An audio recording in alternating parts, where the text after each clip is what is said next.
Yes, so we've got Suri Chada here for Mr. Nichols today. That's CHADA, is that right?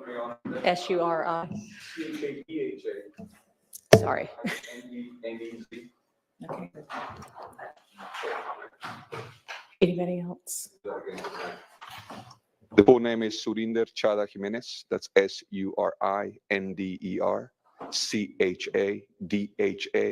CHADHAJIMENEZ. Good morning, Your Honor.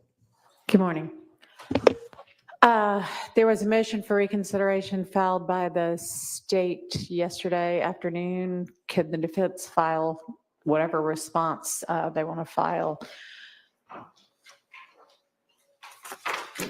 before Monday at 8? Good morning, Your Honor. Morning. I could do that, or we can just argue it now. I think the state's cases and facts are not lined up with the reality of what happened in our case, and I don't believe that. I think it's specious. So I don't think, if you want, I can respond in writing, but I don't believe that the state's motion in any way should affect our time in this case, and we should move forward. And that's my position. I put it in writing, but. All right. Well, what I'd like is if there are any post new evidence code cases with similar facts to ours. So I'd rather have something in writing if y'all don't mind. I will, but there's a ton of All right. cases. Well, you don't have to give me everyone. Just. So the state is wrong. Okay. I don't want to argue it right now. I want a written response. All right. Appreciate it. Your Honor, may Yes. we approach about another matter? Yes. So, hello, Mr. Armstrong. I suspect that's why you're here, but can you come back on Monday instead? Absolutely. Thank you. It seems to be going in and out.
So for this morning's representation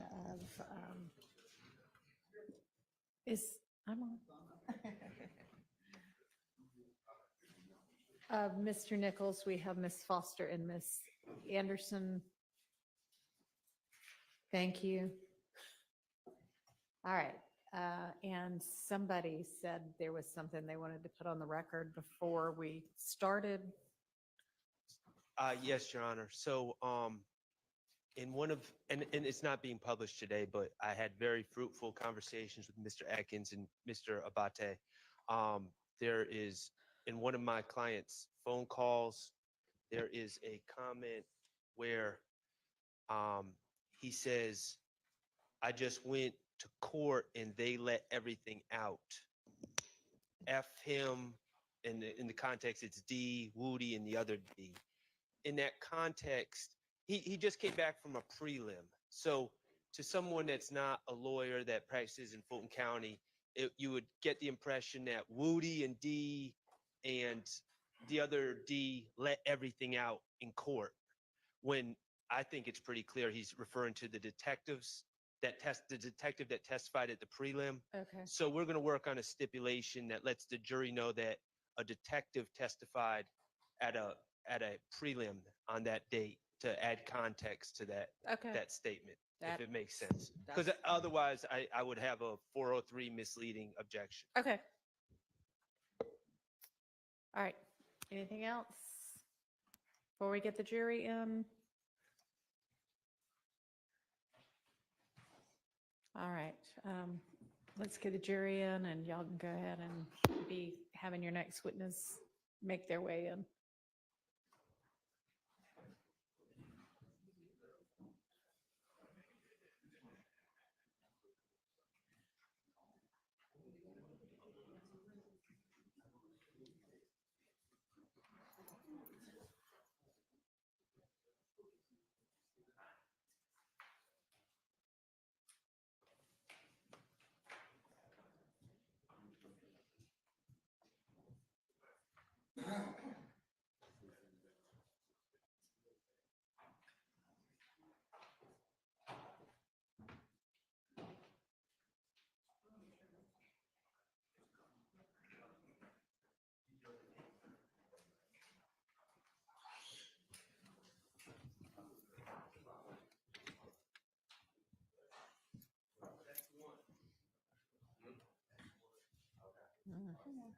Yep.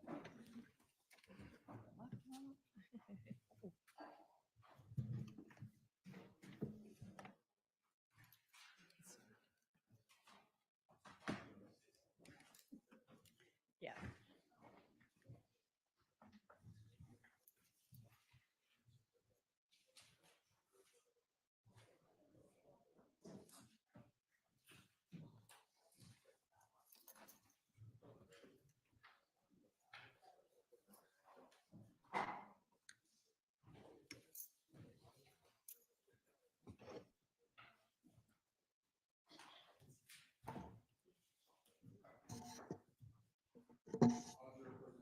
All right, thank you very much. Everybody can be seated, and I see we have Mr. Sprinkle back on the stand. Mr. Sprinkle, I'll just remind you that you are still under oath. Go ahead, Mr. Abadi. Thank you, Judge. Good morning. Good morning, Mr. Sprinkle. Good morning. How are you? Good, thank you. Can you tell the jurors, I know you have previously testified, and I know you spoke briefly about the fact that you had reviewed. Excuse me, Mr. Abadi. I'm Sorry. sorry. Could you use the mic, please? Yes, I apologize. Thank you. And if you want to move around, that's fine. There's a lapel mic somewhere if you'd prefer to use that, or you can hold one of those mics. I hate the sound of my own voice, so the lapel mic really bothers me. Okay.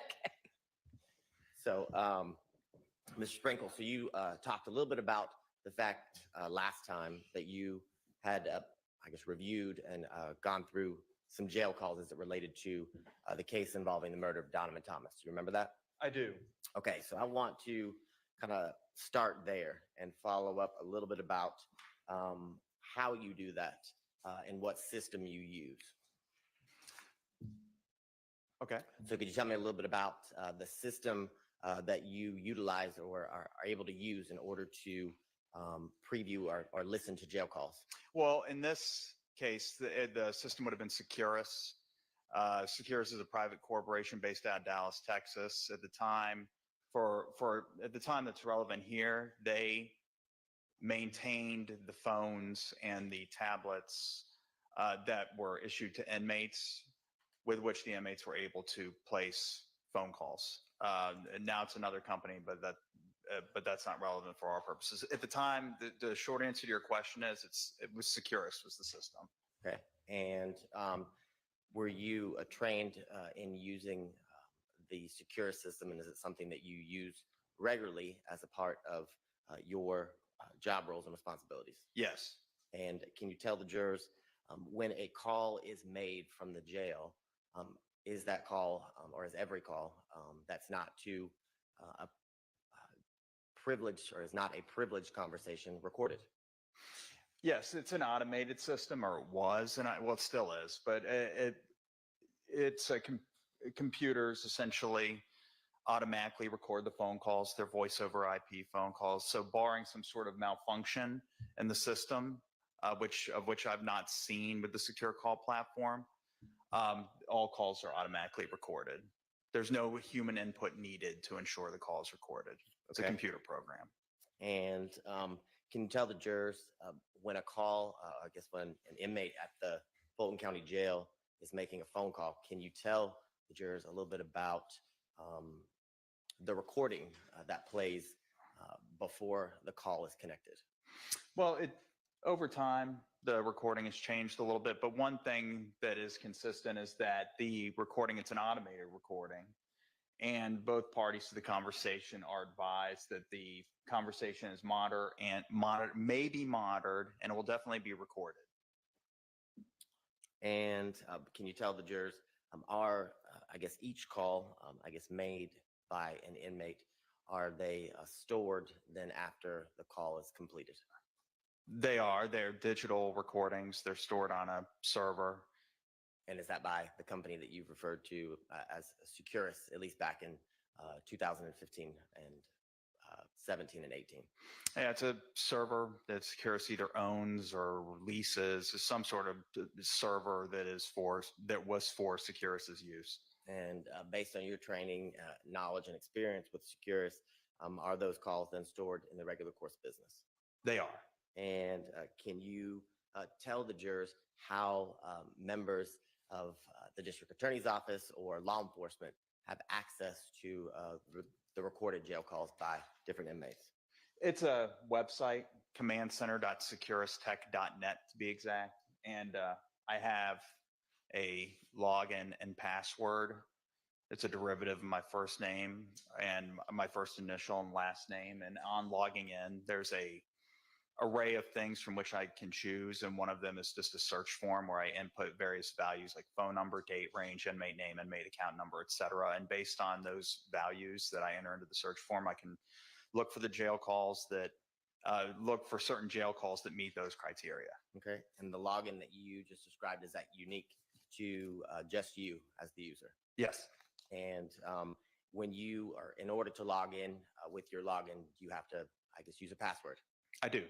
And once you are able to log into the secure system, can you tell the jurors, I know you referenced searching for calls, and we'll get to there in a second, but if there's a call that you listen to and is of interest to you, are you able to then download that call? Yes, I may. And can you tell the jurors how, I guess, you are able to download calls that you intercept or that you listen to that are of interest to whatever you're working or investigating? There's a variety of ways, but as I testified previously, they're just digital calls. They're either in MP3 format or WAV format, and I just ask the web-based software or the web-based platform to essentially compile the calls that I've selected for me, and I select a button to download them. And generally, there's multiple ways to do it, but the most common that I utilized with Securus was I would designate the calls I desire to download, essentially hit download, and then I'd get an email and that with a link that I would then download the calls and in what was an ISO format, which is essentially a zip file. And that would be how I would preserve the calls and place them in the case file. And can you tell the jurors with the ISO format that you just described, can that format be altered or I guess changed in any way by you? Well, no, not the ISO that I download from Securus. I'm not sure. There probably would be a way that somebody, if they wanted to be nefarious, would be able to unpack the contents of the ISO and then repack them. But I mean, I didn't do that in this case. Okay.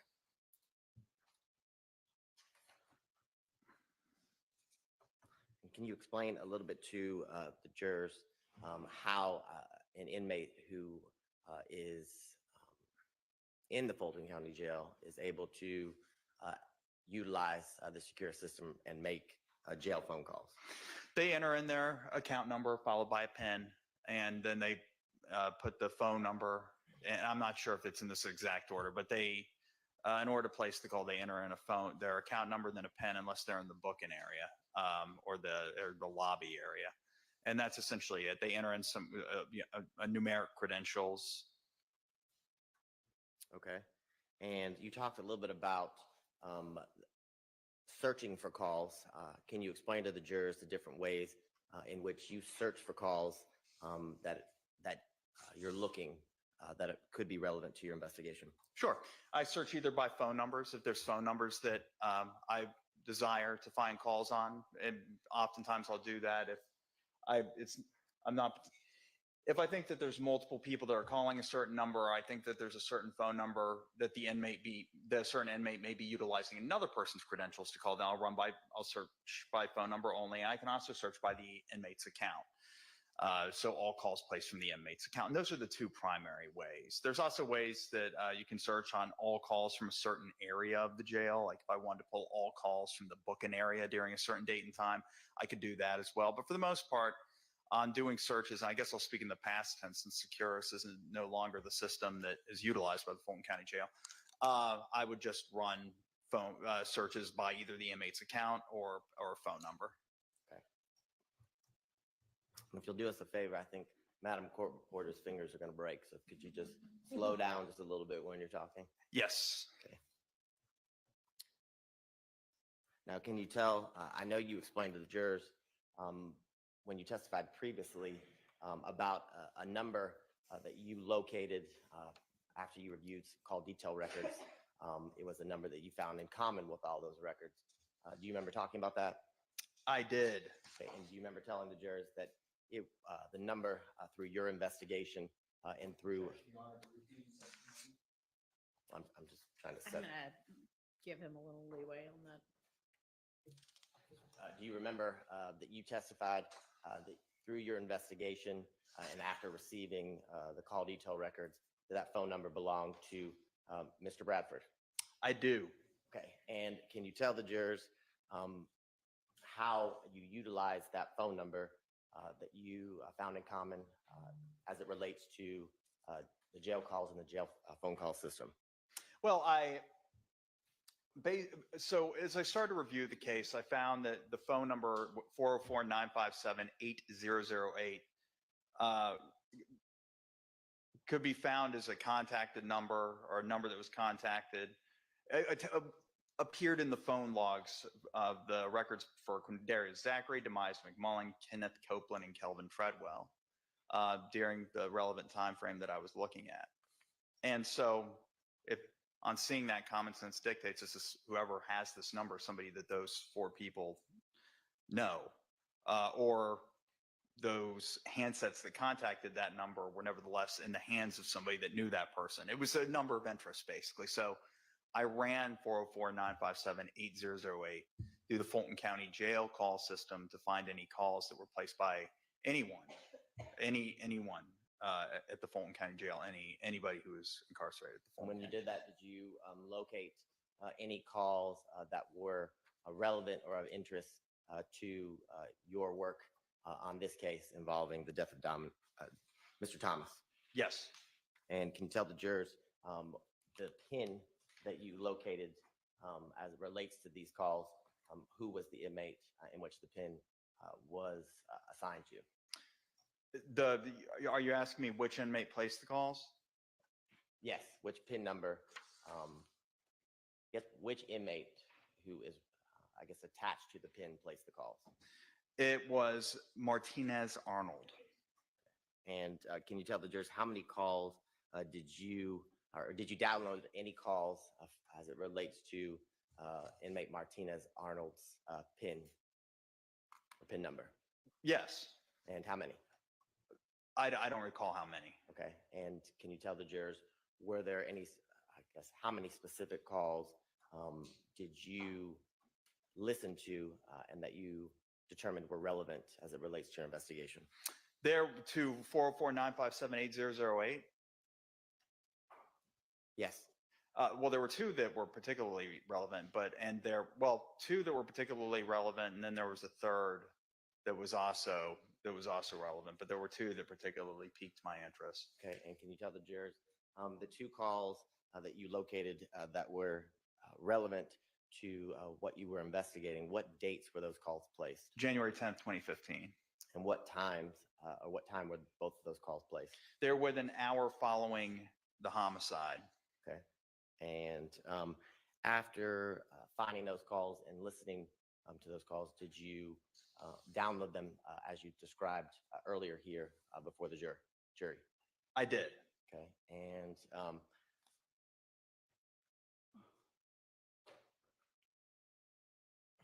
can you tell the jurors, as you continue to investigate this case, did you search, I guess, for any other calls related to Mr. Shannon Jackson or Shannon Stillwell? I did. And can you tell the jurors, were you able to locate calls in which Mr. Jackson's PIN number was being used to place calls? Yes. And can you tell the jurors how many calls, if you can recall, did you listen to and download as it relates to your investigation? Well, as far as the number of calls I downloaded, it was over 700. As far as the number of calls I listened to, that I don't recall. I don't remember. And can you tell the jurors when you download a large number of calls like you just described, 700, explain to the jurors how you kind of narrow your search as it relates to such a large number of phone calls? Well, there's a number of things that I do. For one thing that I do is I try to anticipate when someone may say something that would be relevant to me. If it's the call was placed at around the time of an event that would yield a relevant topic, such as, for example, calls made right after the arrest in the booking area, calls made right after a hearing where the case was discussed necessarily, that I would anticipate that perhaps the inmate would like to discuss what happened that day with whomever they called. I also look for calls to numbers that aren't contacted very often, thinking that perhaps that indicates there's been some sort of that this is, if it's somebody that's not called very often, then the discussion may not be as mundane as it would be with someone that they speak to 5 times a day, and that's pretty much it. And when you talk about hearings or things of that nature, is a prelim, for example, a type of hearing that you would use as a date for potential calls of interest? Yes. Okay. And is that something that you utilized in this case as it relates to phone calls that Mr. Jackson made? I did. And can you tell the jurors very briefly, at a prelim, is that a type of hearing in which the detective, typically the lead detective, is the only person who testifies about the facts and circumstances of the case during that hearing? Generally, yes. It's hearsay is permitted, so generally that's the only witness that would testify at a preliminary hearing, rather. In your experience, as it relates to phone calls that you pull after the date of a prelim, is it common for you to find calls in which the inmate is describing what happened during the prelim and the facts and circumstances that the detective may have testified about. Yes, it's very. And is that something that occurred here in this case as it relates to Mr. Jackson after you pulled calls on November 19th of 2015? Yes. Okay.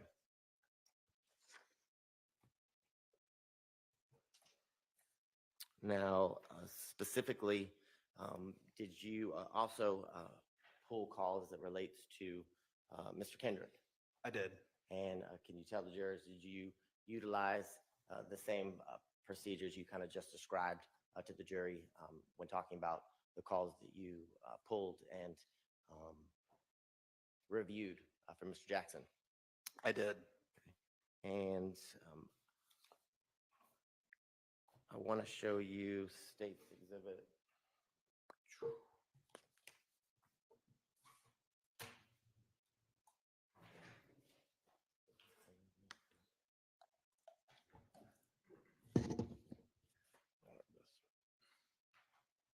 $590Y.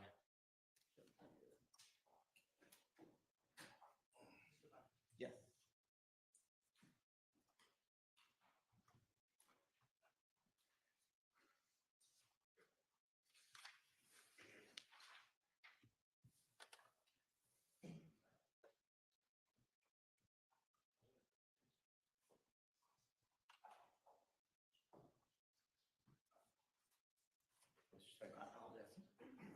Your Honor, may I approach the witness? You may. And Mr. Sprinkle, do you recognize Exhibit 590Y? I do. And can you tell the jurors how you recognize 590Y? Was my handwriting on the disc. I created yesterday. It's a selection of jail calls that I downloaded and listened to, and I put them on this disc so that they would be in tangible form for purposes of creating an exhibit. Okay, and can you tell the jurors the jail calls that you've described that are on that disc?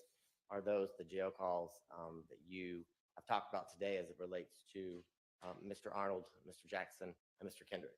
Yes, And you said you created the disc? I did. And can you tell the jurors, are the calls a fair and accurate depiction of the phone calls you listened to that you've described before this jury here today? Yes. At this time, Your Honor, the state would tender what's been marked as State's Exhibit 590Y into evidence. Your Honor, just reasserting the prior objections that were made, I guess, a week or two Understood. ago. Thank you. Those are admitted. Any objections are preserved.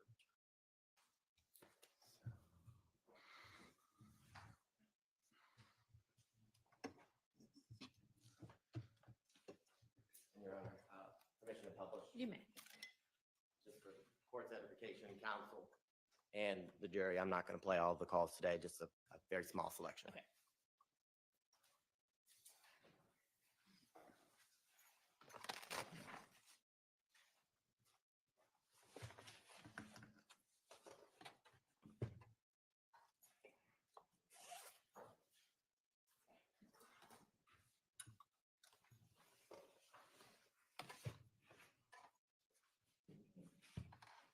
And while Mr.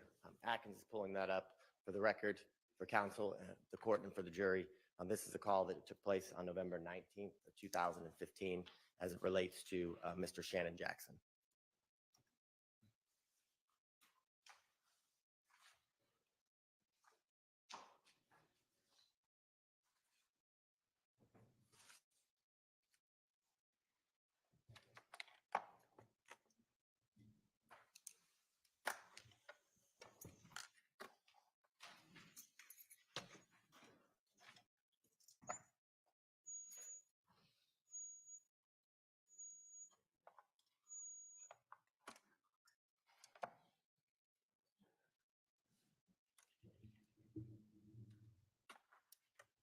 Securus, you may start the conversation now. Hello. When I was crying, the tears was on the screen. It kept pressing phone, so I hung up by itself. I answered the phone, but it kept pressing phone. Yeah, I'm gonna just wrote me said D said what's your number. Fuck D, bro. Fuck them nigga, bro. Oh, just like that, bro. Fuck you. Straight up, bro. I just say first shit, but fuck these folks.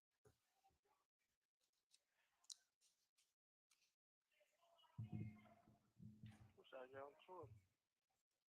Huh? I wish I could get on tour. All these fuck all y'all rat ass niggas, man.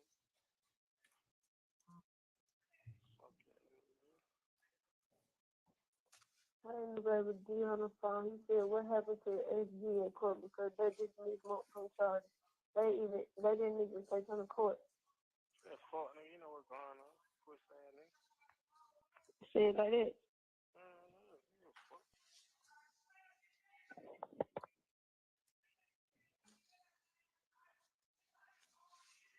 Let's see. Fuck you. Okay. I said, fuck D. He know when he talked to the attorney.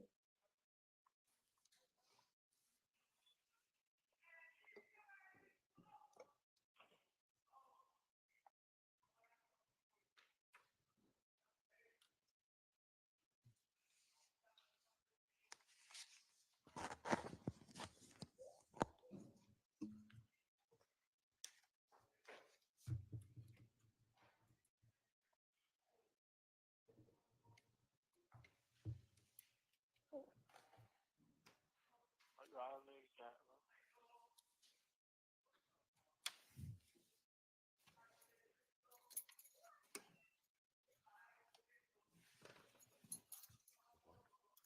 I just said,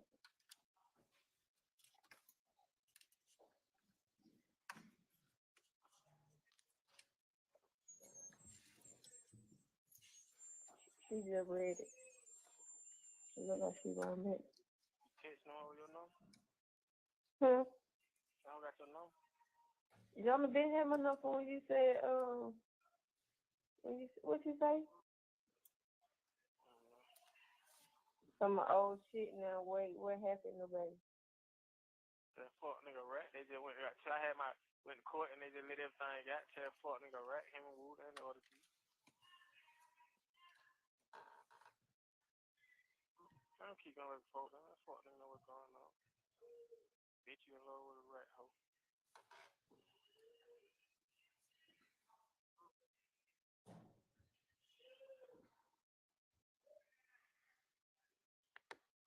Everything that came out.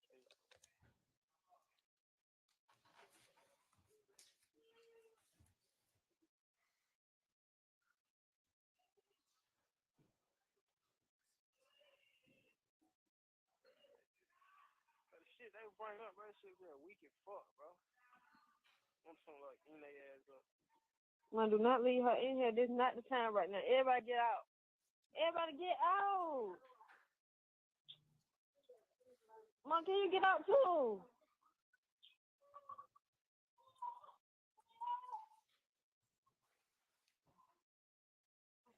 Shut though. I don't know, call the phone.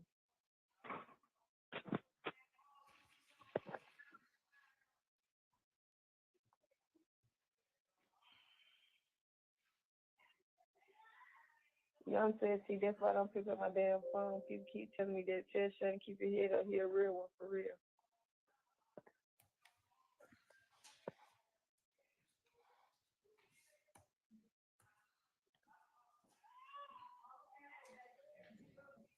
That's all you hear. Oh, you're real. Man, that shit don't do nothing for a nigga. That shit don't make a nigga feel good. That shit don't do nothing for a nigga.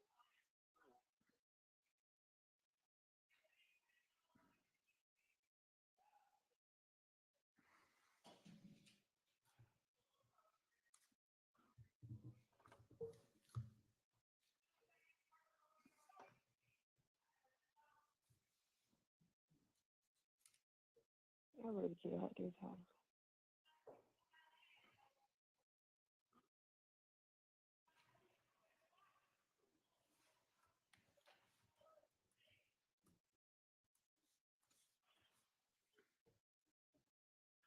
Oh, yeah.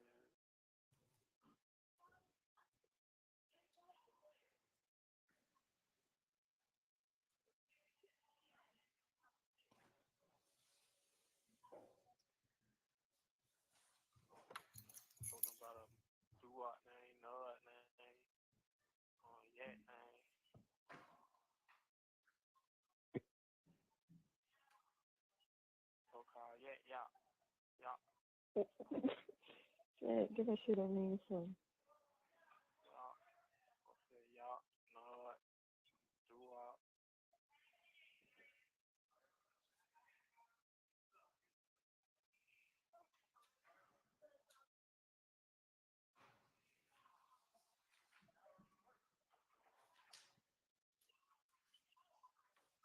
Oh, man.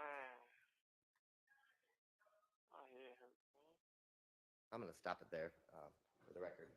There's 41 seconds left in the call from November 19th, 2015. Mr. Sprinkle, are there 9 calls as it relates to Mr. Jackson on States Exhibit 590Y? Yeah, 9, that sounds about right. And as it relates to Mr. Arnold, are there 4 calls that were pulled that you downloaded on States Exhibit 590Y? That sounds right, yeah. And then as it relates to Mr. Kendrick, as we spoke earlier, are there 3 calls on 590Y as it relates to him? Yeah, I think so. I think that all those numbers sound correct. And when you, I guess, are listening to the phone calls from your computer, is the sound system a little better than what we have here in the great courtroom here in Fulton County? Yes. So sometimes with jail calls, they've split the inmate side of the call. I don't know if that's what was happening here, but generally that's what happens.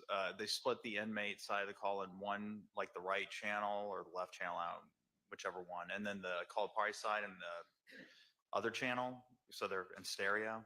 And for whatever reason, the inmate channel is sometimes a lot lower than the called party channel. It sounds like that may have been what was happening just then, because I too was having difficulty hearing. And for the court, for counsel, for the jury, the state's going to play the rest of the calls at a different time when we can utilize a better sound system. That I'll bring Okay, in. yeah, because We were all struggling, I I'm think. not sure anybody heard anything. Now, Mr. Sprigg, I just want to ask you a couple questions about that call. As it relates to your investigation, was someone with the nickname Little Woody someone you investigated and was a part of this case? Yes. And did you hear his name during that call?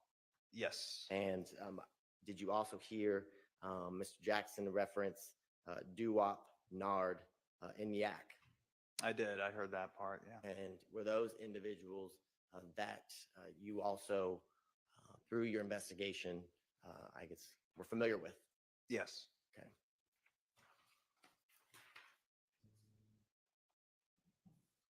Now, can you tell the jurors the nickname Little Woody, who do you know that nickname to belong to? Kenneth Copeland. Okay. And when you received the case file from the Atlanta Police Department, were there a number of recorded statements or interviews inside of the file? There was. And when you received it, and as you continued to work on the case, did you review those statements? I did. And did you receive a statement as it relates to Kenneth Copeland from June 10th of 2015? I did. And can you tell the jurors, did you review it in its full? I did. Okay. Now, during that statement, does Mr. Copeland provide his phone number as well as the phone number for his girlfriend? I believe so, yes. And can you tell the jurors what is Mr. Copeland's girlfriend's name? Deshaun Quarterman. Okay. And after receiving through the interview as well as other means through your investigation, did you request the phone records and receive them for Kenneth Copeland? Well, by request, I didn't order his phone records. Someone with the Atlanta Police Department did, but I did review them. Okay. And is it something that you reviewed as a part of this case? Yes. And this was previously admitted into evidence at the State's Exhibit 533YA.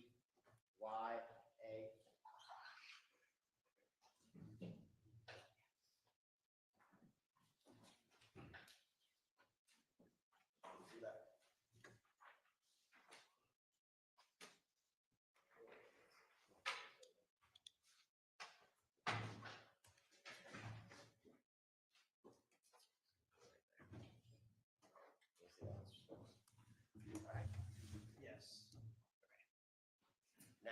tell the jury what was the phone number in the records that were related to the handset that was associated with Kenneth Copeland? What was Kenneth Copeland's phone number? Correct. 678-278-5991. Okay. And after listening to the June 10th of 2015 statement with Mr. Copeland, Hang on just a second. I know that stand isn't great, but I think the jurors in the back row are having a hard time seeing that.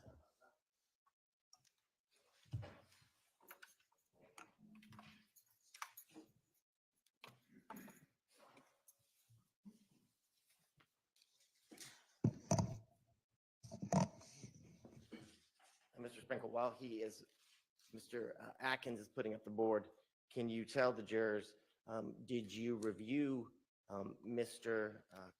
Copeland's phone records in light of the statement from June 10th of 2015 that you listened to? Yes. And can you tell the jurors, when did, I guess, activity on Mr. Copeland's phone or through his phone records, when did it begin in the early evening of June 10th of 2015? Well, I guess it would depend on what you define as early evening. For me, I started inspecting the records as at 6:20 p.m. Eastern Standard Time. Okay. And can you tell the jurors, was that an incoming or outgoing call? His girlfriend, Deshaun Quartermain, called him at 6:20. Okay. And did Mr. Copeland? Simply, who called? I understand the handset. Sustained. Okay. Did the handset of Mr. Copeland's girlfriend call the handset related or associated with Mr. Copeland? Yes. And did Mr. Copeland's telephone, the number that was associated with him, did he answer? He did not at 6:20 p.m. Okay. Can you tell the jurors when was the next, I guess, incoming or outgoing call that Mr. Copeland made and was connected or answered? Well, his brother called him at 6:27 p.m. Did the handset related to Mr. Copeland's brother call the handset related to Kenneth Copeland? Yes. Okay. And did Mr. Copeland's handset or telephone that's associated with him, did he pick up? Well, it appears that he did. It was a 24-second conversation. Okay. And do you recall during the interview that Mr. Copeland did on June 10th of 2015, what he described as it related to his activity in the early evening? He said that he was at his house at 178 Maury Avenue. He'd been taking a midday nap at the time. Okay. And did he indicate during that interview that when he, I guess, woke up, he called the handset that was associated with his girlfriend, Miss Quarterman? He did. And is that consistent with what the cell phone records, the call logs for the handset, Mr. Copeland, that you reviewed? Your Honor, Yes. I'm going to object at this point. I believe this is cumulative to the information elicited from Mr. Burney by Mr. Atkins last week. The cell records, the calls, the timing of the calls. So my response would be Mr. Burney, or Agent Burney, as he testified, he didn't review any sort of statements, so he was not in a position to talk about the consistency of the statement as it relates to the records, which was the necessity. The whole reason we needed to call Mr. Sprinkle back was due to that unfortunate scheduling issue. All right. I'm going to. Your Honor, I believe those would be juror issues. I don't believe it's Mr. Sprinkle's taking place to determine what is consistent and what's not. Well, I'd also say this goes to Mr. Copeland was impeached on multiple occasions by multiple parties before this court and this jury and this is prior consistent statements and activity as it relates to his impeachment. I'm going to overrule the objection. You can answer the question. Let me ask it again. Yes. What Mr. Copeland, I guess, described during his interview as it relates to waking up and his phone activity to the detectives on June 10th of 2015, is that consistent with the activity that you reviewed and you've described here today as it relates to the handset of Mr. Copeland and his call log detail records?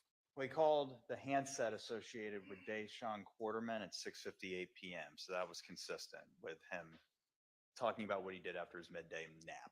Okay. And can you tell the jurors, did you also, as a part of your investigation, plot different calls as it related to the call detail records that you received with Mr. Copeland? I did. Okay. If you also had an opportunity to review similar, I guess, plotting of Special Agent Bernie? I did. Okay. Now, during the interview that day on June 10th of 2015, do you recall where Mr. Copeland described, I guess, he went next as it relates to his activities that night? He went to the Green Store, which is, I believe, at 322 Glen Street. That's what he said, yeah. And in your review of Mr. Copeland's records, can you tell the jurors, were his records consistent with him going to the Green Store shortly after he called the handset related to or associated with Ms. Quarterman? Mr. Sprinkle's expertise, and these are questions for Agent Bernie, which have been asked. Okay, so if that may be true, if I'm understanding what it is that Mr. Sprinkle's testifying to. I can lay a foundation. Okay. Mr. Sprinkle, do you utilize or do you review call detail records on a regular basis as a part of your job responsibilities and duties with the District Attorney's Office? Yes. And can you tell the jurors how often do you do that?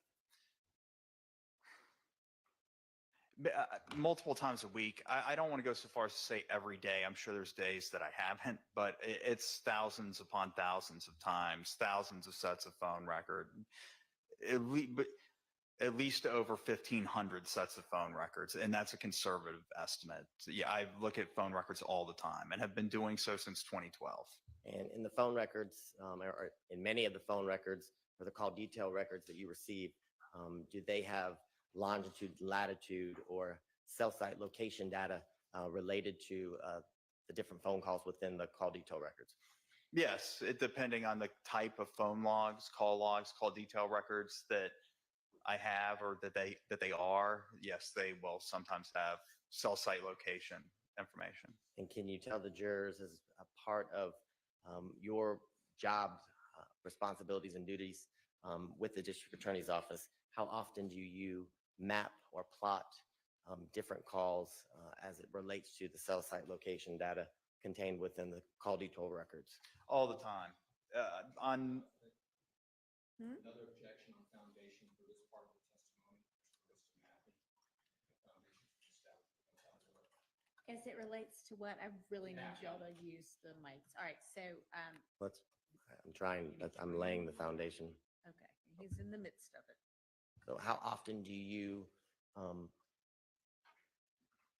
plot and map different call detail records, cell site location data? Very, very often. Maybe not on every single case, but on many, many, many cases. How often? I would say at least once a week. Again, that's a very, very conservative estimate, but most cases have cell phone records, and I will generally, if there are cell phone records, want to look at those to make sure that the data is what we believe it to be. Okay, and can you tell the jurors a little bit about your experience in the sense of how many years have you been utilizing cell site location information to map or plot different sets of phone records and specific phone calls within different sets of records? Since 2012. Okay. So roughly how many years? We're looking at what, over 10? Yes. And within those 10 years, can you tell the jurors how many sets of phone records do you believe that you have mapped or plotted cell site location information related to call detail records? That would be hundreds. I don't keep a tally. But the number of cases that I deal with a year since that time, it would just be in the hundreds.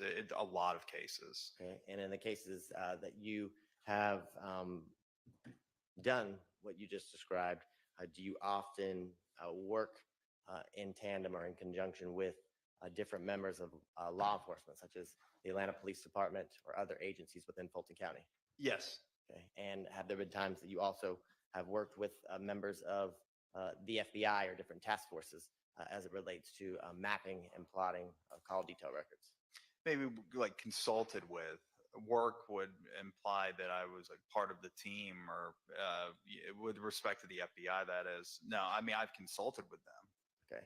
So as it relates to this case, did you utilize cell site location information to map different calls for Kenneth Copeland after you listened to his recorded statement on June 10th of 2015? I did. And can you tell the jurors, as it relates to the mapping or the plotting that you did for Mr. Copeland's records, were they consistent at times with being near the Green store? Yes. Cumulative, Agent Bernie has already testified to these matters. My response is these questions will be brief, but again, Mr. Sprinkle's analysis is related to the statement that Mr. Copeland was impeached with during his testimony for the statement he gave on June 10th of 2015. All right, and can you clarify whether whatever this analysis is based on Mr. Sprinkle's own plotting or whatever Mr. Bernie had already done? Yes, the plotting that I've been talking to you about as it relates to Mr. Copeland is this plotting or mapping that you did yourself. Yes. And upon doing the plotting or mapping yourself with the cell site location information, well, let's start with, can you tell the jurors what information, I guess, are you inputting or using in order to get specific plots for specific calls? So basically what I do is I'll have the phone records. So I'll have a set of phone records, and there will be some cell site location information that's in the same row as the date and time and the phone number's called. And I'll use Google Earth. Sometimes some phone records are real easy. If they're from AT&T or T-Mobile, they'll just have the latitude and longitude of the tower actually in the records. Other phone companies like Sprint at the time or Verizon, they just put some sort of number that's unique to them. Like it's a number that identifies the tower for them. It'll be like 14732 or something. That's by no means a lot. That was just a number I just came up with out of nowhere, but it'll be some sort of number, and I'll have to cross-reference another spreadsheet where that spreadsheet will have the latitude and longitude. But long story short, though, I just take the latitude and longitude of the tower, I put it into Google Earth, and then I use a graphic plugin in Google Earth to create I get what I call a pie slice that represents the approximate area of coverage, or basically just points in the direction of the antenna or the azimuth of the tower. Okay. That was a long story. Wow. So can you tell the jurors in your review of the phone records, what time, if any, was Mr. Copeland's handset in the area of the Green store? So his handset was consistent with was utilizing a tower that was consistent with it being in the area of the Green store between 7:26 and 7:27 p.m.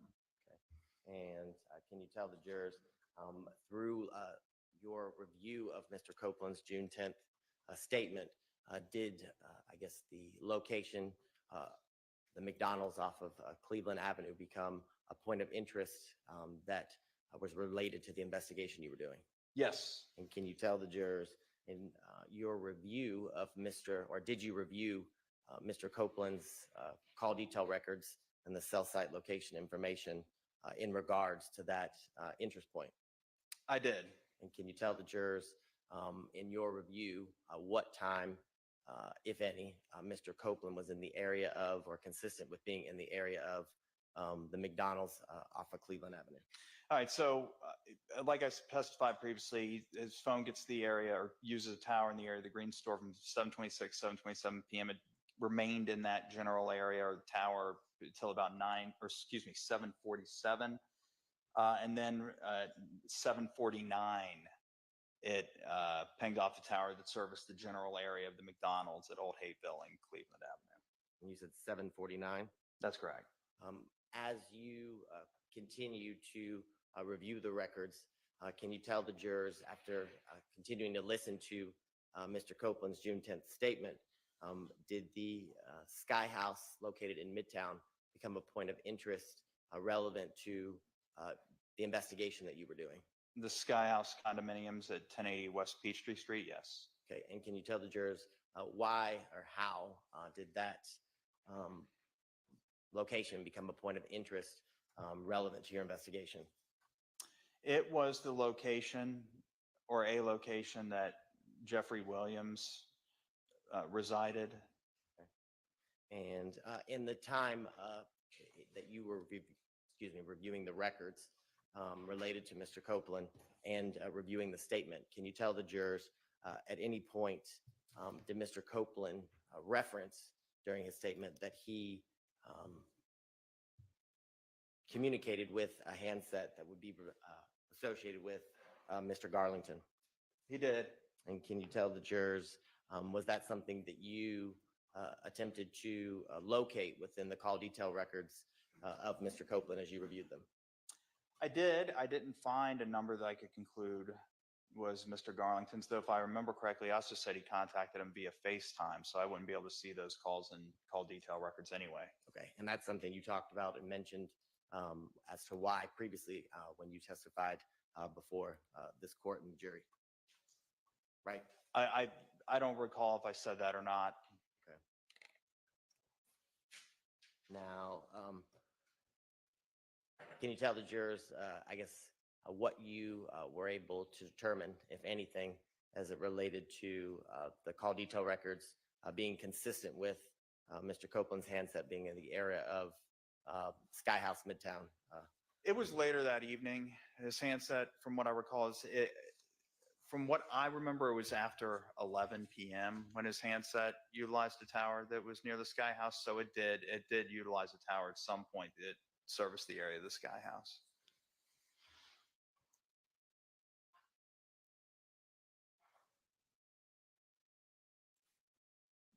And can you tell the jurors, the Sky House Midtown, how was that building, I guess, related to or relevant to the investigation that you were doing as you continued to review the statement of Mr. Copeland and other materials that you received from the Atlanta Police Department?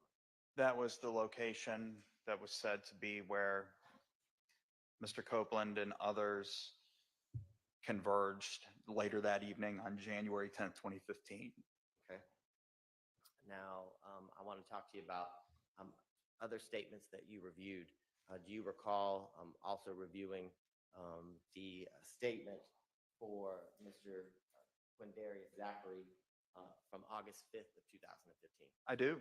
And can you tell the jurors, did you listen to that statement, I guess, in its entirety or in full? I did. And do you recall that during that statement, did Mr. Zachary reference any, I guess, rental vehicles? He did. And can you tell the jurors a little bit about what Mr. Zachary said during that statement as it related to a rental vehicle? From what I remember, that he mentioned there was an Infiniti that was involved, and they believed that the manager for Mr. Williams rented the Infiniti. Okay. And can you tell the jurors after getting that information from the statement, did you request anything from any rental companies here in the city of Atlanta? Yes. Okay. And did you? Well, let me it's a small clarification. I requested information from rental companies, and I didn't just specify from their physical locations only in the city of Atlanta. I asked from the rental car companies that they give me records of any rental cars that were rented by a list of people during a time, regardless of where the location was. Okay. And did you do that in relation to Mr. Jeffery Williams? Yes. And can you tell the jurors, did you receive any information back as it related to any rental vehicles in the name of Mr. Williams? Your Honor, I'm going to object to asked and answered previously. I don't know if it has been with this witness, but it's certainly been established. I can move on. All right. Well, I want to show you what's been marked into evidence as State's Exhibit 335Y.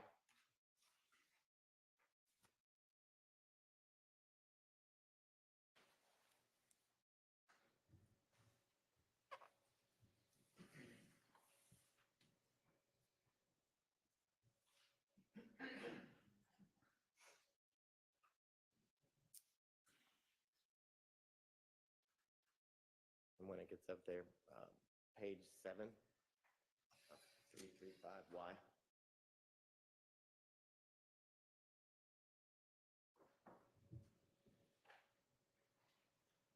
And as Mr. Atkins is getting to page 7, can you tell the jurors, do you recognize previously tendered and admitted State's Exhibit 335Y? Okay, is the 335Y what's being displayed on these television sets behind me? That's correct. Yes, I recognize this. What is State's Exhibit 335Y? These are records that I received from Hertz Rent-A-Car. Okay, and are these records, I guess, who are these records, I guess, related to and in reference to? Jeffery Williams. Your Honor, I'm going to object. This is cumulative, and it Sustained. has been asked and answered. Well, my response is the specific information as it relates to what's inside State's Exhibit 335Y was not elicited from any witness as it relates to the trial. Okay, if there's something new on this exhibit, then. I'll just cut to the chase. In State's Exhibit 335Y was a phone number of that was associated with the rental for Mr. Jeffery Williams located within. There was a phone number located somewhere within there, yes. Okay, and can you tell the jurors what that phone number was? I don't recall. It's somewhere in the, I think, was it the one that ended in 3504 maybe? It should be in the business record though. And do you see it on page 7? Yes, 3904, 504-975, 3904. That's right. And can you tell the jurors, after, I guess, receiving this document and learning of this number, was a request made or a search warrant done for the records as it relates to Jeffery Williams? Yes. Okay, and did you receive those records back related to the phone number associated with the handset of Mr. Williams? Yes.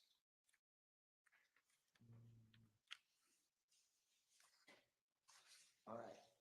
Now I want to ask you a few questions about other sets of records that you reviewed in relation to the information you had received from Mr. Zachary and Mr. Copeland after reviewing their statements, okay? Okay. Did you request either through search warrant or subpoena the records for Justin Cobb? I don't know if it was me that did that, but yeah, we did obtain the records for Justin Cobb. Okay. And Actually, no, I believe it was. I recall drafting a search warrant on that, so yes. okay. As well as did you receive whether it was by you or another member of law enforcement you were working in conjunction with, the records for Mr. McMullins? That McMullen was somebody with the Atlanta Police Department, but I did receive them. And did you review them? I did. All right. And regardless of who requested them, did you also review the records for Kelvin Treadwell. Yes. Okay. Now, I want to talk to you about specifically, did you review those records kind of how you've described today as it relates to January 10th of 2015? Yes. Now, I want to talk about some of the activity that you saw as you did the review of the records. Specifically, can you tell the jurors, you talked about you received records from Mr. Bradford based on the phone number being a common number called by Mr. Zachary, Mr. Copeland, and Mr. Treadwell, I believe you said, correct? Yes. And can you tell the jurors in reviewing the call detail records, did you review the records as it relates to the point of interest of the Texaco off of Cleveland Avenue? Yes.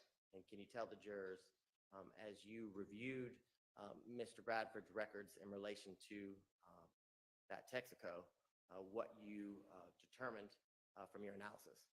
What I determined from my analysis of Mr. Bradford's tower logs was that his handset utilized a tower that was close proximity to that Texaco, and therefore 330 McDaniel Street, the incident location, between the hours of 7:11 p.m. to 7:19 p.m. And I should have asked you this first, but as you were reviewing statements and call detail records, did you also receive and review any video surveillance? I did. And is that the surveillance that you, I think you briefly described previously as it relates to the Texaco off of Cleveland, as well as the barbershop not far from the Texaco? Right, the barber shop, like between 60 and 100 yards, yes, away. Yeah, that too. And I want to show you state's exhibits 591.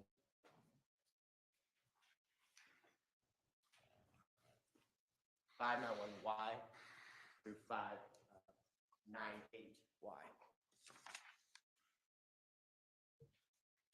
And prior to your testimony, have you had an opportunity to review those photographs? I did. And do those photographs contained in State's Exhibits 591Y through 598 fairly and accurately depict the Texaco from July 10th of 2015? January 10th, 2015? Yes, I'm sorry. Yes, they do. These are screenshots. It looks like they're screenshots I took, actually. And Your Honor, at this time, the state would tender what's been marked as State's Exhibits 591Y through 598Y. Admitted. And while we're at it, Mr. Sprinkle, previously admitted into evidence was 292YL through N. Do you also recognize those as screenshots from what you've described from the Texaco that you actually took? Yes. Now, can you describe for the jurors in State's Exhibit 591Y what we're looking at? This is a screenshot taken from the video from the Texaco. It was a surveillance camera that captured the exterior of the Texaco station. This would be the gas pumps that were closest to 330 McDaniel Street. Timestamp in the lower on the video is 6:41 p.m. and 58 seconds. Literally, it's 18:41:58, but that's 24-hour time, so it's 6:41 p.m. and 58 seconds. Okay. And is there a vehicle, or do you see the vehicle, I guess that's in the center of State's Exhibit 591Y? Yes, I do. And through, I guess, your investigation, can you tell the jurors what you're able to determine what type of vehicle that is? 2001 Pontiac Bonneville, gray in color. And in conjunction with all the things that we've described that you've reviewed, the statements, the call detail records, the video surveillance, I know you briefly spoke about it, but did you also review different social media accounts and photographs as it relates to some of the individuals, specifically here, Mr. Bradford, that we've described previously? Yes. And can you tell the jurors in your review of Mr. Bradford's social media and contained in previously admitted exhibits, states exhibits 360Y through 363Y, what you found in Mr. Bradford's social media that caught your attention? He often posed in photos with a 2001 Pontiac Bonneville. He'd be leaning up against it, or look like it was just a car that he was with frequently. Okay.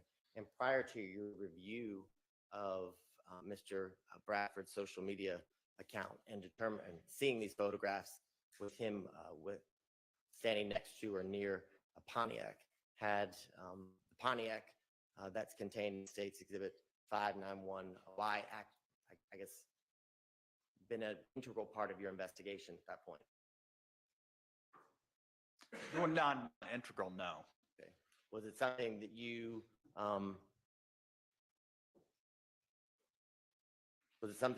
found or didn't find relevant until you reviewed Mr. Bradford's social media accounts?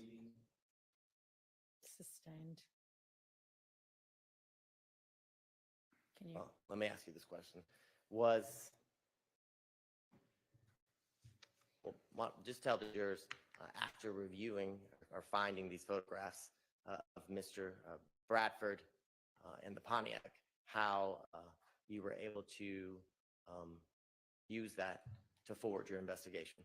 Okay, so I had the tower data for Mr. Bradford's phone that placed him in the area of the crime scene from 7:11 p.m. to 7:19 p.m. I had calls from the jail to Bradford, Mr. Bradford. I also had these pictures from his social media that I found that showed him with a Pontiac Bonneville. Now, Bradford was not known.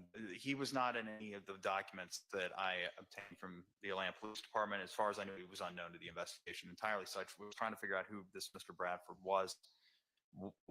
Why I had this data that, this information was made it appear that he was somehow would at least know something about what I was looking into. And so when I went back and looked at the video and I saw this 2001 Pontiac Bonneville pull up to the gas pump, that's when it clicked. And I started paying particular attention to the surveillance video from the Texaco station. Okay. And I want to show you, Mr. Atkins is going to put on the screen a States Exhibit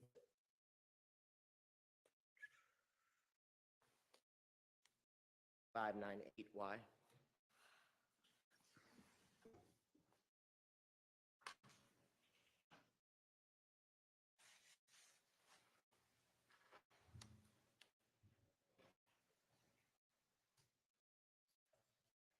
States Exhibit 598Y. Can you describe to the jurors what they're looking at and the relevance it was to your part of the investigation working on this case? So 598Y is a picture from Mr. Bradford's Instagram page, and it is one of a few photos that showed him next to a Pontiac Bonneville, like I testified to previously. And I obtained that photo around the time that I identified his phone number and got his phone records and tower usage data that placed him in the area of the crime scene, as I testified to previously. And the photograph that's next to him standing next to the Pontiac. Can you describe to jurors where that's from? There's two photos contained within. How are they relevant to each other? Well, the one on the right is a still shot from the surveillance footage from the night of the murder, from the Texaco station. And can you tell the jurors in your review of the video surveillance, you said in States Exhibit 591Y that Pontiac arrived to the Texaco at what time? About 6:41 p.m. And can you tell the jurors in your review of the surveillance how long in total was that Pontiac seen on the video surveillance? If I may refer to my reports, I get the numbers. If it will help refresh your recollection, yes, just look up when you're done.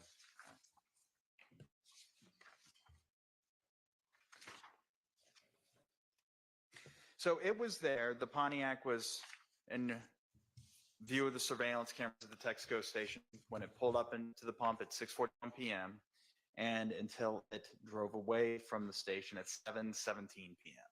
So fair to say, reviewing your report helped refresh your recollection as to how long it was there? Yes. Okay. And you said it was roughly 40 minutes?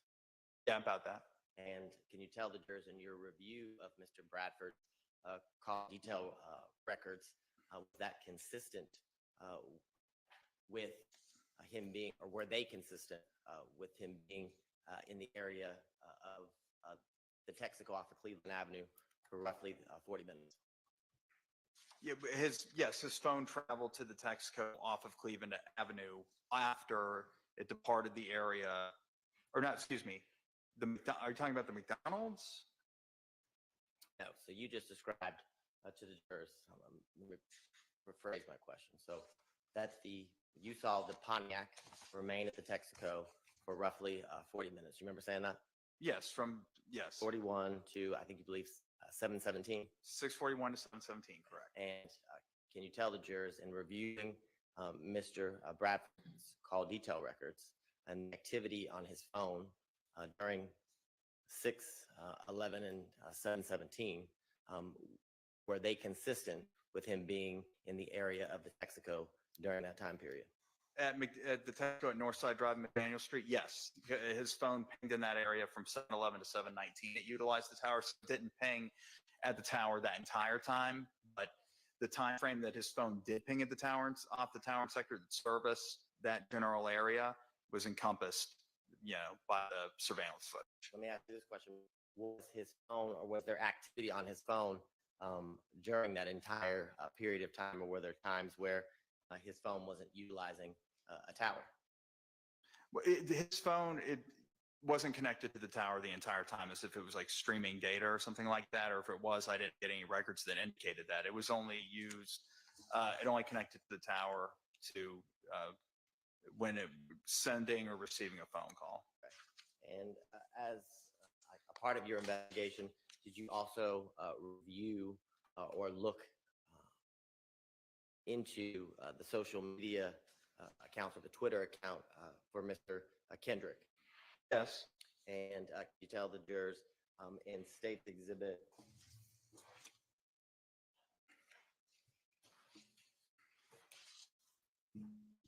I believe it's 524Y.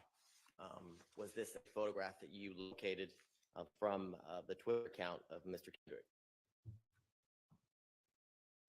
Once it gets up there. Oh, there we go.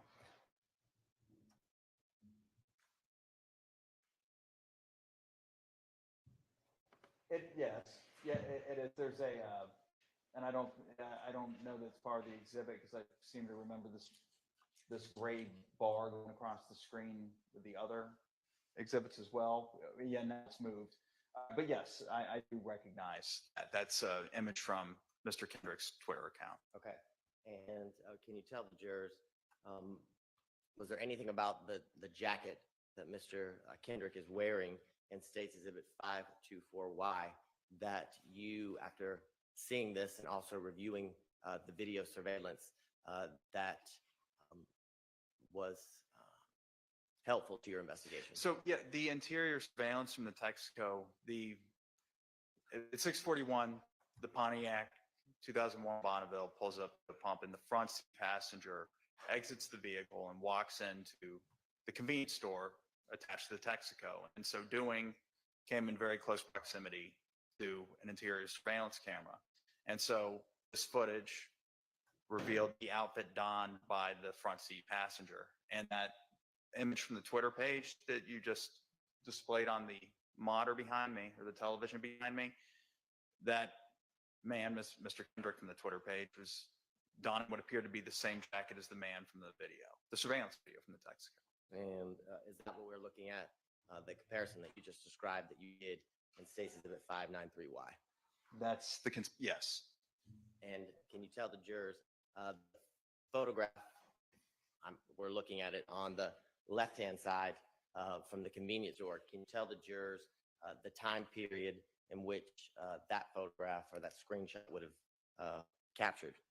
It was very shortly after the Pontiac Bonneville arrived on scene. If you look at the exact matter of fact, I just looked at my report to refresh my recollection about this. It was actually at 6:42 p.m. Okay. And can you tell the jurors in the photograph to the right from Mr. Kendrick's Twitter account what time that photo of Mr. Kendrick was posted and on what date? It was posted on January 10th, 2015. As you can see there, because I testified about this previously, I moused over the date and that made the time pop up, and the time 7:35 p.m. Now, as you continued to review the video surveillance, can you tell the jurors, did the individuals that you saw I guess exit and enter the Pontiac later interact with another sedan? Yes. And in State's Exhibit 594Y. And here I thought the screenshots would be less difficult than the freezing video.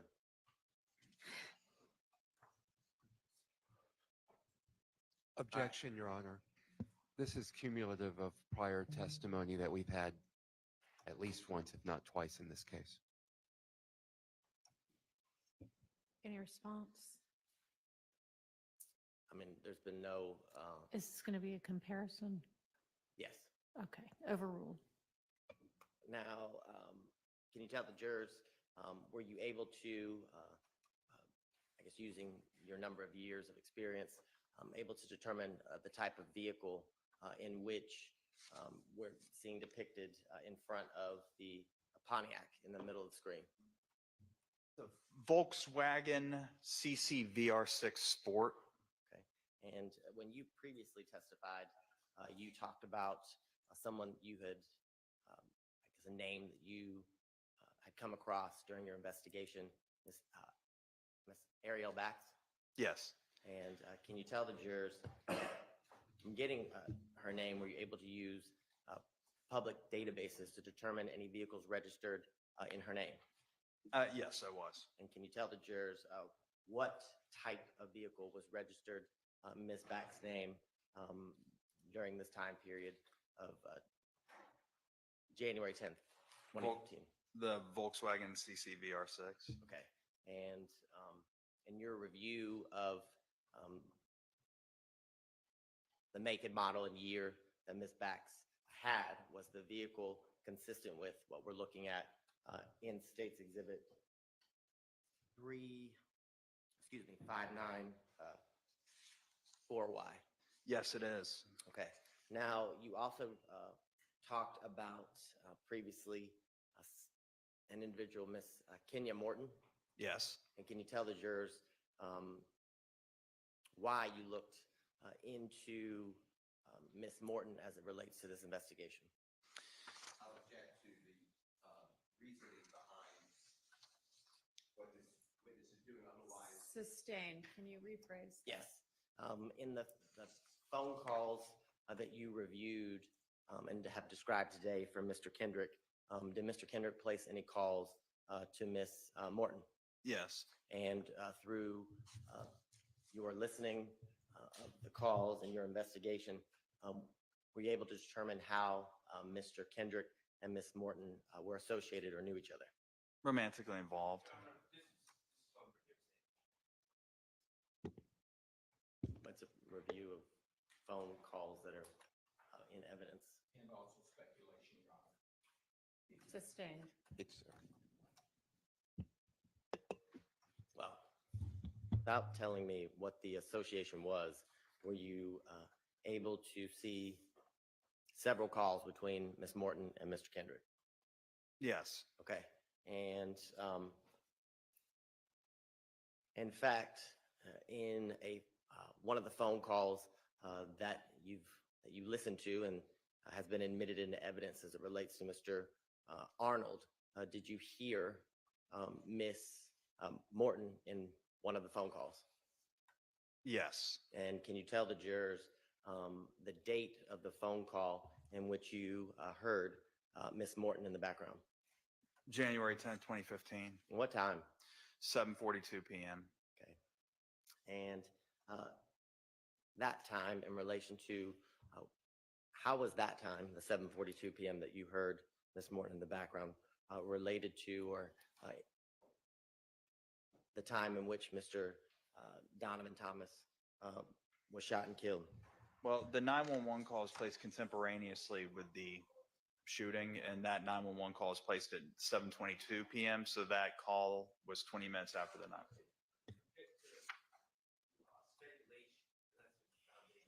On the what? Sustained. Yes, I need clarity. I'm not certain it's the contemporaneous. I know what it I means. don't know if he is able to testify from anything that it was contemporaneous with the murder. I think that's what the objection is to. Is that right? I mean, he can testify to what time the 911 call was. I'll rephrase. Sustained. Agreed. I'll ask a different question. Mr. Sprinkle, you said the 911 call was at one time? 7:22 p.m. And the call in which you heard Miss Morton's voice and reference to her name was at one time. What time? 7:42 p.m. Okay. And during that same phone call, was there reference to Miss Ariel or Ari? That I don't recall. Okay. And well, let me ask you this question. Shortly after the Volkswagen in States Exhibit 494Y arrived at the gas station, can you tell the jurors and previously admitted in, I believe they're before you, States Exhibits 292YL through 292N, can you tell the jurors what time another vehicle that you determined to be related to your investigation arrived at that same Texaco? 7:16 p.m. Okay. And can you tell the jurors, based on the statement of Quamarvious Zachary, why that vehicle was of interest as you watched the video surveillance from the Texaco? Because it was an Infiniti Q50.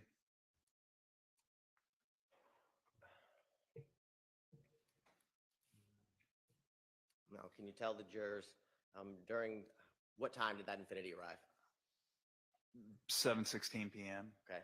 And at the time that you reviewed the video surveillance, can you tell the jurors, did members from the Pontiac interact with the vehicle depicted in this state's exhibit? Yes. The man that occupied the front passenger seat and then entered the store at 6:42 p.m. wearing the coat, he interacted with the person or persons occupying the Infiniti. And I apologize for the record, that's 292YL. Now, Mr. Sprinkle, can you also describe for the jurors, did an individual get out of the rear passenger area of the Pontiac? Yes. And can you explain to the jurors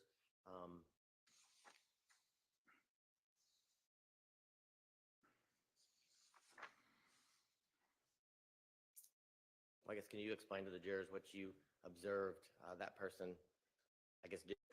Objection, cumulative, best evidence. Sustained.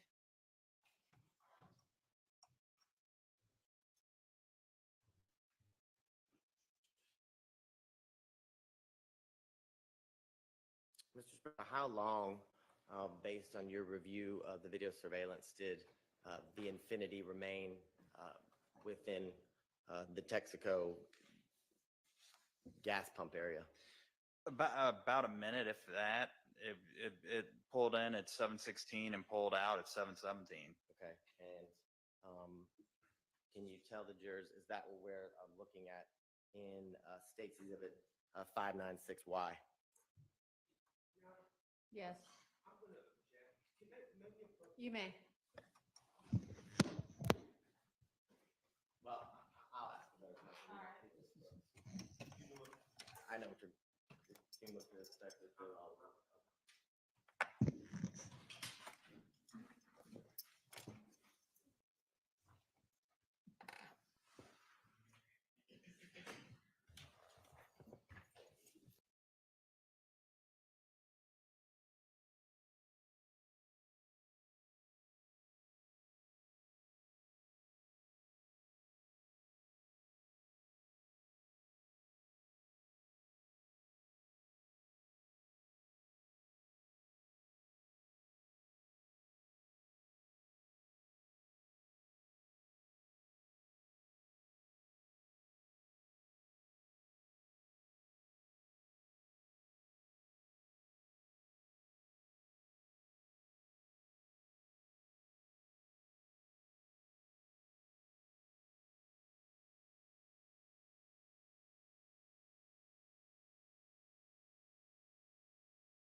Now, Mr. Sprinkle, let me ask you this question based on your review of all the information you've kind of described here today.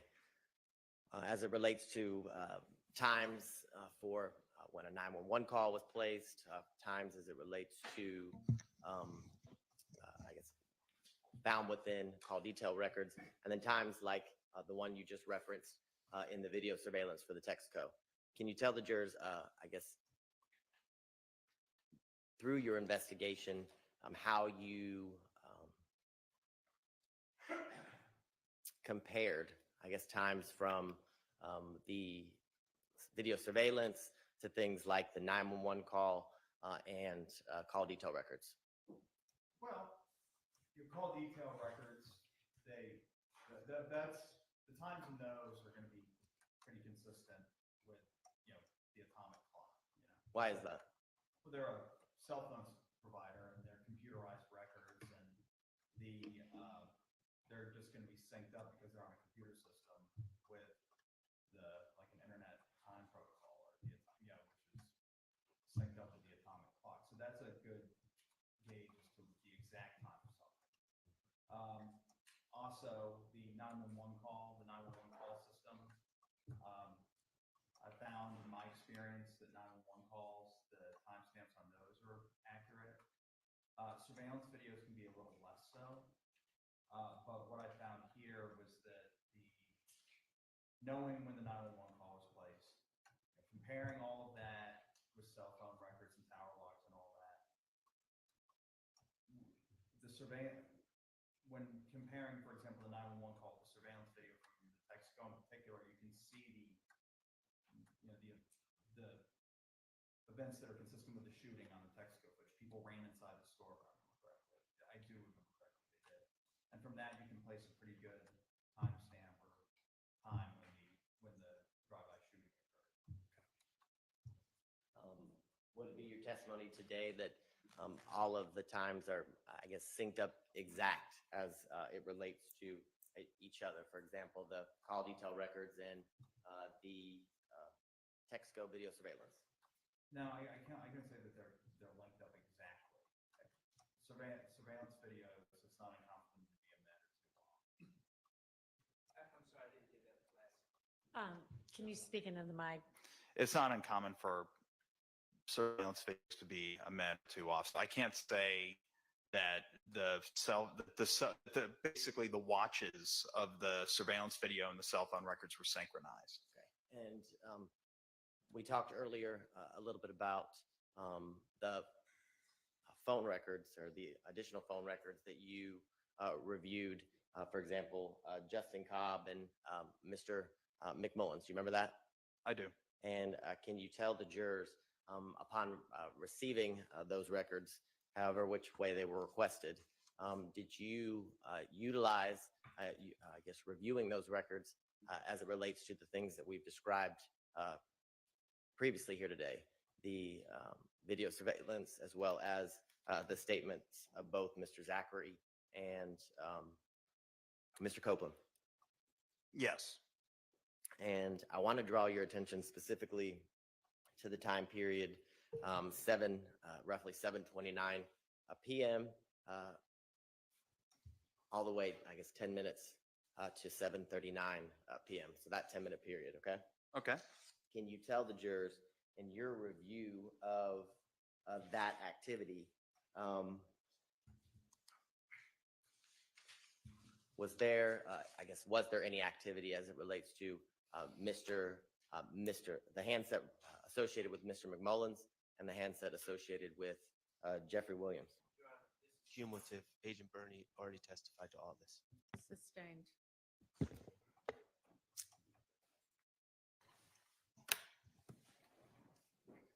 Well, let me ask you this, as it relates to your review of the call detail record, specifically the call logs of between Mr. Williams and Mr. Treadwell. Can you tell the jury how many incoming and outgoing calls there were between Mr. Treadwell and Mr. Williams? Sustained. The specific number of calls between Mr. Treadwell and Mr. Williams, I don't believe was ever discussed. Pretty sure it was.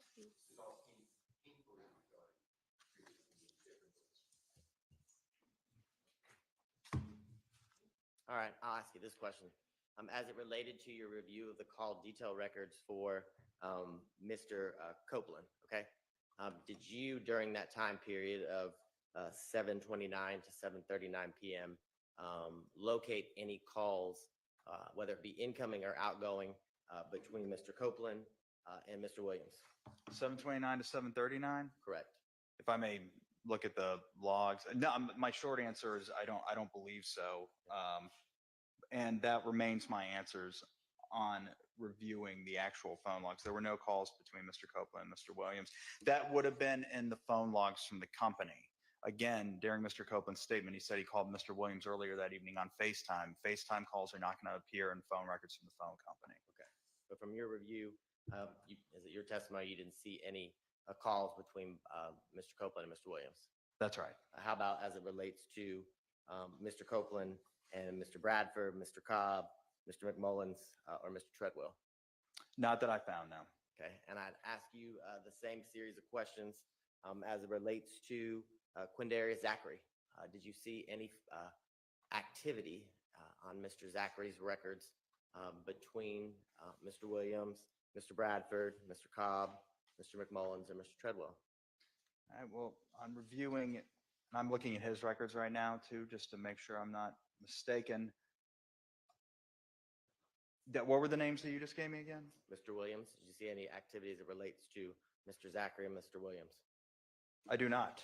And between Mr. Zachary and Mr. Bradford and Mr. Cobb? I do not. And were there any, I guess, incoming or outgoing calls between Mr. Zachary and Mr. McMullins or Mr. Treadwell? Not that I see, no. Okay. And I want to ask you lastly about Mr. Antonio Sledge. In your review of his call detail records, did you see any incoming or outgoing calls between Mr. Sledge and Mr. Williams between the time period of 7:29 p.m. to 7:39 p.m.?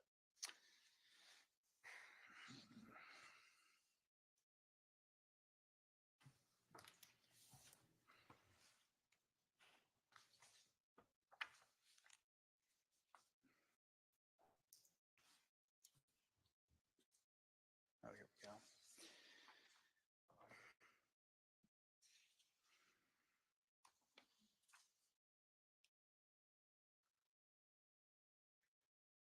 No, I don't see any. And what about between Mr. Sledge and Mr. Bradford or Mr. Cobb?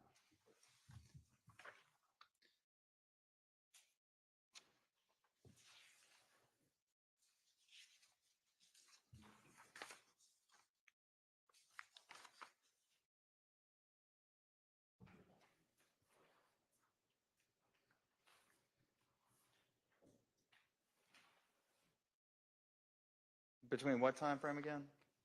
7:29 and 7:39 p.m. Justin Cobb called Javaris Bradford at 7:31 p.m. And I'm sorry, I need to be more clear. Did you see any, was there any incoming or outgoing calls between Mr. Zachary and Mr. Bradford?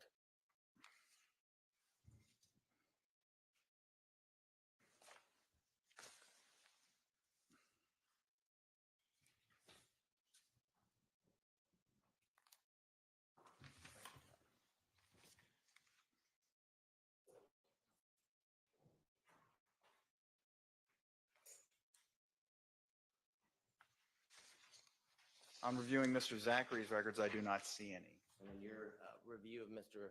Zachary records, did you see any incoming or outgoing calls between Mr. Zachary and Mr. McMullen?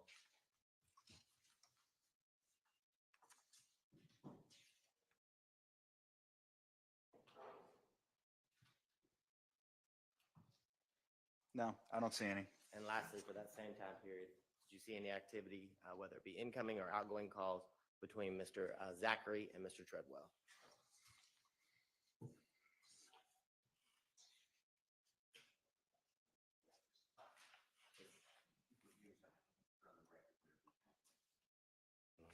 No, I don't see any.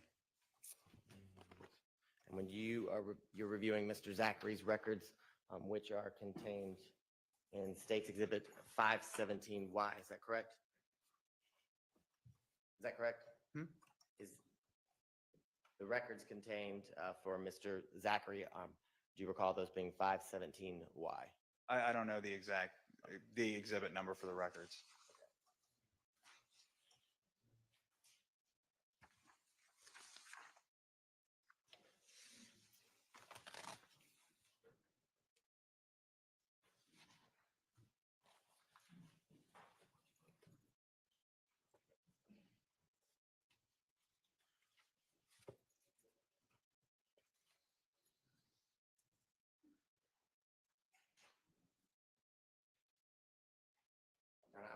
Further questions pending redirect.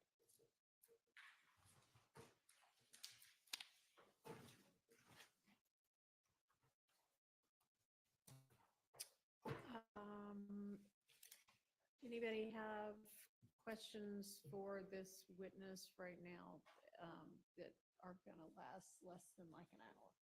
Less than an hour? Yeah. Oh, I hope so. Okay. Come on. If I'm not done an hour, start throwing things in. Okay. Can Is that we just do the that even court if or it is less than anybody an in hour? the courtroom?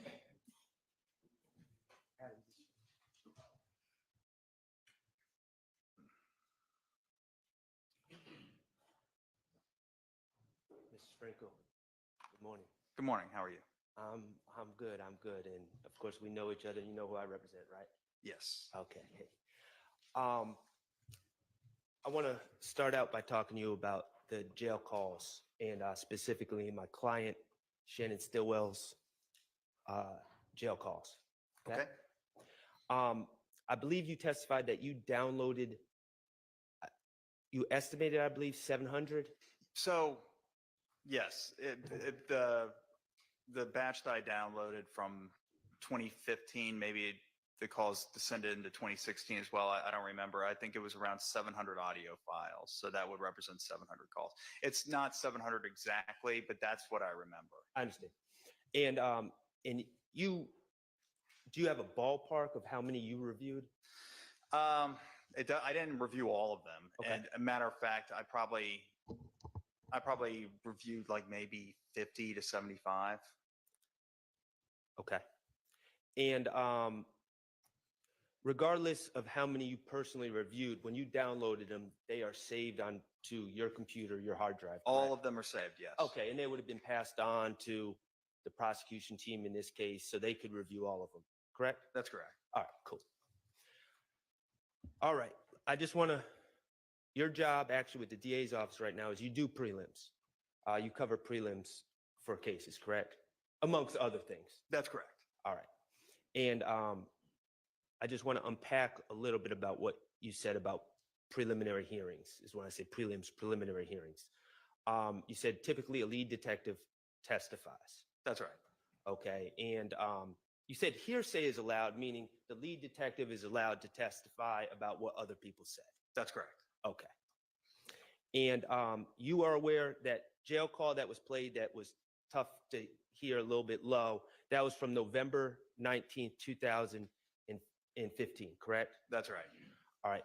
And November 19th, 2015 is the day that Shannon Stillwell had his prelim, correct? That's what I recall, yes. Okay. And that's why you had interest in that call. That's right. All right.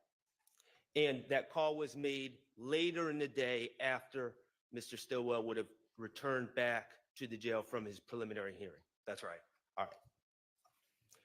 In Shannon, in Mr. Stillwell's preliminary hearing specifically, I know you said lead detectives generally are the only ones that testified. Detective Thorpe testified in that preliminary hearing, correct? Yes. Okay. Kenneth Copeland did not testify. No. Demekion Garlington did not testify. No. Quindarius Zachary did not testify. No. Okay. And I know it's hard to hear, but we're going to bring some volume to it, okay? Mr. Stillwell on that call said, I just went to court and they let everything out. That sounds right, yes. Okay, and that was after Detective Thorpe testified, correct? That's right. After he heard Detective Thorpe's testimony. Correct. Okay, he said they threw out, and it was tough to hear, so I want to make sure we're clear. On that call, he said they threw out Yak, Duop, Nard, correct? I don't recall that they threw out And Yak. I'm not suggesting throughout the case. I'm saying throughout the names. That sounds right. I definitely heard him mention those names. Okay. So I took it to mean maybe like their names were mentioned, maybe. Right. And because it was hard to hear, I'm just trying to make it clear. He's not saying, and nowhere in that call did he say he was with those people or anything like that that day. No. Okay. And again, those names were mentioned by Detective Thorpe, correct? That's right. All right, cool.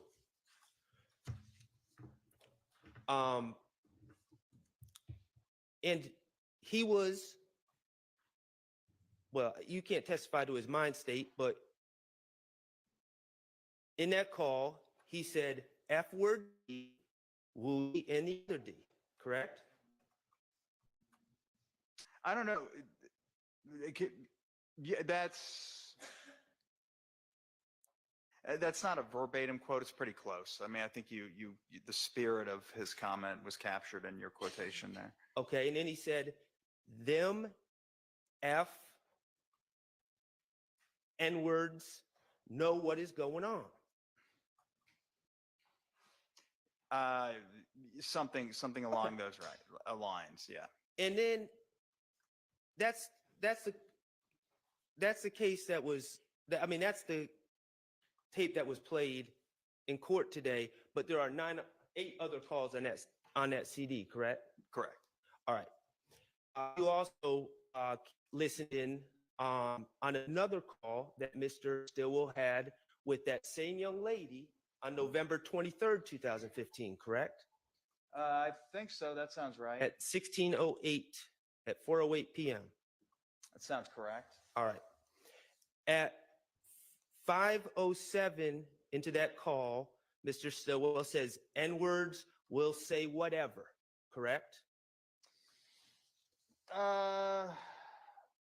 That sounds correct. I know that was the general spirit. I don't know if that's an exact quotation as to what he said. Okay. At 5:15 in that call, Mr. Stillwell said, they just trying to get the heat off their ass.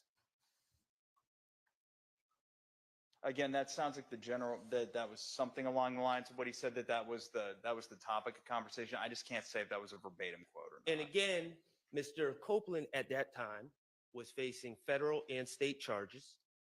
That's right. And Mr. Zachary, the other D, was facing charges related to the April 28th, 2015 shooting of houses, correct? That's right. All right. Mr. Stillwell in that November 23rd, 2015 call said, People will say anything to save their ass. Mr. Sharp would like to play the calls. Sustained.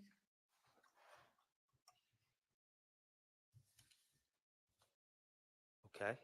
I mean, it is in evidence, trying to save some time, but I appreciate that, but if there's a valid objection, I've got to sustain it. okay. All right. Thank you. I twisted his arm. Also in that call, and this is just one more, and then we'll move on. Mr. Stillwell said, they will sit right there and lie. I don't recall that exact utterance being made, but it wouldn't be inconsistent with the general tone and of the call and the other things that he was saying. Okay, cool. All right. Regarding Mr. Copeland's cell records and the plotting you did, let me get this right. 722 is the 911 call. Yes. Okay. You said at 726, you have Mr. Copeland headset pinging on the tower. So 4 minutes later, he's pinging on the tower at the Green Store or in the vicinity of the Green Store. That is correct. It had moved north to that tower, so it was actually south of that tower seconds prior to, but yes. Well, you don't actually, cell phone records aren't like a chart where you see, for instance, a cursor moving through a map, are they? You don't see real-time movements during a call, do you? No. You just get spots in certain points in time. Yes, that's when cell calls are initiated. That is well. You get the tower and the antenna utilized by the handset at the time of the call. It's a very big area. But just at the time, right? Vague area, but also just at the time of the initiation of the call. Correct. Okay. And so 4 minutes after the purported time of the 911 call, that headset is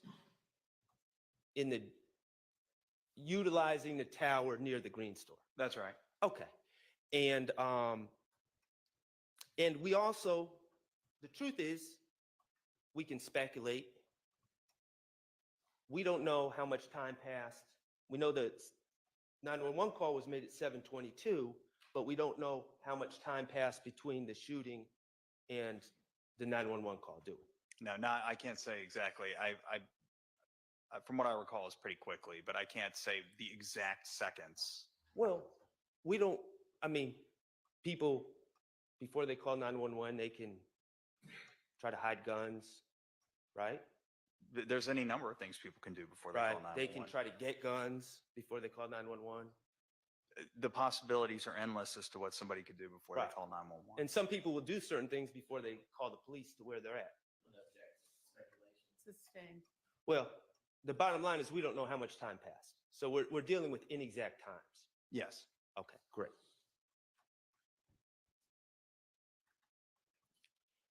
And you would agree that the Green Store is within a minute drive of the barbershop? It's pretty close. I don't know. I can't say if it's a minute, but it's less than a mile away.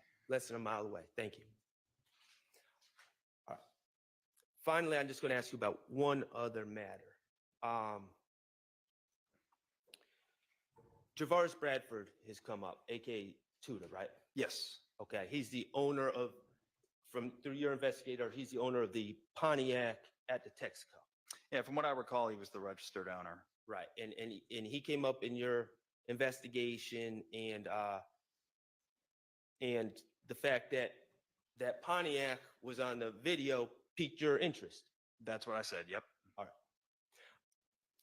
right. At some point in November of 2018, he wasn't charged in 2015. He wasn't. Okay. In November of 2018, he was still in the community, correct? He wasn't in jail or anything. That's right. All right. And you determined that you wanted to speak to him. I did. All right. And did you reach out to him? I don't think I reached out to him. It was likely a DA's office investigator. Somebody reached out to him. Okay. And was he asked to come in? Was he compelled to come into the DA's office? How did that work? I believe we gave him a grand jury subpoena, if I remember correctly. Okay, you issued a grand jury subpoena for him to come in and speak to you? Well, the grand jury was in session that day. Having never spoken to him, I wanted to speak with him before I potentially put him up before the grand jury, and I did end up speaking with him. And at that point, I determined that not to put him up. Okay, that was November 13th, 2018, correct? That's correct. And you had a meeting with him in a conference room in the DA's office, correct? Right. It was on video. I have it right here, actually. Yes. And present were you, Investigator Thorpe, at some point came into the meeting, correct? Investigator Thorpe, I think he was present the entire meeting. Okay. It's on video, but from what I remember, he was there the entire time. Okay. And then I don't want to mess up the young lady's name, so I'm not even going to try, but there was an investigator with the DA's office. Could you say her name correctly? Cynthia Nwakocha. Nwakocha. Cynthia, first name, last name, Nwokocha, I believe. Okay. Thank you. And Javaris Bradford showed up, correct? That's correct. He did not have an attorney. He did not. And he showed up to the conference room without an attorney, correct? Sustained. Okay. For this meeting, you had video from the Texaco, or was it stills or video? There were definitely stills. I think it may have, I can't recall if I played motion pictures of the surveillance video or I just had stills. He was at the very least showed still images. And you told him, in fact, that you were investigating the homicide of Donovan Thomas.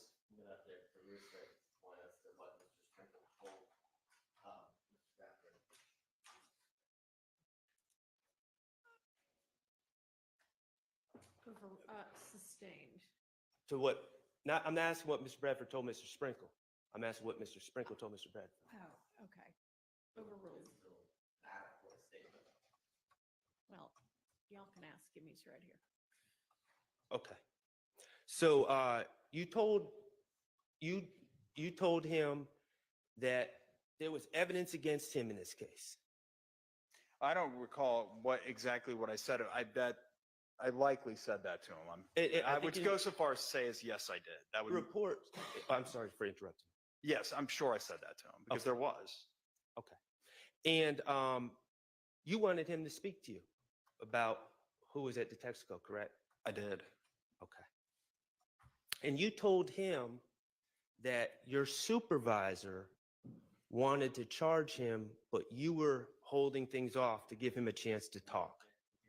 Yeah, I mean, it is. Sustained. Okay.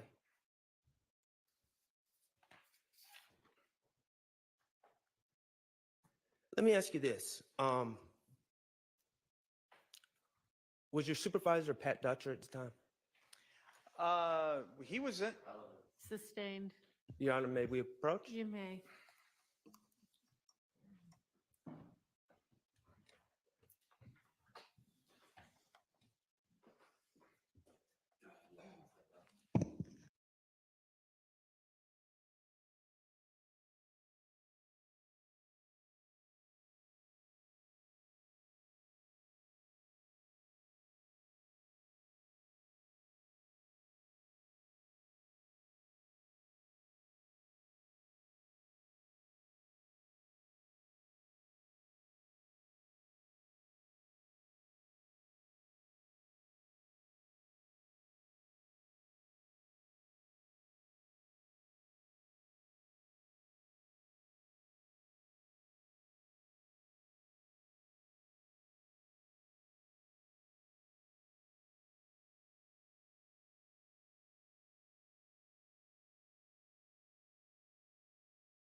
Your Honor, based on the court's ruling, I do not have any more questions, and I'll note with like 50 minutes to spare.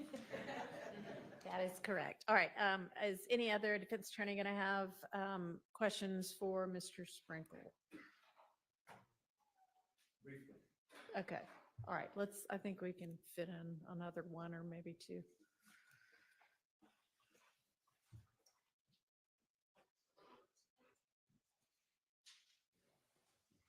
Good afternoon, Mr. Sprinkle, or ADA Sprinkle. Good afternoon. How are you? I'm good. How are you doing? Very well, thank you. Can I just look at this?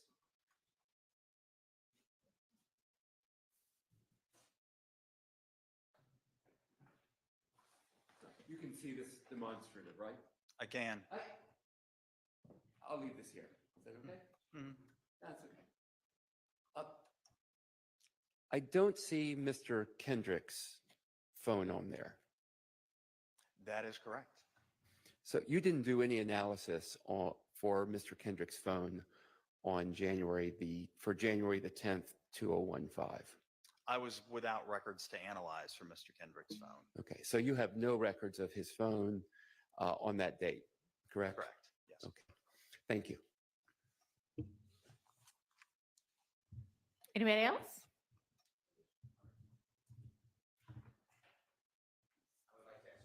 All right.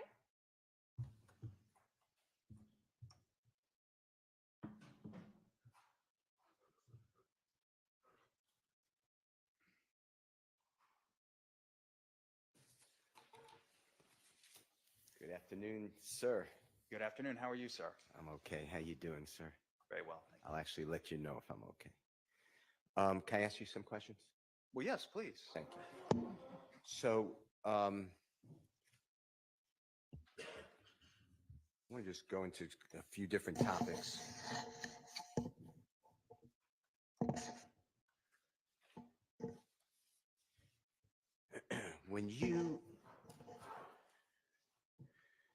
The way this was set up in your office, and you specifically work in this case, I think you made it clear. I'm going to be very brief, but if I'm wrong, just say I got it wrong.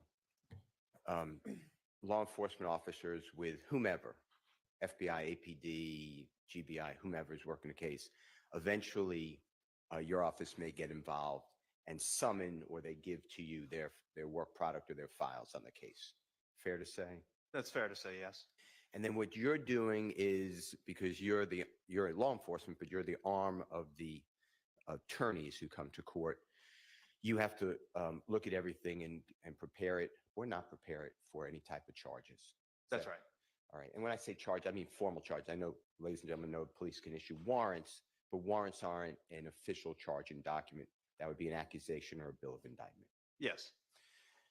When you got, and I'm focused only on this case, obviously, okay? When you get the file, you're getting the files from everybody who touched the case, as far as you could tell, from crime labs, from law enforcement, APD, GBI, whomever. I'm not eliminating, I'm not trying to keep out other agencies, but you try to get all those files together. Well, yeah, I try to get all the documents or whatever media that every agency that investigated the case has. I mean, I want to get as much as possible. Sure. Now, when you get the APD files, Atlanta Police Department files, and you start looking at them and reviewing them, I want to ask you if you can remember. Do you remember any notation from Detective Thorpe that he reviewed the McDonald's surveillance video from January 10th, either January 10th, 2015, and he did that on or about January 11th or January 12th, 2015? I don't, and I feel like I would remember that. Tell the jurors why you remember that, if you don't mind. Well, the McDonald's, as they've heard, was the McDonald's at Old Hayville and Cleveland Avenue. 151 Cleveland Avenue? Yeah, I think that's the address. Whatever. It's at the intersection, at or near the intersection of Old. Yes, I believe that's the address. What you just said, and that was said to be a rendezvous point. the parking lot of which. So I would have remembered I would have remembered it because, first of all, I've never seen that video. I've never seen any surveillance video from McDonald's. So if I were to read something that said from a law enforcement officer said they did review it, I would have said, well, I would have remembered. That would have been a big thing for me. I would want to have had the video. So no, I don't recall any notations from Detective Thorpe about him reviewing the video and not obtaining it, presumably. So no, I don't remember anything like that. And if that video, if it's working and if it captures the area that this, what was your word, rendezvous? Is that what you just said? I think so. Okay. And the rendezvous, according to Mr. Copeland, let's say, it might be others, but at approximately 8 o'clock at night, January 10th, 2015, approximately. Mm-hmm. And you could correct me, if my times are off. If that surveillance at the McDonald's captured people actually meeting, then we would know who was actually there and if Mr. Copeland was being straightforward. Is that fair to say? Sustained. Did Detective Thorpe ever tell you, besides his file, did he tell you that he went out and looked at and saw or tried to see the video from the 10th day of January 2015, approximately 8 o'clock p.m. from the McDonald's? I covered this with Detective Thorpe, but I'm impeaching him. Overruled.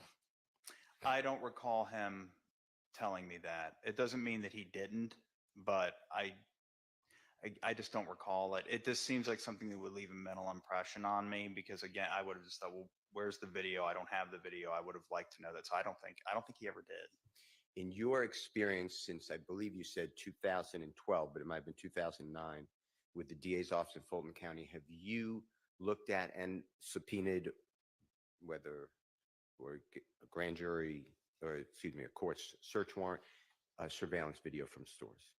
I have, yeah. Have you found that after a certain period of time, some of the video is erased or deleted? Yes, that's the practice.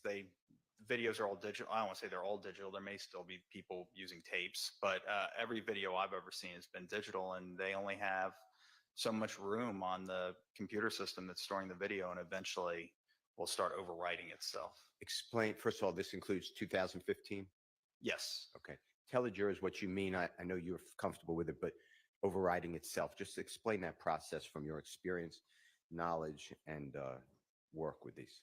Well, just like every computer surveillance system, cameras are hooked up to essentially a computer. The footage is recorded digitally and stored on a drive, some sort of media in the computer, but that drive can only store so much data, so many ones and zeros, I suppose. And so once the drive is full, the system is programmed to just, it's not like a tape where it starts in the beginning of the tape and starts overwriting it, but it starts writing data to the parts of the drive that already have data on it. And over time, the data just starts to rewrite itself. And eventually, after a certain amount of time, all traces of the footage from a certain date will eventually be gone as they've been overwritten by data from other footage. So just putting that make it simple on a date. Have you seen a surveillance video that lasts 30 days? I believe so. I don't want to throw out any names. But there's one place in particular that comes to mind, but it's not relevant here. And I also don't remember exactly, but I do believe that 30 days I have seen before. Okay. What's a typical days until it starts overriding? I'm going to just ask that for the speculation element relates to McDonald's video. I'm impeaching Detective Thorpe. I feel maybe 2 weeks. That's always what I kind of mark in my mind as if it's within 2 weeks of an event. I mean, you want to get the video as soon as possible, to be clear, but I really start losing hope after 2 weeks. But again, it depends on it could be a big retail outfit.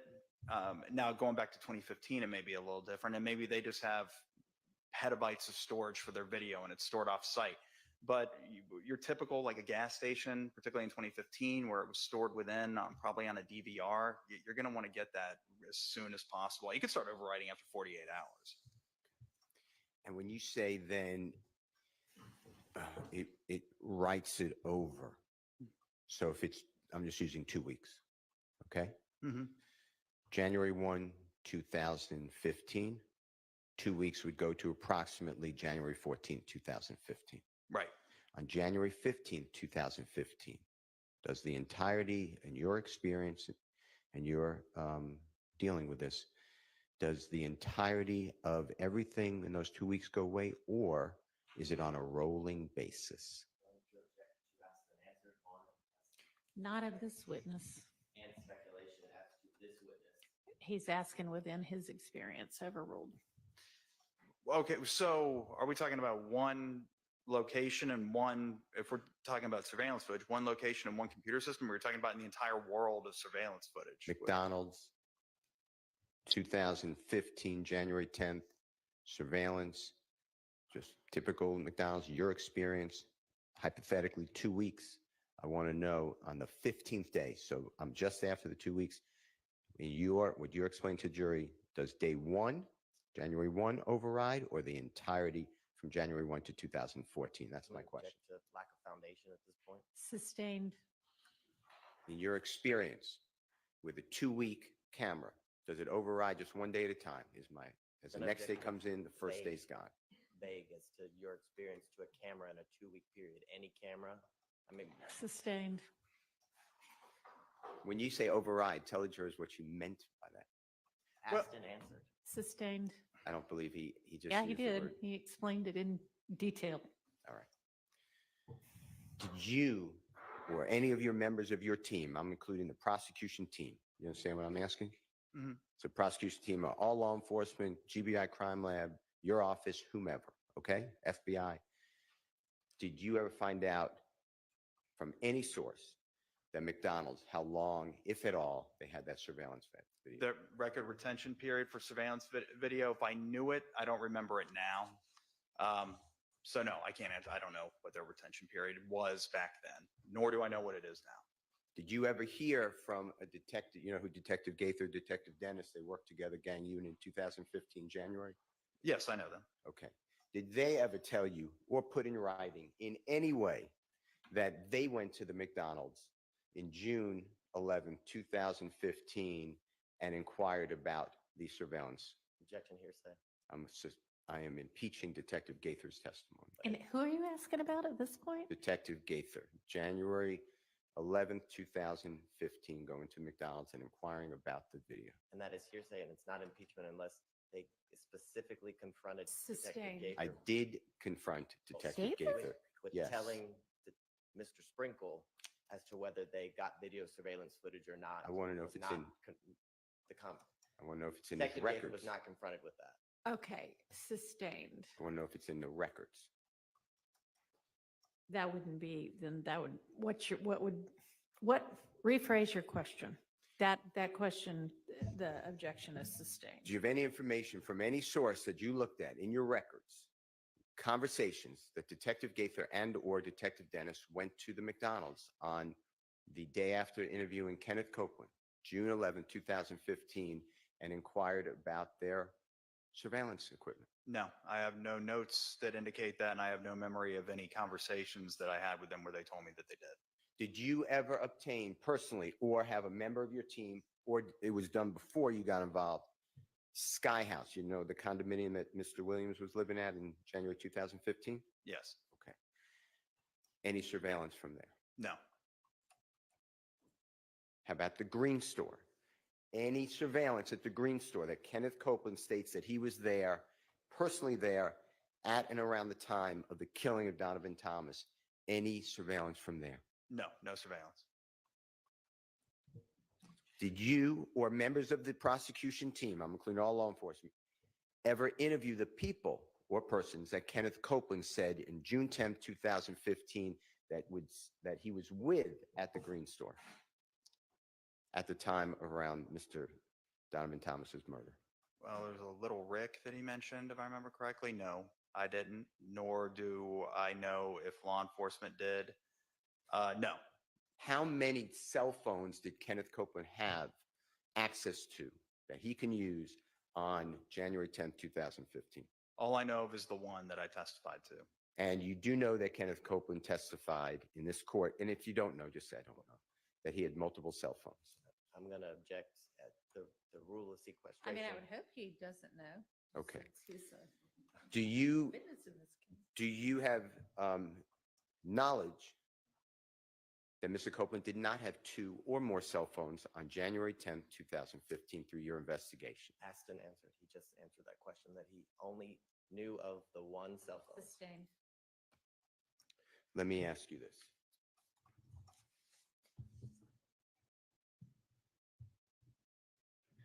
Phone records that you talked about at length with the Honorable Mr. Gotti through your analysis, and what you were given and subpoenaed more phone records. Fair to say? Yes. All right. Those phone records give a general whereabout of where a handset is located, if it's working properly, if the records are accurate. I'm assuming all that, where a phone set would be in relation to a cell phone tower. Is that fair to say? Right. Just the area that the approximate area that the phone would be located based on the tower that he utilized. And in your experience, if you know, and if you don't know, just say, I don't want to testify to this. That area could be how many miles, how many feet, do you know? And we're talking about Atlanta, January 2015. And please, I'm not trying to put you out on a limb. I know you're under oath. Well, I don't know that anybody could testify as to the exact square footage of the area, but it suffices to say it's not like GPS. It's a large area, probably like over a mile. Could be multiple miles. Could be. And jurors may not understand what you meant by it's not like GPS. Just explain that. Well, like a point on a map. Like, in other words, when you get phone records, you don't have a log of the exact locations of a cellular device, like a pinpoint that you could put on the map that the phone was right here. Like, for example, I have a phone on me. If you were to get my phone records, it wouldn't show my phone sitting right here in the witness stand. It would show that it was using the tower next to the courthouse or near the courthouse, down the street, wherever, but it's not exactly. Now, are you aware from your review of your records as you've been testifying and the recordings that Kenneth Copeland met with Detective Thorpe, Homicide Detective Thorpe, on the early morning hours of January 11, 2015? Yes, I do recall Kenneth Copeland traveled to the precinct or arrived at the precinct and spoke with Detective Thorpe, yes. And did you remember seeing that video? Did you ever watch that, and do you have a memory of that video encounter? I believe so. It's been a while. I don't recall that video being all that important to me. I remember summarizing it, so I must. Yes.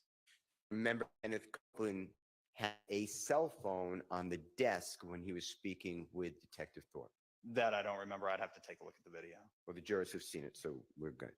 Do you remember Kenneth Copeland explaining that he knew that cell phones can give an area on January 11, 2015, explaining to Detective Thorpe that he was aware that check the cell phone records, check the cell phone, it'll show it's in this area. Do you remember him saying that? I remember somebody saying that during the. I can't say that I remember if it was him, though. All right. Let me ask you this. The cell phone records that we have here, unfortunately, don't give the actual communication. They might say handset of Kenneth Copeland, speaks with a handset of Natasha Williams, but we don't know what's being said according to these records. Fair to say? That's correct. Now, with regards to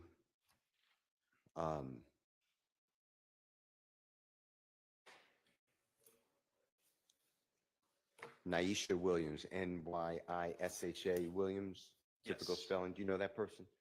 I do not. Okay. Do you remember seeking and obtaining and subpoenaing cellular telephone records for Nyesha Williams? I do remember doing that.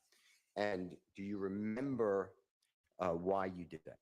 They appeared in there was a number that appeared in Kenneth Copeland's cell phone records that evening. And when I say that evening, I mean the evening of January 10th, 2015. And specifically, So I'm clear here. It was 404 6210102. I'm looking at Kenneth Copeland's record to refresh my recollection. And because of the times that there were phone calls sent or transmitted and received by that number, I thought it was relevant. So I subpoenaed both the call logs and the subscriber information. The subscriber information was the name of Naisha Williams. And sometimes people can, there's nothing wrong with it, people can use a cell phone that's not registered in their name for various reasons. Is that fair to say? It's very fair to say it happens all the time. So a Naisha Williams, I'm just using that name since we're using it, she could be on the Verizon call as a registered person, but she can freely give me her cell phone. I could use it all the time. That's right. But it would come back if somebody, like you subpoenaed it, it would look like it's Naisha Williams' call. In the name doesn't mean she's using a phone. That's right. And you, through your research, took Kenneth Copeland's statements on June 10th, 2015.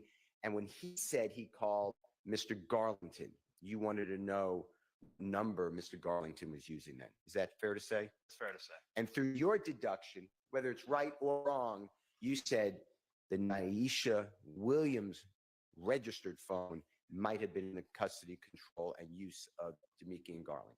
It's possible, but I do not know. I'm not saying anyone knows, but that was your deduction. That's right. That's why you then targeted the jail record for Naisha Williams' registered phone, because you thought it may relate to Mr. Garland.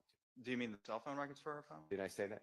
I think you said jail records, but yes, I obtained the cell phone records. I said jail record. I meant cell phone record. Yes.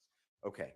Now, when you obtained those records, you specifically did not request, you testified to this before, you specifically did not request historical cell site location data for Naisha Williams' phone. That's correct. And what that means to the jurors who may know what it is, but don't, that means you don't get the longitude and latitude of which tower that phone is employing at the time of the handset speaking with the cell tower, then it goes to switching station. That's essentially right. You just get a log of incoming and outgoing calls, the times, the numbers, but the columns that tell you the location of the tower that was utilized, you don't get that. You need a search warrant for that. Did you ever exclude the Naisha Williams cell phone as the phone Mr. Garlington was using on the night of January 10th, 2015? Did I ever conclude that it was not his phone, or the phone that he was using, rather? I meant phone is using. No, I never definitively concluded that he was or was not using that phone. And if, as you believed or hunched or were doing your work, Mr. Garlington was using that phone registered to Naisha Williams, then you can track at least what calls were being made at what times. Is that fair to say?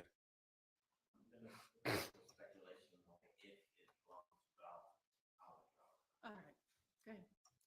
You can answer. You mean I can at least see the phone, Yes. like the list of calls that were sent and received, text messages sent and received by the phone, the Sure. handset? Yes. Yes, I believe I obtained those records. All right.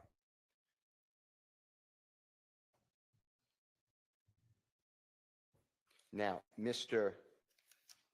Copeland stated on June 10th, 2015, from the McDonald's, that he was in his car at some point, along with Mr. Garlington and along with Mr. McMullen, Demise McMullins, also known as Nard. If I remember correctly, I think he said it was his brother, Rontrez Brock's Dodge Charger. But yes, all three of them were at the McDonald's in that car. The car that he had possession of, Kenneth Copeland did, that is. And Kenneth Copeland said that I'm not saying it's true, but Kenneth Copeland said on June 10, 2015, he left the McDonald's. I'm using 8 o'clock. If I'm wrong, just correct my time, but approximately 8 o'clock. He was driving the vehicle, the Charger, along with Mr. Garlington in the front passenger seat and Mr. McMullen or Nard in the rear driver's seat. That sounds right, yeah. I don't recall what the exact seating arrangement was, but the occupants of the vehicle, that sounds correct. And then he has that car, Charger, going up, following another vehicle, a Nitro, white Nitro, to around Jeffery Williams' Sky House condo. That's what he said. And did you look, when analyzing the calls from Naisha Williams, records rather, from Naisha Williams, and realized that during a relevant period of time on the proposed drive from the McDonald's to the Sky House, the Naisha Williams call that's potentially with Mr. Garlington and the Mr. McMullen calls, the number associated with Mr. McMullen, were in communication with each other. Are you asking me, did Mr. McMullen and or the phone subscribed to by somebody named Aisha Williams communicate? At the relevant time of when supposedly Mr. Copeland is driving them together in the same car to the Sky House. Yes, that's my question. I do recall Mr. McMullen was a very frequently contacted number within the Naisha Williams phone records. I don't work, but I don't have, well, I do have Mr. McMullen. If you could check it, I'd appreciate it. And just tell the jurors whether at the time they're supposedly in the same exact car, the two phone numbers of the Naisha Williams and the Mr. McMullen are communicating together according to phone records. Okay, so we have what? Can you use what exhibit you're using? Is that an exhibit or It's already in evidence. does he know what exhibit number it is? Do you have an exhibit number? Are you looking at an actual?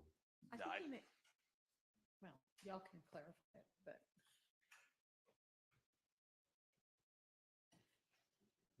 is there an exhibit number on what you're looking at?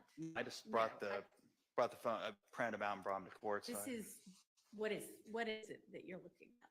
the phone records for 470-217-6080, Demise McMullen. Okay, does anybody know what exhibit number that is? Yeah, 464. Thank you. Still requested by direct. Okay. I didn't want it across the phone.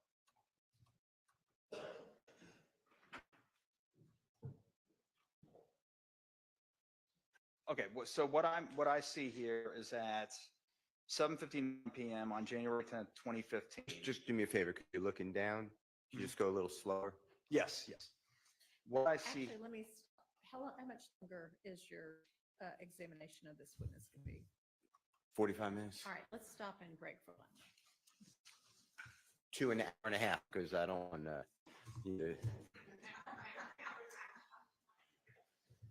All right, I'll see y'all back at,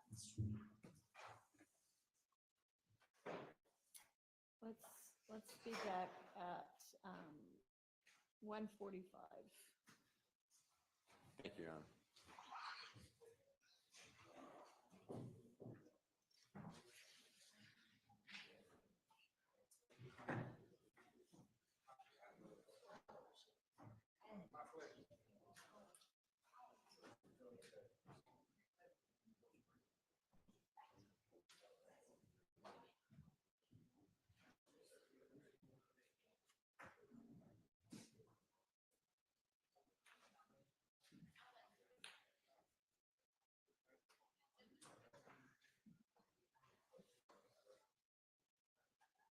All right, unless there's anything we need to take up, I'll see everybody back at 1:45. All right.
Thank you, Your Honor. Good afternoon, Mr. Sprinkle. Good afternoon. I think we were at a point where you were about to testify, I believe, obviously, tell me I'm wrong, that at 7:59 p.m., according to the phone records, Aisha Williams' associated phone, who may be Mr. Garlington's phone, handset that he had, connected to Mr. McMullen or Nard. And just if I'm wrong, I didn't mean to be wrong, just correct it. Yes. So I see that actually there's a call at 7:53 p.m. And just to make sure we're oriented, this is all Eastern Standard Time, and we're talking about January 10th, 2015. Yes, All right. Eastern Standard Time, January 10th, 2015. So I see a call from the handset associated with Demise McMullen to the handset associated with a subscriber named Naisha Williams at 7:53 p.m. I then see that at 7:59 p.m., and I believe that's where we left off, that the handset associated with Naisha Williams calls the handset associated with Demise McMullen. And again, that's at 7:59. And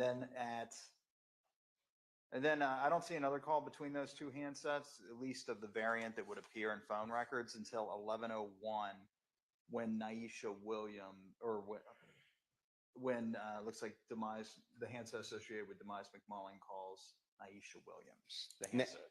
Now, from your view, the reason we even got Naisha Williams is because Kenneth Copeland gave a statement on June 10, 2015, articulating that he made calls at a certain time to the handset of Mr. Garlington. And you deducted potentially that would coincide with Naisha Williams' handset. Yes, I thought that was a possibility. But like I said before, he also said that he called Mr. Garlington on FaceTime. Now, he didn't specify if all the calls were FaceTime calls. Some were voice calls that would show up on cell phone records. But apparently there were multiple ways that, according to Mr. Copeland anyway, that he would have contacted Mr. Garlington. So I surmised that based on the time of the calls, that perhaps this 404-621-0102 number that was subscribed to by somebody named Naisha Williams may have been Garlington. But again, I don't know. I understand. And I appreciate you telling and educating the jurors. Now, Mr. Copeland said around the 8 o'clock time, so 7:53, 7:59, I'm including that time, that he was in a car with Mr. Garlington and Mr. McMullen, also known as Nard. So I don't recall Mr. Copeland pinpointing the exact times that any of these things happened. We may just have to deduce it based on everything else in the case. So to be exact, I don't know that he ever said I was in a car with these people at this exact time. Let me do it a little differently then. From the McDonald's going to the Sky House, he had traveling with him Mr. Garlington and Mr. Demise McMullen, also known as Nard. Yes. According to Mr. Copeland. Mhm. Okay. But you have the handsets of Naisha Williams and the handset of Demise McMullen, also known as Nard, contacting one another around the times that this Mr. Copeland's car would be traveling from the McDonald's to the Sky House, if he's true. That is correct. All right. Do you know of a reason that people would call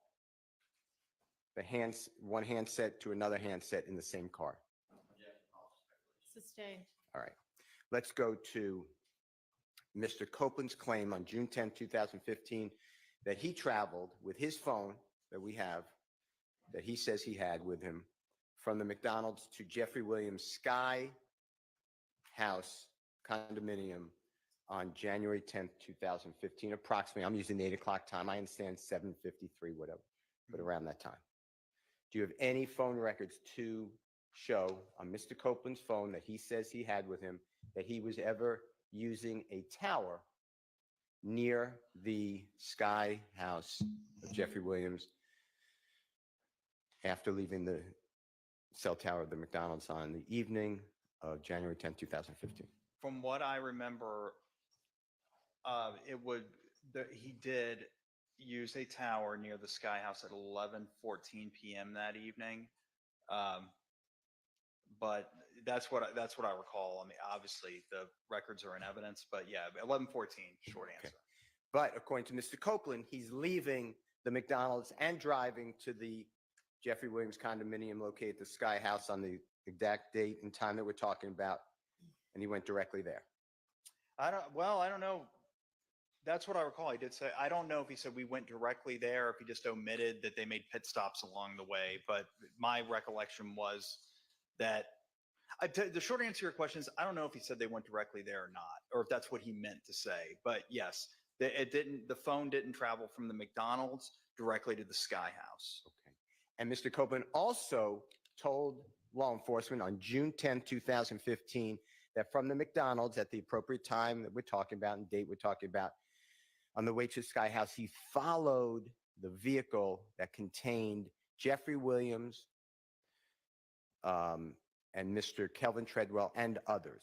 Do you remember that? I do. All right. And Kevin Treadwell's nickname would be OG Bentley. Is that fair to say? Yes, that's right. All right. Understanding Mr. Kelvin Treadwell's phone records, does Mr. Treadwell's phone records indicate that he is at or near a tower by Jeffery Williams Sky House condominium on June 10th, 2015, after being down by the McDonald's area? Do you mean January 10th, 2015? What did I say? June 10th. No, But- no. I'm sorry. Yes, you are correct. Okay, I do not. I'm referring to my report to refresh my recollection, but I don't recall seeing that Mr. Treadwell's handset pinged off a tower near the Sky House condominiums. All right. Do you have any, if you're looking to, I'll wait for you, I apologize.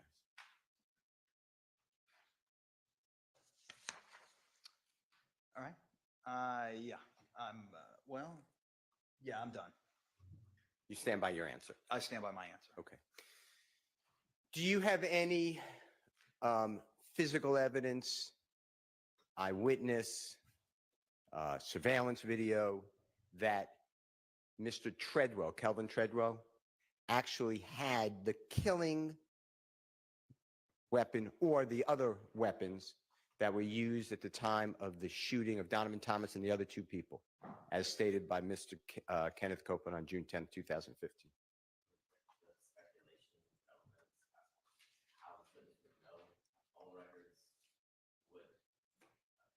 Objection, Your Honor, to the speaking.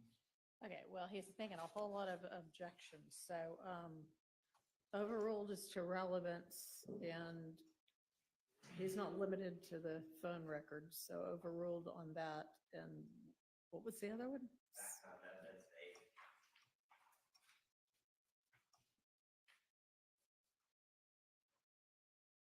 Sustained. There's been 10, okay.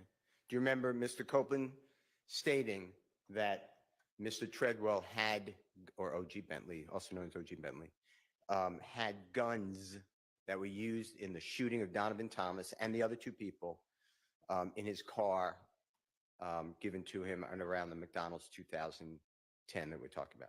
Yes, he said that. Do you have any physical evidence, surveillance evidence, anything to corroborate that those guns were actually in that car at any time or given to Mr. Treadwell? No. All right. Now, I want to ask you to educate the jurors if you are aware of what a geofence is. If you're not aware, just say, I have no idea.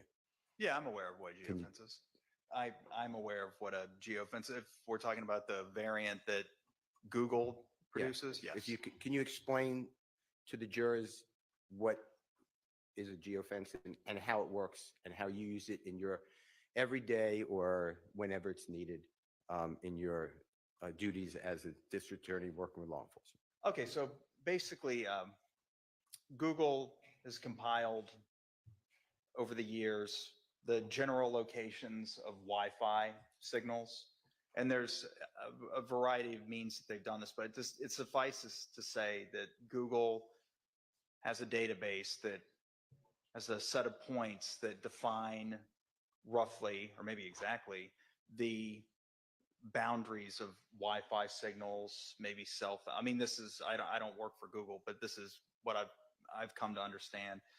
And that based on this, Google, if you have an Android device in particular, with location services turned on, Google can approximate your location because while you may not be connected to a certain Wi-Fi network, your phone can nevertheless see the Wi-Fi network. So if your phone can see a Wi-Fi network, and Google, because like I said, they know where the Wi-Fi networks are generally, then Google has a pretty good idea where your phone might be at a certain time.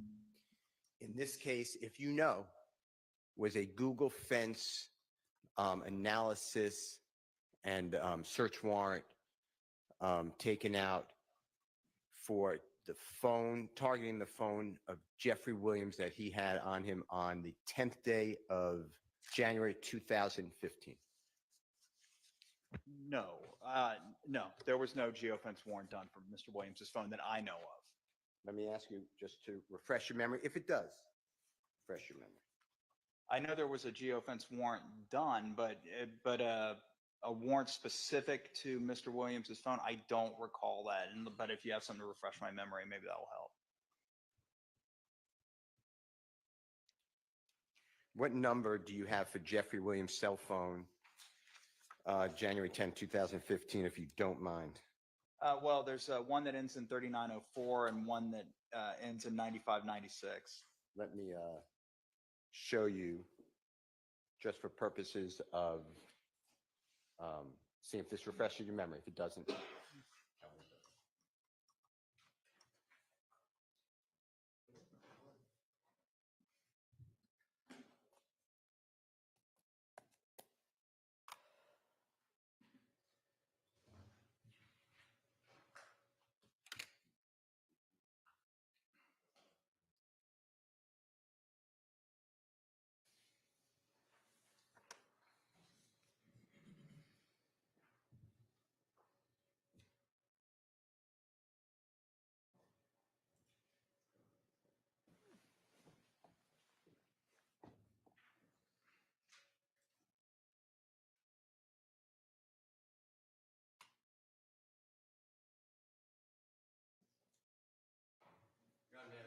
You may. I'm showing you a document. Do not, may I approach you? Yes. Just do me a favor, peek at it. Just tell me if you've seen it before, and if you were involved in it, and if it refreshes your memory, and if it doesn't, tell me that as well. And on the second page, second to last paragraph, you should see that phone number you just articulated.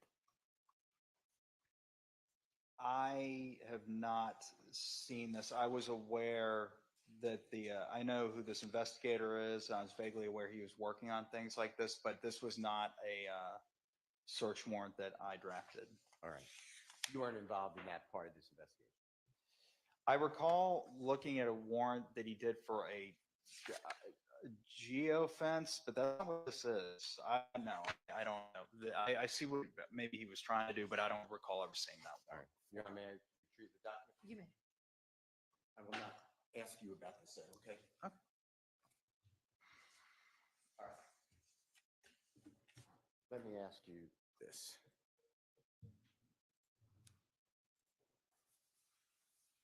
Are you aware, in your involvement in this case, whether you, your office, your prosecution team, the whole group, ever tracked the cell phone associated with Kelvin Watts, also known as, do you remember his? I do remember. I know who Kelvin was. Shell, same person? Yeah, I know who he is. Yes. Okay. Tracking his cell phone historic data related to these shootings in 2015. Well, for Mr. Watts, the one case that I recall was a shooting of a fatal shooting of a young lady named Tiara Jones. We did have phone tower logs, and that would have been September 2015, but that's the only case I remember. Did you or your coworkers, the prosecution team, ever analyze the cell phone historic data records for Kenneth Copeland's phone from these shootings in 2014 through 2015? Well, apart from what we're talking about right here, January 10th, 2015, I don't recall now.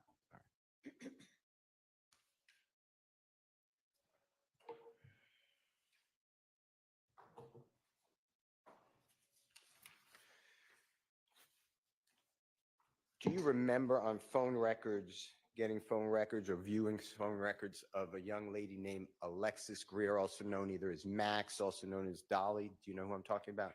I do. All right. And through your investigation, your belief, if you don't know, just say Jeffrey Williams' sister, older Yes. sister. That was my understanding, yes. All right. Do you remember that at 12:04 a.m. on the 11th day of January 2015, the handset or cell phone associated with Alexis Greer, Max, Dolly Greer, same person, called 911?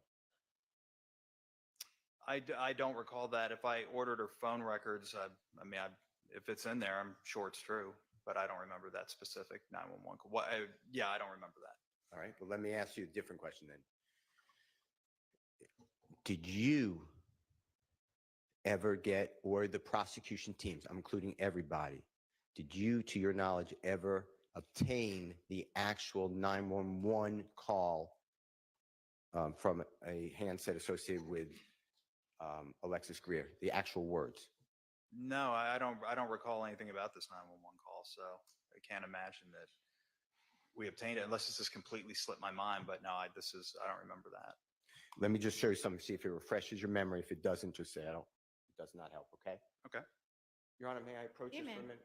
It's going to be behind you, Mrs. Springer. I'm going to walk right behind you, okay?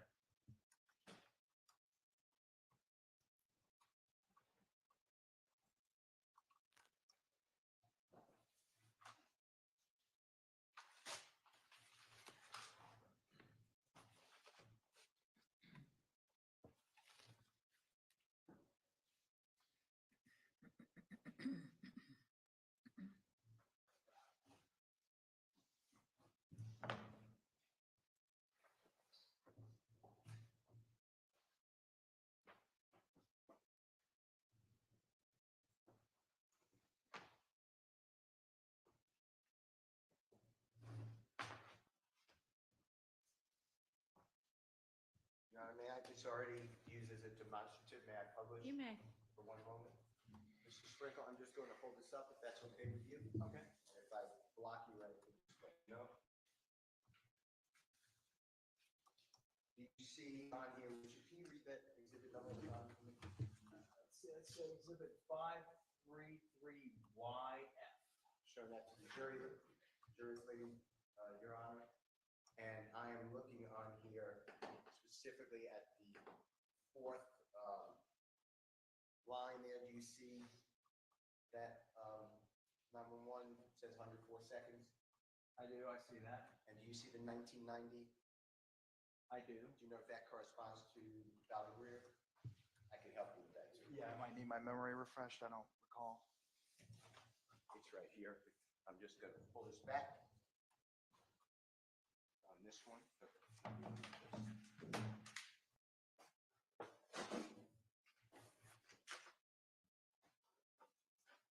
Okay, I see it now. Can you just do me a favor, since I'm showing it to you, can you read the exhibit number? It is 533Y to A, Okay, and who's the 1990 number associated with? Dolly Greer. All right. My question then, does this in any way help you to remember whether you, let me go yell at you. Does that help you with whether you or your coworkers ever had possession of that 911 call? The actual, I'm talking about, this is 911 and here's a recording. Right. I don't recall that. How long a 911 call is kept by APD? If you know. 1 year is what I've always, unless that retention period has changed, 1 year is what I've always known them to keep them. Okay.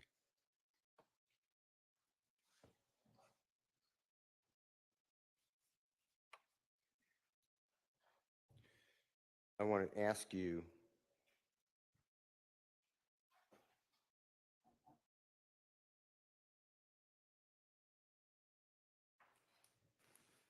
you were asked by the Honorable Mr. Body a couple of questions about listening to or being present at, actually, interviews of Mr. Zachary, also known as Little D. That's correct. All right. And there's two Little Ds. Earlier, I was saying Mr. Garlington, he's also Little D. Fair to say? That's correct. All right. I'm now talking about Mr. Zachary, Yes. also known as another Little D. All right. You were present at the April 13, 2017 recorded interview with Mr. Zachary, fair to say? Yes, I was there. And you were there with other law enforcement, including Detective Thorpe, Detective Dennis, Detective Gaither. I believe if I'm leaving someone out, I'm not trying to. Yes, that's correct.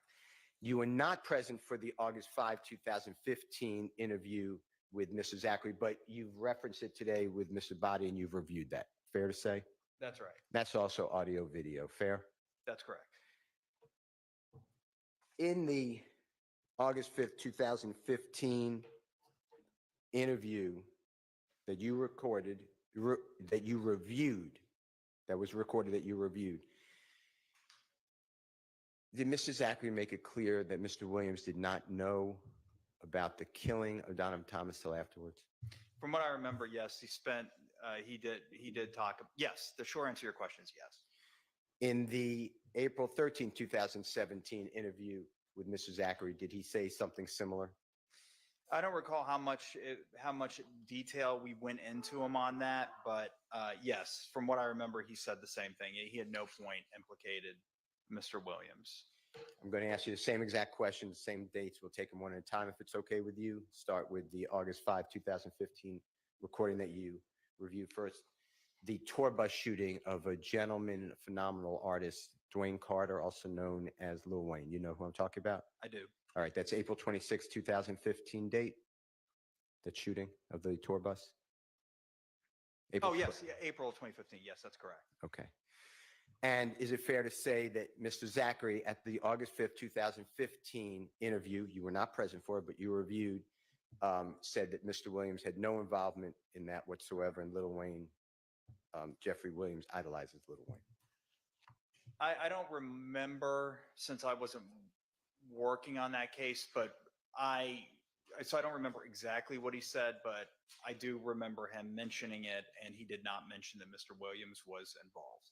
Same question for you, August or April 13, 2017. If it came up, tell the ladies and gentlemen, jury, Mr. Zachary again stated Mr. Williams was not involved in the shooting bus of that tour bus. That I don't recall it coming up during that interview. Okay. Let me ask you this. Do you remember Mr. Zachary stating that Mr. Copeland was responsible for shooting TIG? Do you know what TIG Studios is? You know what I'm talking about? Metropolitan Parkway? Yeah, 675? Mm-hmm. Okay. Do you remember Mr. Zachary explaining that Mr. Copeland fired bullets into that establishment? Okay, I need you to speak up a little bit. It's in the recording that was played for the jury, that was reviewed by Mr. Sprinkle, and Mr. Abadi asked Mr. Sprinkle about that same interview. Not my recollection of how. Sustained. Do you recall Mr. Zachary stating that Mr. Copeland and Tay, do you know who Tay is? Tay, T-A-Y. I'm spelling T-A-Y. Which Tay? Threat. No, I don't recall this. You don't remember? I do not remember this. Do you remember Mr. Zachary stating that Mr. Copeland and another person were responsible for shooting Rich Shomiquan's father at the barbershop? Different barbershop, not the January 10, 2015. No, I don't remember that. Okay. All right, let's talk about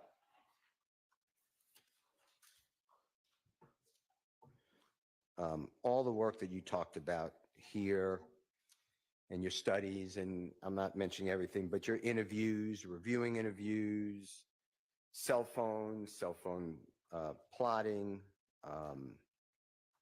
videos, all your work, okay? Then in some point, do you remember the date in 2018 you interviewed Mr. Kelvin Treadwell, O.G. Bentley? Do you remember that? Which day was this again? 2018. Oh, right. Yes, I do remember that. Yes, that was another matter, but yeah, I do remember it. And do you remember stating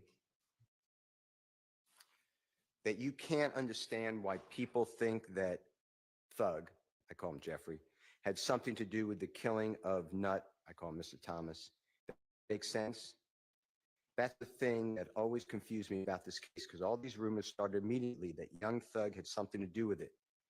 But yeah, then young Thug put a picture of him on Instagram, Mr. Thomas. So I'm looking at these people saying, oh, you and little Woody had something to do with it. The more investigated the case, the more I've investigated the case, I just don't, near as I could tell, young Thug and Birdman were friends with Mr. Thomas or Nut. So I don't know why people say that he was involved. Well, I recorded the interview, so I'm assuming that's a verbatim quote. I don't have everything I said during that interview memorized, but I'm assuming that, like I said, since you're reading from a transcript, that, yeah, I said that. All right.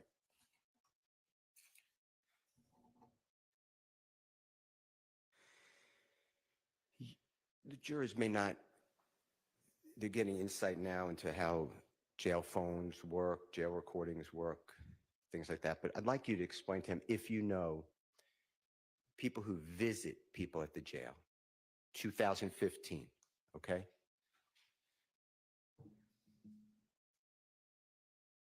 If you know, can you yourself, you're a lawyer, can you actually physically go into the jail, you know, with permission, everything's lawful, it's ethical, I'm not suggesting anything, and actually get up on a floor and meet with someone who, God forbids, in custody? Have you done that before? At the Fulton County Jail? Fulton County Jail, thank you.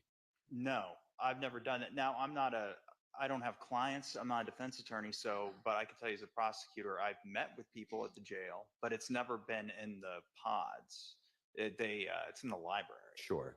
Mhm. That's what I'm saying. Just get access to the jail and meet with a human being who's, God forbid, incarcerated. You've done that before? I've done that before. Do you know whether the jail in 2015 now had surveillance for people walking in and out of the jail? I'm talking about the common area, walking in and out of jail.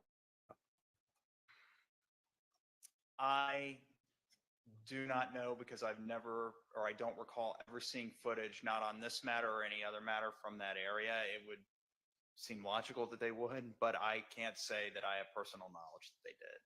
How about when a person, we could use you, so your personal knowledge, in 2015, if this happened to you, going into the Fulton County Jail to see somebody, to see somebody in custody, have to sign in any paperwork, show your ID? Yes, that you have to do. All right. And to your knowledge, is that saved by law enforcement? The jail? From what I remember, it was the sort of paper that it would create it was like a carbon paper, the kind of paper that it would make a copy of it when you write on it.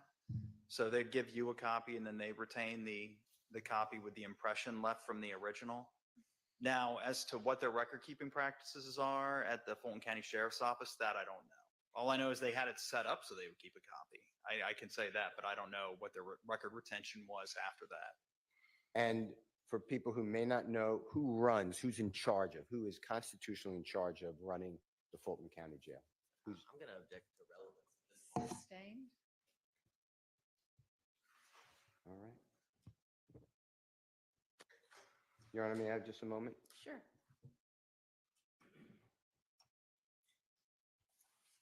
Do you know whether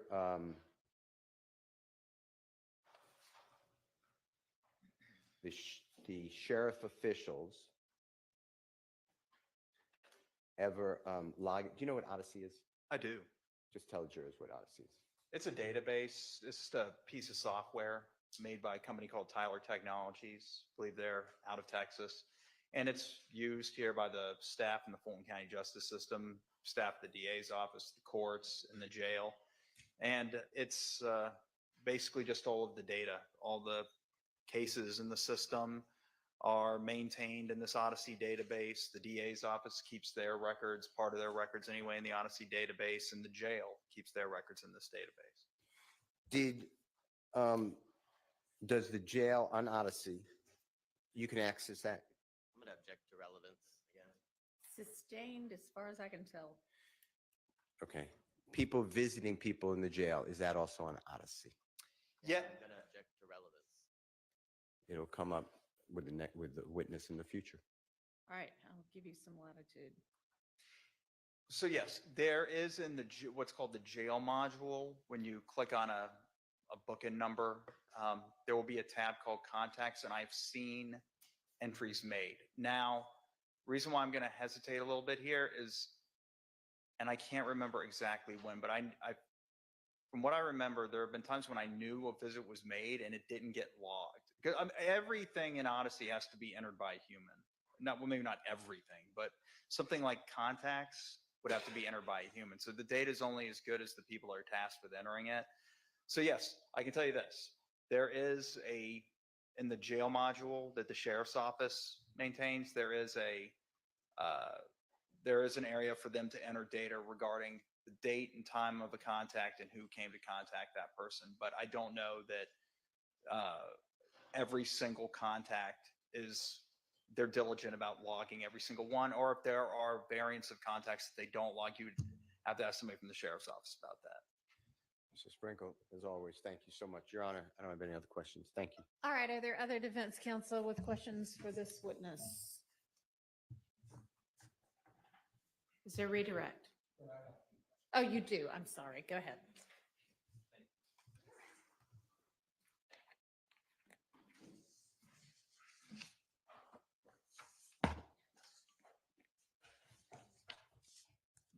ADA Michael Sprinkle. Good afternoon, sir. Good afternoon. How are you? I'm doing well, thank you. I have a few questions for you. When you testified some days and weeks ago, you were giving the jury some background in terms of how long you've been with the district attorney's office, right? Yes. And you talked about some of the various roles that you've had in the district attorney's office. You've been in the complaint room, right? That's right. And in recent years, I think you said from the last several years, you've had a dual role as both the prosecutor and an investigator, right? Well, so I haven't been given the title of investigator. You know, I'm not post-certified, so calling me an investigator is more of a, I guess you can call me that informally, just because because of what I'm tasked with doing for the DA's office. I necessarily am investigating things, but I'm not, as far as my employment is concerned, I'm not on paper an investigator. I'm just a prosecutor, an attorney. Understood. So you're a prosecutor, but some of your tasks in the prosecutor's office involves some investigations. That's right. Fair enough. Okay. Now, you testified in days and weeks ago that sometimes a detective, a law enforcement officer, when they make an initial arrest, sometimes they'll hand a file over to the prosecutor's office, to the district attorney's office, and you testified that sometimes after they make an arrest, they feel their work is complete. You remember saying that? I remember saying that, yes. Okay. In other words, the detective believes that after they make the arrest, based on your statement, that their file is done, they've gotten an arrest, and they'll hand it over to you guys. I've definitely seen that, yes. Okay. And when your office gets it, it sounds like either an investigator who has that official term investigator, or someone like yourself, a prosecutor who informally has the role of investigations, will pick up the file, blow it off, and continue some investigations in the particular file. Is that fair? That's fair. Okay. Now, some of the things that you would expect to see when you get a file from the police department, from law enforcement, you would expect to see police statements from witnesses, right? Yes. A lot of times you might want to see video surveillance if it's there, if it's available, right? That's right. Sometimes text messages, phone records, things of that nature. That's right. When it's not there, you'll then. Sustained. So when those items are not there, you get the file, or someone in your stead will get the file and continue the work of investigations. Now, in this particular case, I want to talk to you about a specific time frame around April 26 or so, 2019, an alleged armed robbery that is supposed to have occurred at 741 Morosco Drive Northeast, 12:39 a.m. in the morning. Do you know anything about a case involving an armed robbery of supposedly involving Mr. Marquavius Huey concerning that particular time frame? I don't have that exact date and time memorized. I'm familiar with Mr. Huey. That address sounds familiar, but I don't remember the facts of the case. Okay. So that being said, without having that memory, so you don't recall you specifically doing any investigations concerning requesting any potential video surveillance of any VIC cameras in that area of 741 Morosco Drive? No, I'm afraid I don't, unless you have something to refresh my memory. I don't. I'm not saying you do, or it's not a trick question. I'm Yeah, not no, saying I you don't. were involved. I'm asking you if you were. Okay. Yeah, no, I don't have any memory of that. Okay. Are you familiar with Google image search capacity? Yes, when you upload an image into Google and it tries to find like images. Yes. To your knowledge, well, you didn't take any actions or do any actions on the alleged armed robbery from April 26, 2019. I think you've already indicated that. Is that correct? Well, I don't want to say I didn't. I just can't. I just don't remember. Some of those dates and the locations sound familiar, but I also have dealt with hundreds of cases, so I could be getting cases mixed up. If just a date and time and address isn't enough to go on. So I just don't remember. Okay. And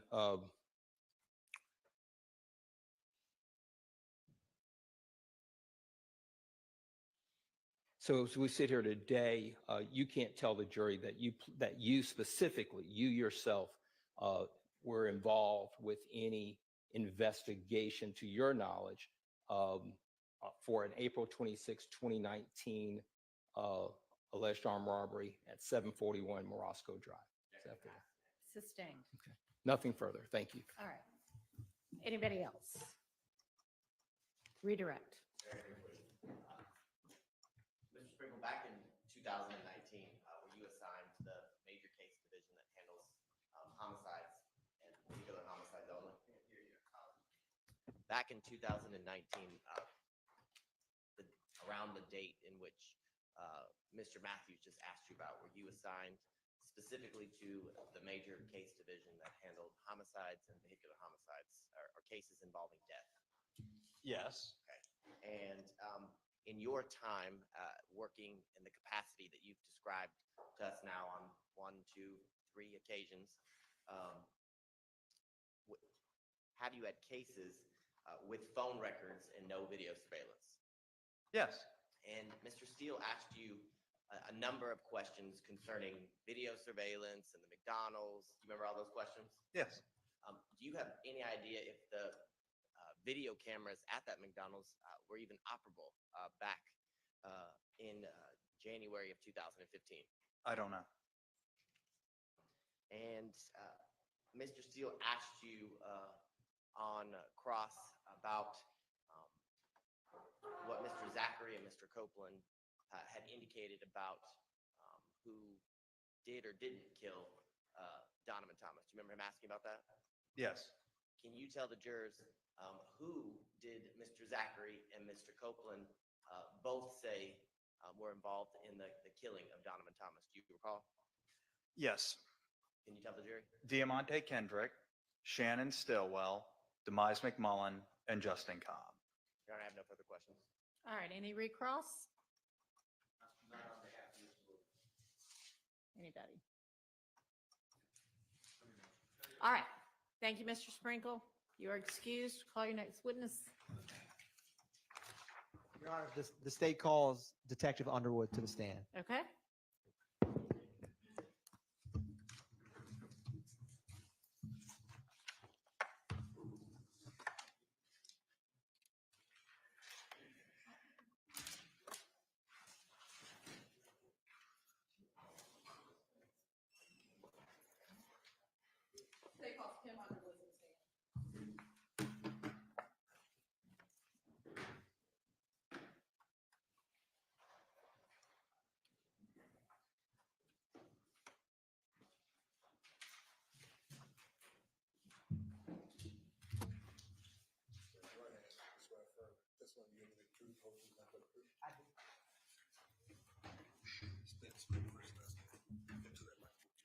Kimberly Underwood, Kimberly Underwood. And where are you employed? City of Atlanta Department. And what do you do to the police department? I'm actually a recaptured employee, meaning that I retired after 31 years of service. And they called me back, or they let me come back as a contractor with the gang unit because I spent the majority of my career in the gang unit. And how long have you been back under the recapture program? I'm in my second year, so almost 2 years. And tell the jury a little about what you do now, back in the recapture program, and then when you were at APD before retirement. Okay, now they brought me back because I'm a senior investigator, I'm an instructor. They wanted me to really kind of mentor the younger investigators.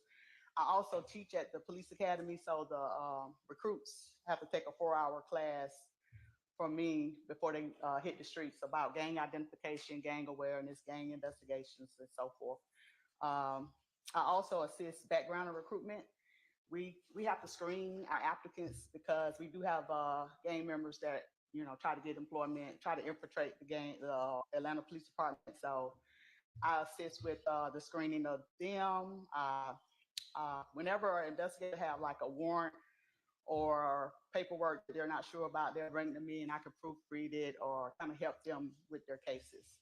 Before that, like I said, I spent 14 years before I retired in the gang unit. Prior to that, I was licensing permits as an investigator. I was Zone 3 CID as an investigator. I did most of my career in Zone 3. So I've had, like I said, 31 years of experience with the police department. And do you hold any degrees or certifications pertaining to law enforcement? Yes, I have a degree from Columbia Southern University in criminal justice administration. I got my associates in criminal justice from Georgia Military College. I have over 2,000 hours in law enforcement training, and I still go to training even though I'm retired. I have over 1,000 hours, maybe hundreds of hours in gang training, because even though I'm retired, I still go to trainings and meetings and stuff like that to stay up on the gang trends. And are you a member of any law enforcement organizations? Yes, I'm a member of Georgia Investigators Association, Georgia Gang Investigation Association. Is that for GGIA? Yes. And you spoke briefly about presentations. Have you ever made presentations on law enforcement topics to any professional organizations? Yes. Back when I first started teaching, which was back in 2011, I used to do a lot of the Atlanta Public Schools because I was a resource officer as well at Atlanta Public Schools. So I would teach the administrators on what to look for when it came to gangs in schools. I would do block captains in neighborhoods. I would go to City Hall and block captains would come in and I would kind of give them a gang presentation on what to look for in their neighborhoods. I've done grading EMS. Whenever they go to calls, they like to know what they're getting into when they're dealing with victims, whether they're gang members or whether there's going to be like retaliation while they're trying to triage the patient or whatever. I've done military. I've done Atlanta Fire Department. They also want classes about gangs because they're EMTs as well. They have to do first, they're first responders, so they might like to know what they're looking for as well. Fire cadets. It's a list of different, groups that I've talked to about gangs. And if you could tell the jury about, I think you said you had about over 1,000 hours of. Maybe close to 1,000 hours. It's over 100. I know it's hundreds of hours. Again, I can't tell you exactly. I did probably submit my training from like my daughter maybe, but it's hundreds of hours of gang training. Give just a synopsis of some of the courses that you take as a part of 100 hours of training, over hundreds of hours of training.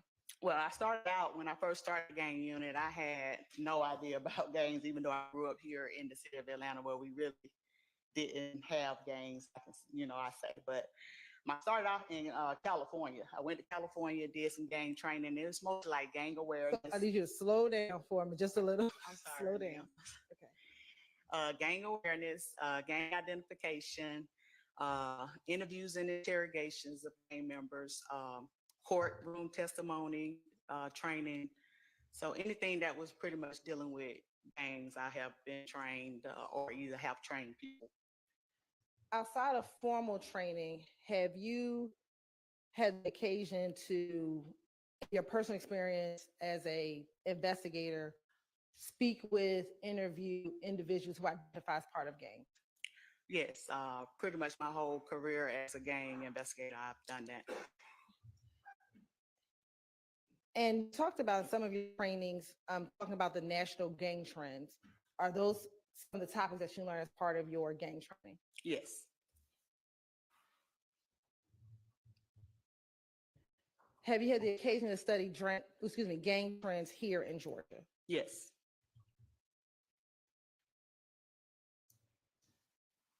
Over your 14 years working in the gang unit at APD, can you provide an estimate of how many gangs you have investigated? Whenever I started the gang unit, we had a bunch of hybrids, like non-traditional gangs. So counting those, it was over 100. And over the course of 14 years, how many times have you come in contact with individuals who identify as gang members or who are identified as gang members? I would come in contact with them daily because that was a part of my, duties as a gang investigator. But like I said, I did work for the Atlanta public school system where I came in contact with them there as well. Can you even give a number of approximately how many gang members you have investigated or interviewed? Over the years, I would say hundreds.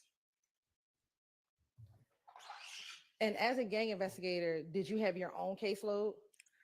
I did. I have had caseloads, but what I did like about working in the gang unit that we did joint investigations. So most of our larger investigations are either, like the smash and grab burglaries or robberies or whatever. We would work as a team, as a group on cases. Have you ever been a part of sharing information and intelligence with law enforcement, other law enforcement agencies? Yes, we actually, like I said, the GGIA meetings, we meet with other agencies from all over the state of Georgia. I've gone to Cobb and assisted on cases, Clayton, the CAB, testified in the CAB to assist them. So yes, we do information sharing. I actually have a meeting next week with the Atlanta Public Schools and all the other schools in the metro. We get together and share information about gang trends. And do you stay current on gang trends, including rivalries, alliances, customs, and habits? Yes. In the experience and training that you've just described, have you developed a familiarity with criminal street gangs, their activities, customs, and behaviors, both across the United States and Georgia? Yes. Do you receive any training on how gangs use music to promote allegiances within their gang? Yes.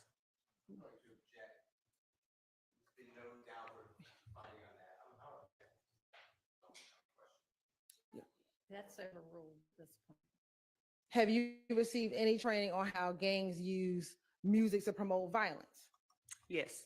What about how gangs use music to promote fear in other gangs? Yes.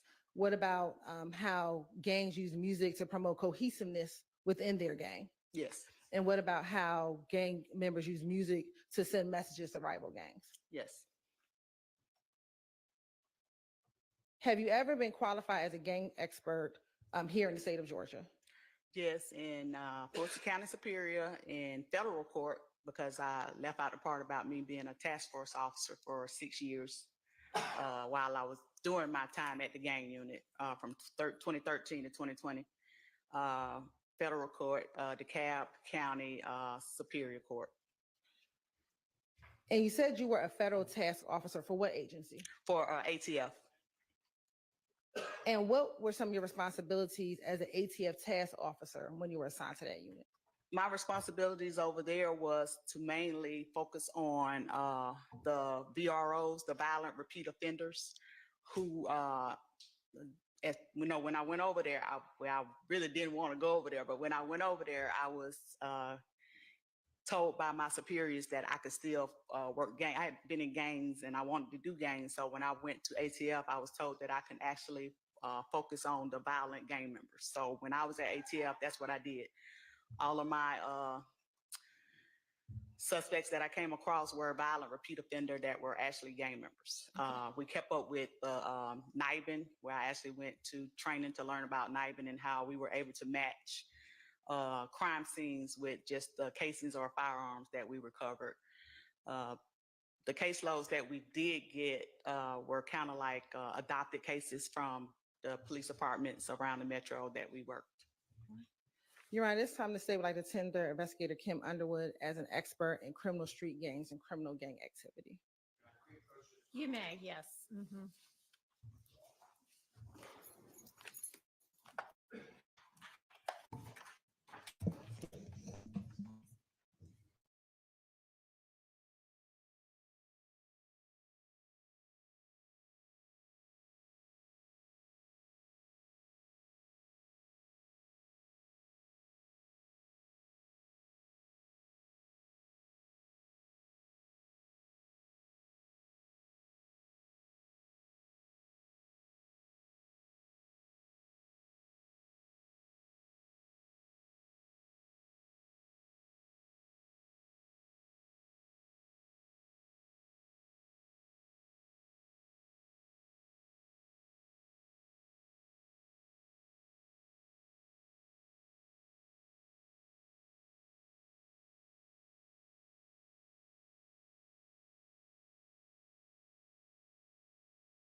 As a part of the gang unit with APD, were you familiar with a gang YSL?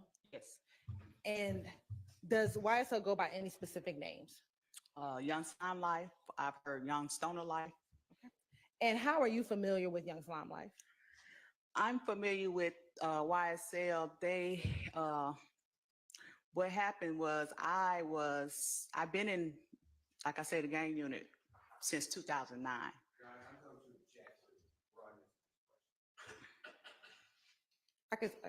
All right. Let me ask you this.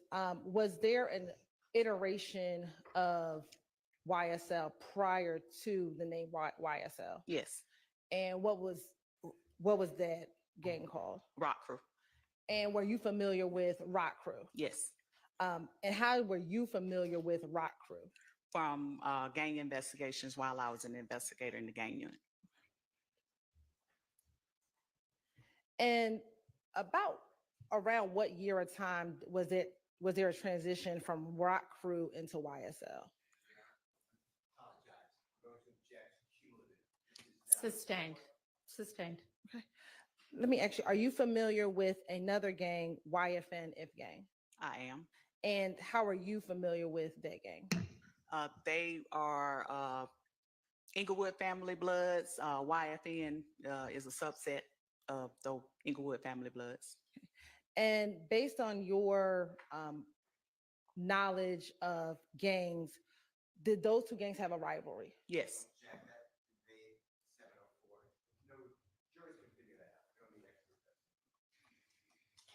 Overruled. And can you please use your mic? It'll make it easier. Sorry. Thank you. Sorry. Wish it weren't the case in here that this sounds so complicated, but it is. And just approximately how long has that rivalry been in place? Asked and answered, cumulative. Sustained. Have you heard of the term gang war? Yes. And how have you heard of that term gang war? Objection, relevance, and self-explanatory. Sustained. I mean, not relevance, but it is self-explanatory. As part of the gang unit, were you familiar with the facts of the Donovan Thomas murder and the retaliatory shooting surrounding Donovan Thomas's murder? Yes. And how were you familiar with the Donovan Thomas murder and the retaliatory shootings surrounding Donovan Thomas's murder? I was assigned to ATF as a task force officer. So operation planners is actually a federal name that we gave the investigation. So whenever the Donovan Thomas was murdered, the gang war ensued and several shootings around the city. So APD and ATF came together to investigate those shootings and to try to stop the gang war. And were you involved in any of those investigations? Yes. How were you involved in those investigations? Like I said, I was a task force officer with ATF. What happened was we all got together, the gang unit at APD and special agents at ATF. We all got together and we would meet like weekly about the shootings because they were rapid and happening so much that we had to do something. So we all used to get together and we kind of divided up the cases between different officers, investigators, agents, or whatever to, like I said, try to stop the gang war. Okay. And did you have any particular focus for you as a part of that kind of collaborative effort? Yes, because I was a federal agent. I was tasked with handling anybody that was a federal target, meaning that if they could go to federal court opposed to state court, I was involved in those cases because I was a federal task force officer. So I could prosecute a case federally when my partners over at APD couldn't because they were not task force officers. And as a federal task force officer, did you find that you were involved with more of the YSL side of the gang war or the YFN side of the gang war? Sustained. Okay.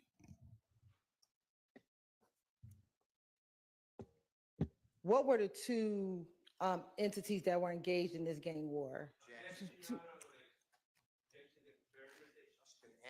Answer, cumulative. Sustained. In preparation for your testimony today, have you had the opportunity to review some of the reports that came in back in 2015? Yes. Have you also had an opportunity to review some of the operation planners report that summarized some of the incidents that occurred in 2015? Yes. Have you also had the occasion to review a video from Magic City? Yes. And we'll speak about this more, but have you reviewed any type of music in this case in order for your preparation for your testimony today? Yes.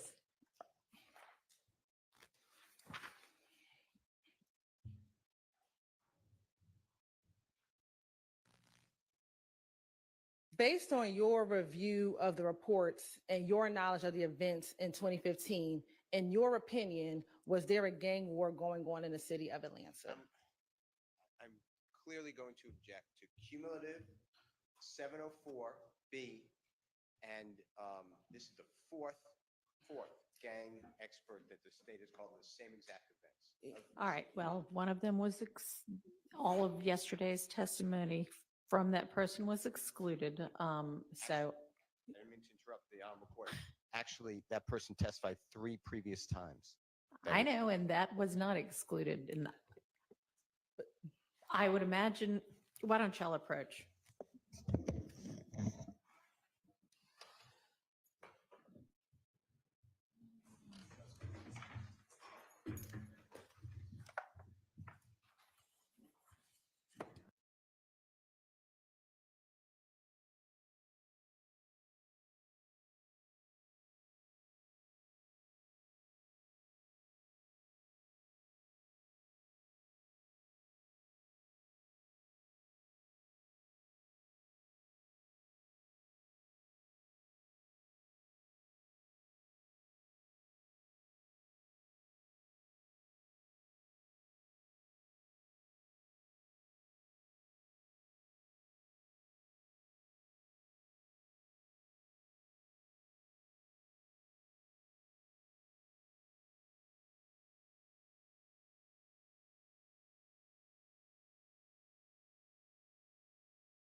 Your Honor, I believe I may have failed to do this, or if I did, I'll just do it again.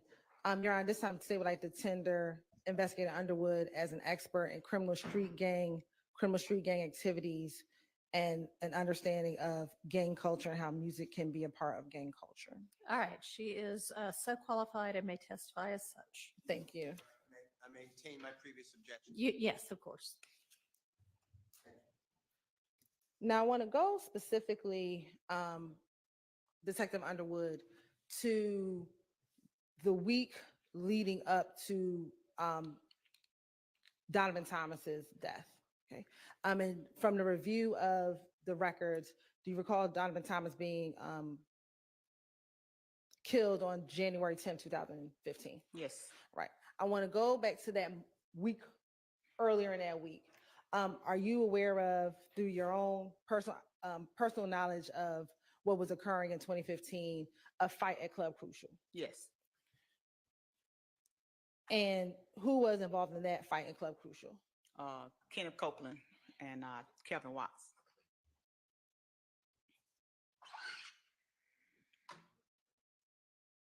After that fight at Club Crucial, did you become, and I'm going to ask just very specifically, about a shooting outside of Club Crucial? Yes.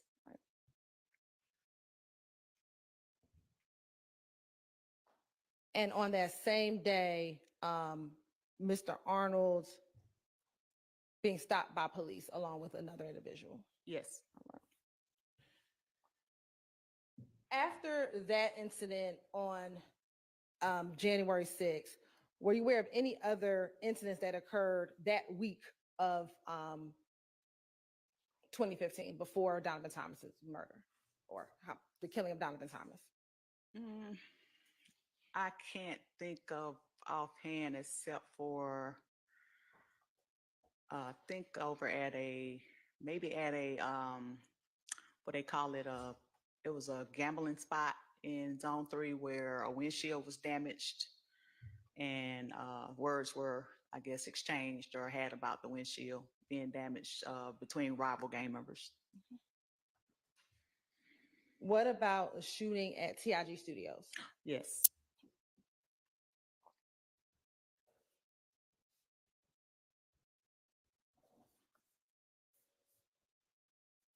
Now, after the death of Donovan Thomas Jr., in your opinion, based upon your understanding of what occurred in 2015 from reports and your own parts of your investigation, after the shooting of Donovan Thomas, was there a main target of individuals associated with YFN or IF gang? I don't understand the question. Sure, sorry. Did they have someone that they were targeting, individuals who were associated with IF gang and YFN after Donovan Thomas's murder? Vague with they and also Sustained. Sure. After Donovan Thomas's murder, was there an individual who was targeted? Yes. God bless you. speculation calls for speculation of the intent of others. Sustained. You may rephrase. Sure. Based on, let me ask you this. After the death of Donovan Thomas Jr., did law enforcement receive information about shootings at several homes after Donovan Thomas's murder? Yes, we received several 911 calls and incident reports were made at these locations. Okay. And in evaluating and looking at those locations, were those locations associated with a particular individual? Yes. Who? Kenneth Copeland.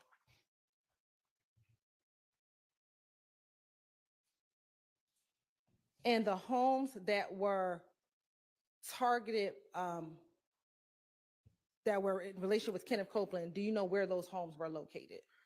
One was on Van Ira. I think I remember Deshaun Copeland's girlfriend. That was her mother's house. I remember his sister's house was targeted on Oakland over in Zone 4. And his brother's house was targeted on Hendricks Drive in Zone 3.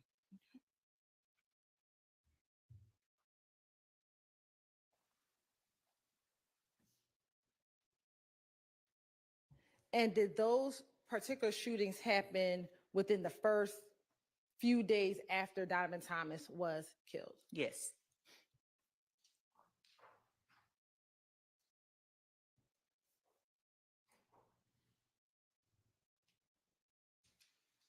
Now, in January of 2015, were there any shootings that came into the Atlanta Police Department in which the locations involved individuals who were associated with YFN? Yes. What were those locations?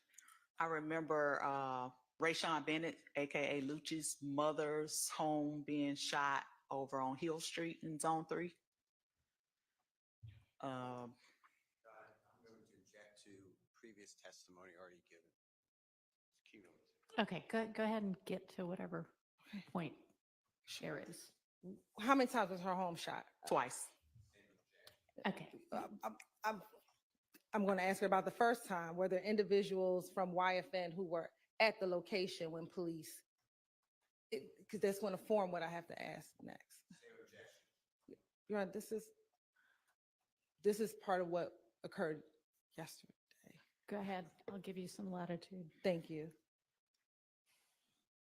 The first time her home was shot, were the individuals at her home when police arrived? Yes. Who were those individuals? Kelvin Watts, Jermaine Hardiman, and Jamal Ward. No, Jamal, I can't remember his last name. Does the name Jamal Bynes sound familiar? That sounds very familiar. And were those individuals associated with any gang? Yes, they were Inglewood family blood members.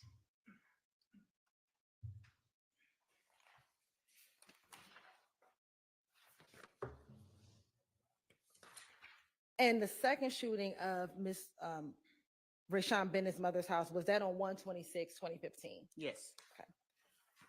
On that same day, on 1/26/2015, did you become aware of an incident in which Kenneth Copeland was shot at on the highway? Your Honor, I'm just going to object to hearsay. Overruled. Based on your review of the reports, did you become aware, whether it's part of the reports or your own Yes. knowledge of the 'cause investigation? At the time, we were actually keeping up with and collecting every incident that happened between the two gangs. And so did you come aware of an incident in which Kenneth Copeland was shot on the highway on January 26, 2015? He wasn't shot. I think he was shot at. Him and his brother they were fired upon while they was driving down the expressway. Thank you for that clarification. Mhm. Did you know that case number, was that for case number, APD case number 150260124? That sounds correct. All right. Now, did you also have the occasion to review APD incident case number 150262672? Yes. And was that the incident we just talked about when Lucy's mother's house was shot up? Yes.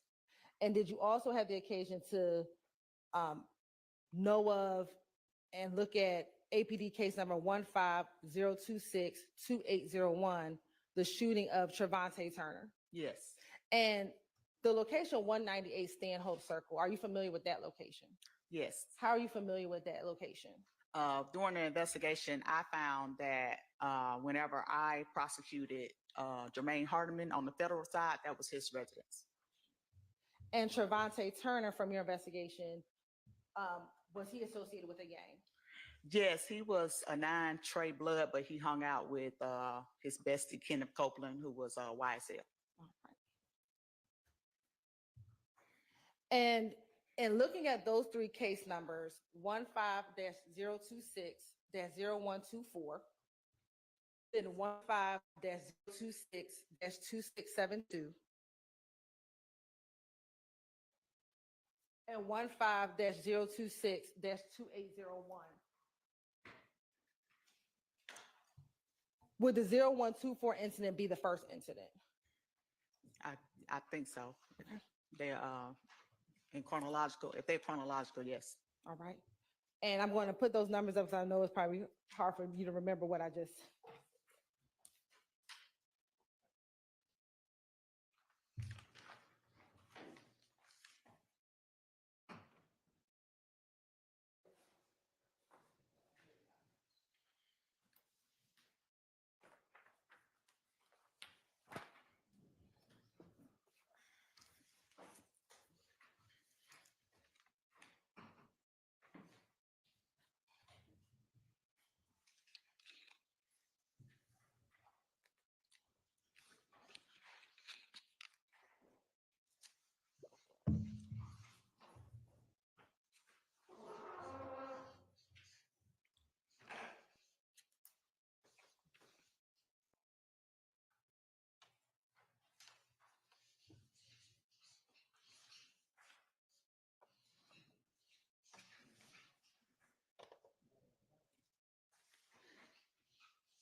Okay, so I think if you permission for investigator to stand. Yes, of course. So I believe you just testified that 0124, there's a number in which Mr. Copeland was shot at on the highway. And Copeland, was he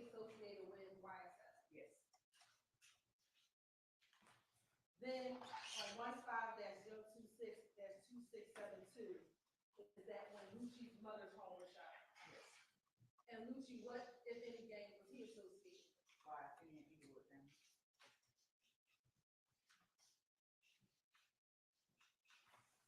And then 15-026-2801, you said the location was in Whitehead, near Whitehead, near his home? Yes. Main Harlem.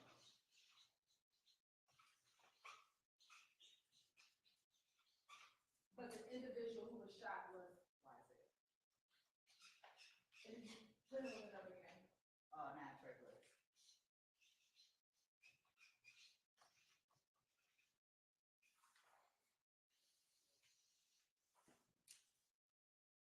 Now I want to ask you about some incidents that occurred in February of 2015.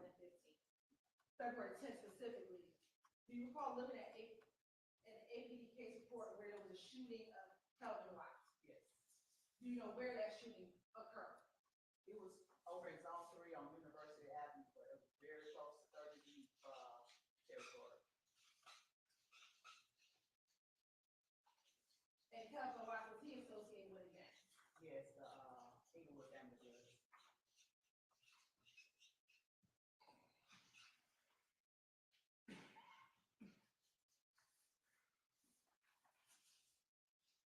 On that same day, was there a shooting at 193 Hendrick? Yes. And who was associated with Hendrick Avenue? Kenneth Copeland's family, his brother.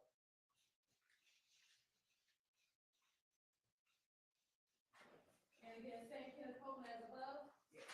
YSL? Yes.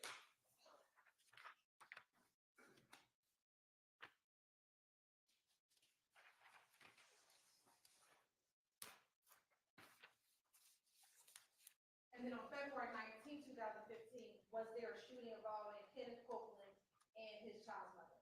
I'm going to object to leading, Your Honor. Sustained. What, if anything, occurred on February 19, 2015? Object to leading, Your Honor.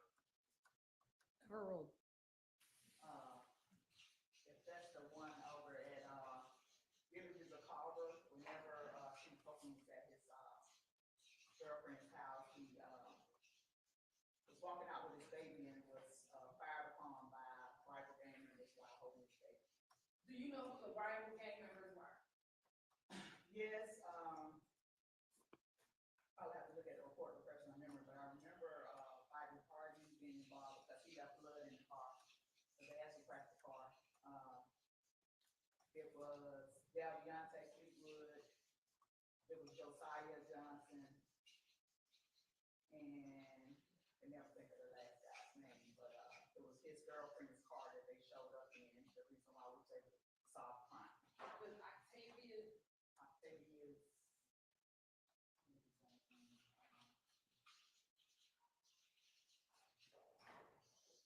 All these people, white men. They are actually Inglewood family brothers.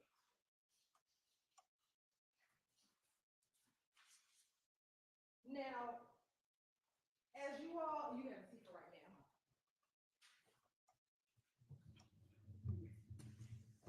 Now, within the first 6 months of 2015, did there ever come a point in which it appeared that the shooting kind of died down within the early portions of 2015? Yes, around after those incidents in February, I think March was pretty quiet for us.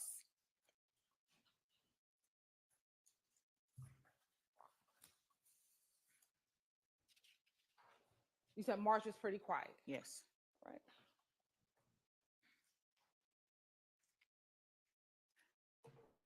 Did it pick back up again at some point? April.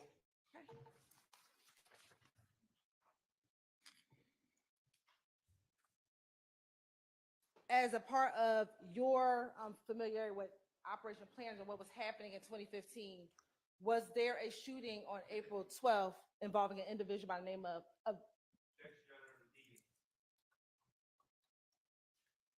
I can rephrase. Are you aware of a shooting that occurred on April 12th, 2015? Yes. Who was the victim in that case? Was that the one on 490 Glen? or? Let me ask a better question. Right. Are you familiar with an individual by the name of Dexter Montgomery? Yes. Okay. And were you familiar with a shooting involving a Dexter Montgomery? Yes. Did that occur in April of 2015? Yes.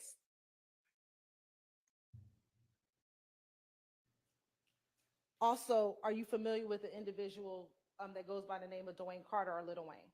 Yes, Were you familiar with a shooting of his that occurred in April of 2015? I do. I am. Were those two shootings considered a part of the Operation Planters? They were.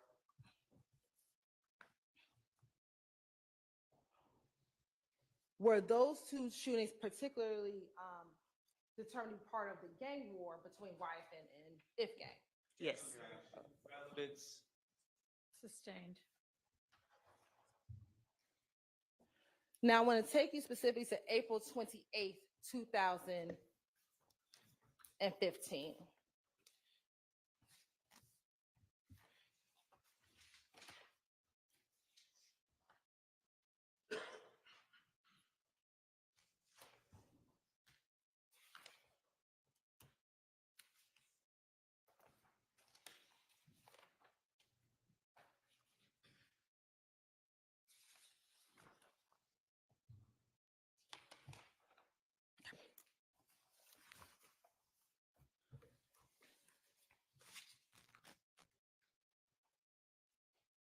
Did you have the occasion to review a report for 151180288? Yes.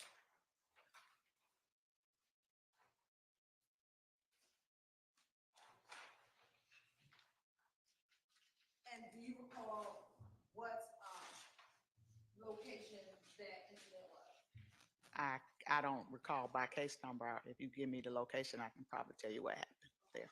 Was there an incident at Club Kushi? Yes, What occurred at Club Kushi? it was a shootout. Say, Your Honor. Overruled. Objection cumulative.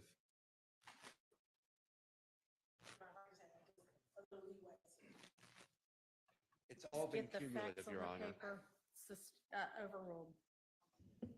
I'm going to show you what's been admitted as 1JJ.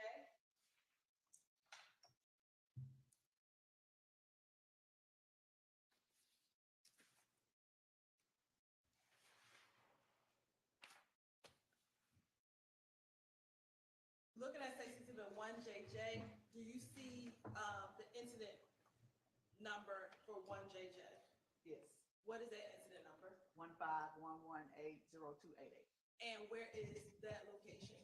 2517 Donald Lee Hollowell, which would be Club Kushi.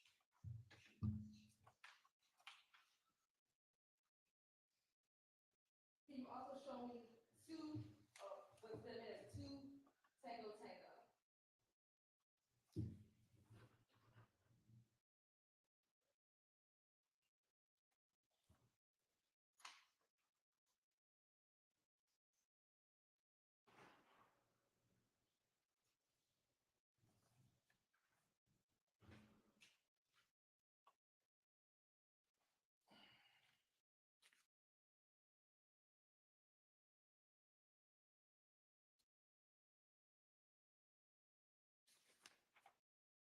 And while we're waiting for that to come up, was there an incident at 1903 Drew Drive? Yes.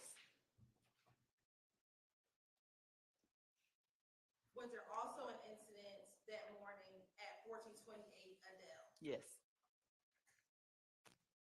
And was there also an incident at 2900 Lane? Yes.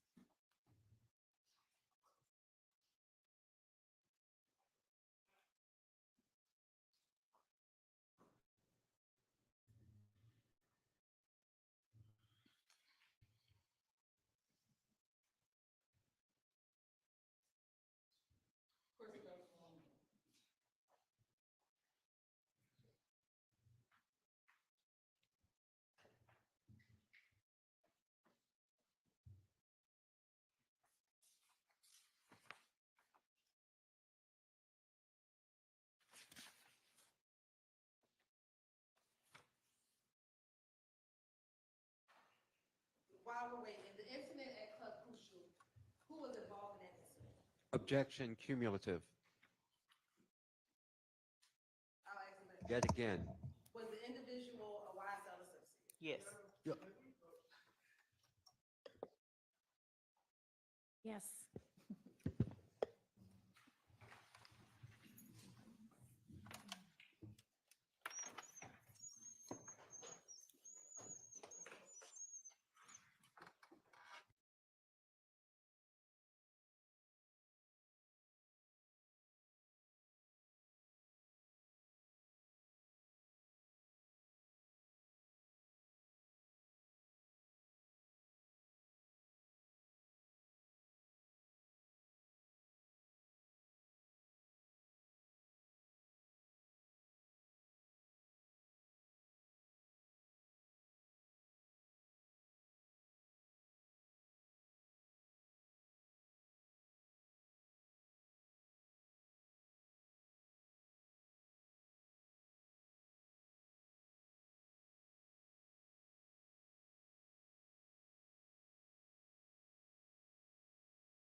I'm gonna show you what's been a minute. 4 kilo kilo.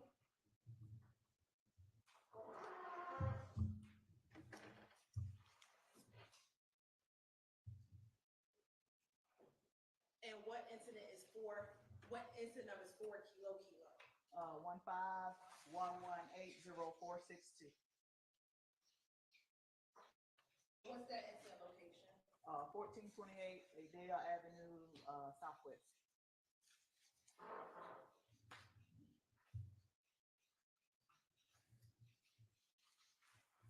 And then I'm gonna show you 2 Lima Lima.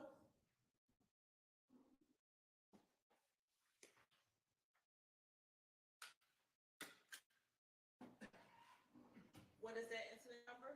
Incident number 151180588.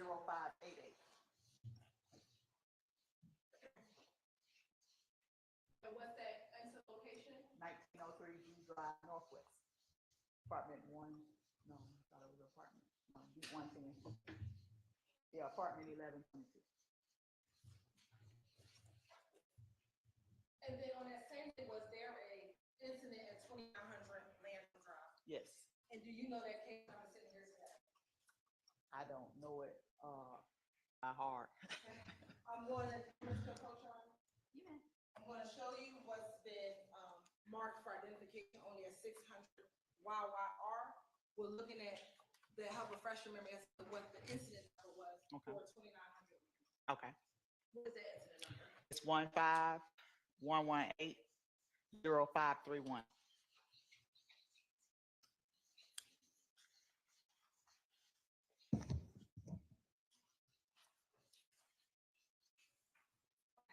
Now, looking at, if you want to come here, you can.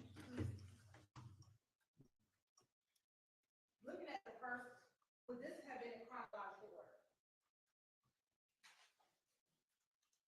Yes. And I think we talked about for 0588, was that the location where the Meghann, something happened to the Meghann Ross? Yes, he was shot at the club. And the Meghann Ross, who did he associate with? Isaiah.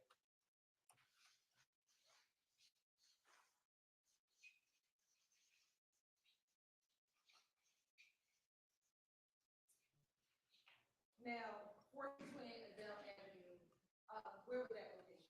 That was Inglewood County gang member Darren Mills' address.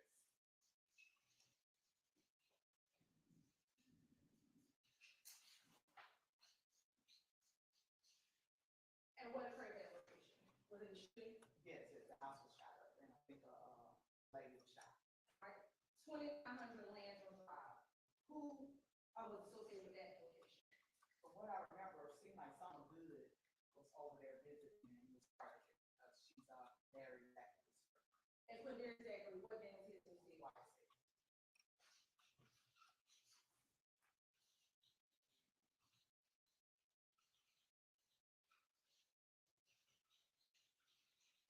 And then 1903 Blue Drive.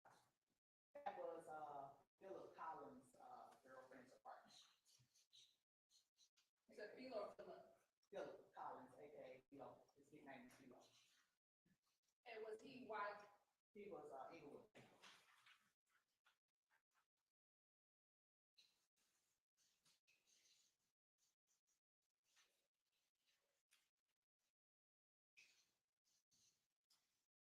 So on April 28, 2015, there was an incident involving a YSL gang member at the club in Utah. Yes. And then right after that, there was shooting at. Sustained. Is this what occurred on that day? Yes.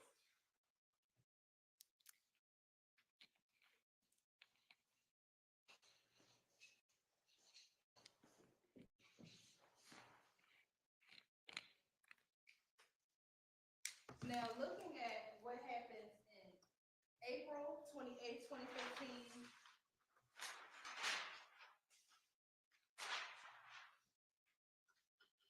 February 10, 2015, and January 26, 2015. Was that the kind of gem of the back and forth that was happening over the course of those first 6 months of 2015?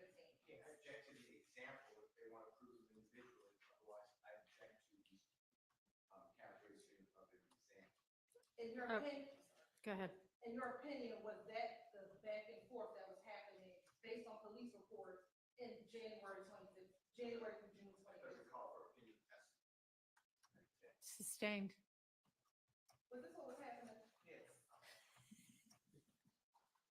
Was it a lot of back and forth? Yes.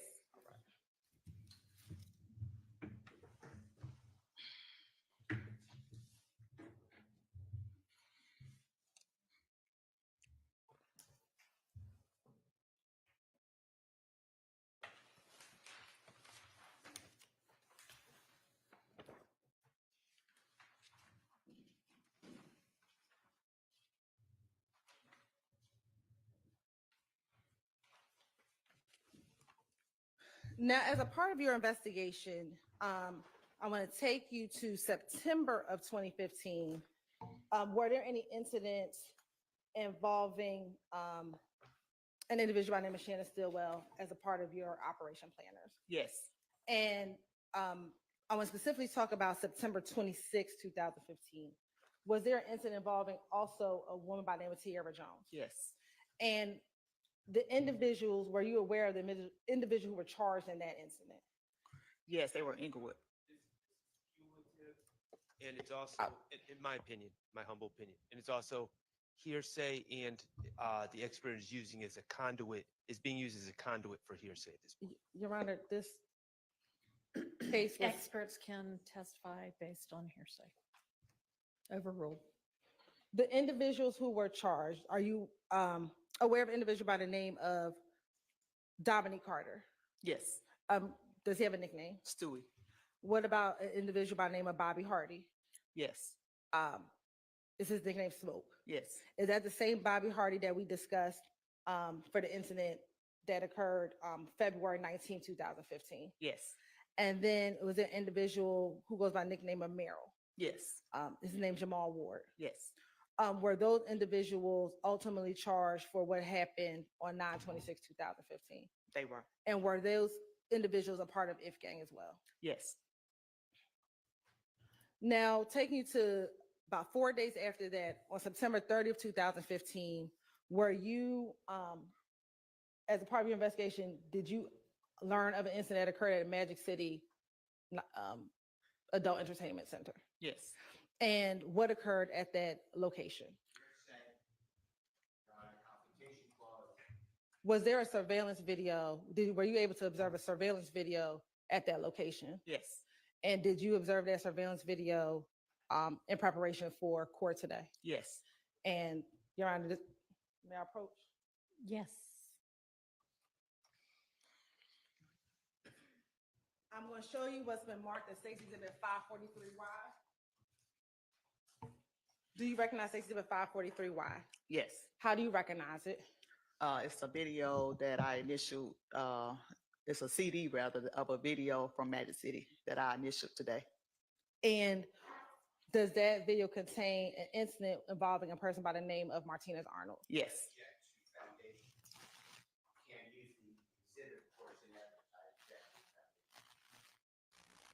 Does that show an incident that occurred at Magic City nightclub in September 2015? Yes. So you're saying what it is before it's been Have you, admitted. were you aware of of an incident at Magic City?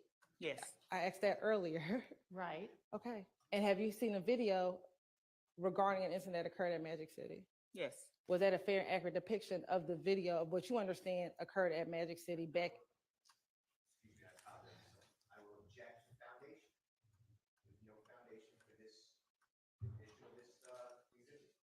How were you aware of the incident that occurred at Magic City?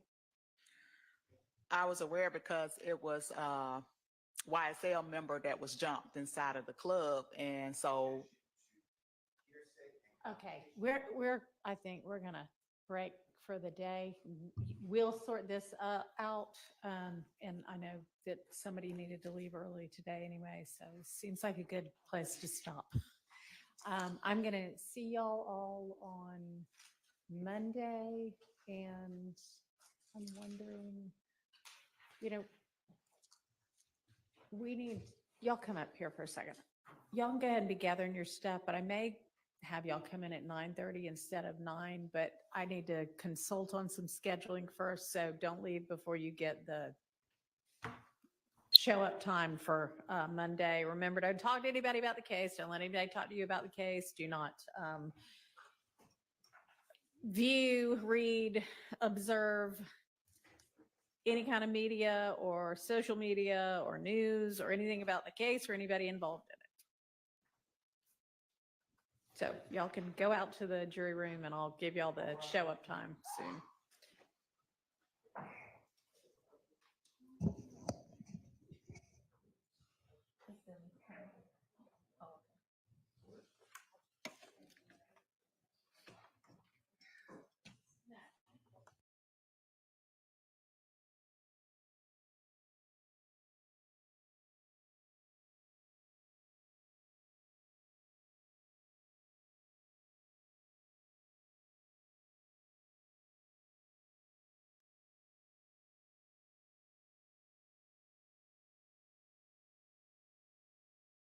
8:30 on Monday. And I know that we need to get through motions in limine 64, 65, and 66. I don't know that the motion to reconsider is really gonna, I think it might be mooted. Well, to the extent I'm gonna need to entertain that, we'll have to deal with that as well. So I don't know that we can do that in 30 minutes. Do y'all think so? All of those things? I mean, maybe, but instead of having them show up at 9 and not reach them until 9:30 or 10.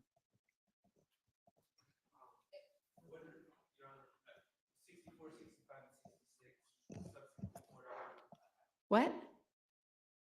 I just don't know off the top of my head. I mean, I don't know. They're the last three motions in limine that Mr. Steele filed that we never reached because we've been in court all day. I mean, all week. Oh, yes, thanks. But you don't know what time to be back either, but they'll let you know. Sorry.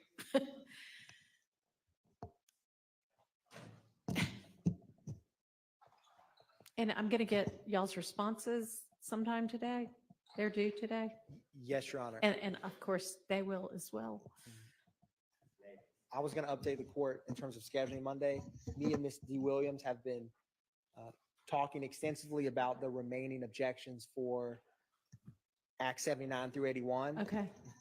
We're going to speak again after court today. Okay. There may be a very brief disagreement on the remainder, Okay. but we expect it would be quite brief and similar to the arguments that we've discussed previously. I just wanted to. All right, well, great. Then that could be something we can finalize. Yes, Your Honor. Monday morning. I'm just going to tell them 9:30 and tell y'all 8:30. And I think we can get through those things in an hour, but I don't think we could get through them in a half an hour. Okay. Laura, do you mind letting them know that? What? Okay.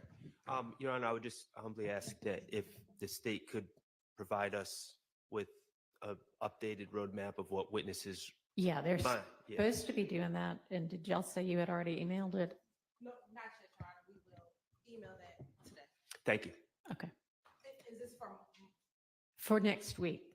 we'll definitely have, I think, from Monday, and we're trying to just confirm some other things, but we'll definitely have the witnesses from Monday. Okay, so it needs to be for next week. And if some of them are, we're not sure about this person, then just put a little note. We're not sure about this person, or it may be this group. If not, it's going to be that group. Okay. But that needs to be done today for the whole week. All right. If there's nothing else, I'll see everybody at 8:30 on Monday. You said today, 11:59 is okay. I didn't actually give y'all a time, but I mean, yeah. I'm sure that for the witness list, everybody would like it before then. For the responses, 11:59 is fine if y'all don't have them ready yet. Thank you. All right, I'm going to take a, all right, so we're adjourned for the day.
All right. This is a probation revocation matter. Yes, Judge. State filed a notice of a probation revocation for the defendant as to his violation of the special or a special condition within the sentence that he received from Judge Glanville on December 8th of 2023 as it relates to his reviewing, acknowledging that the factual acknowledgments that were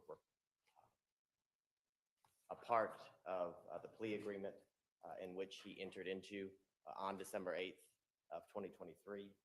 I have a certified copy of the conviction for your honor with a certified copy of the indictment, as well as a copy of the transcript of the plea that was taken on December 8th of 2023. An exhibit within that plea transcript is the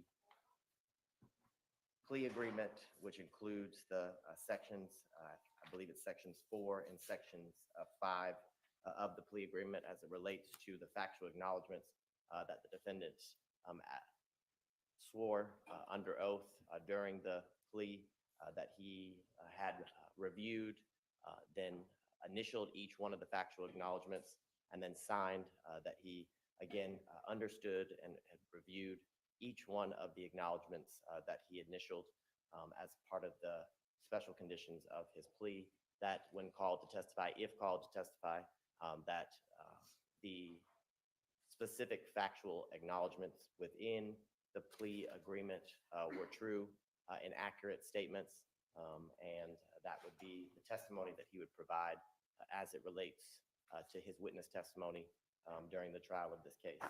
So I would present to the court State's Exhibits 1 and 2, as well as a USB drive of the defendant's testimony on day 124, 125, 126, and I think 127, Your Honor, but all of the defendant's testimony can be found on State's Exhibit 3. As everyone is aware, Your Honor witnessed it and can take judicial notice of everything that occurred during the testimony in which Mr. Sledge did testify.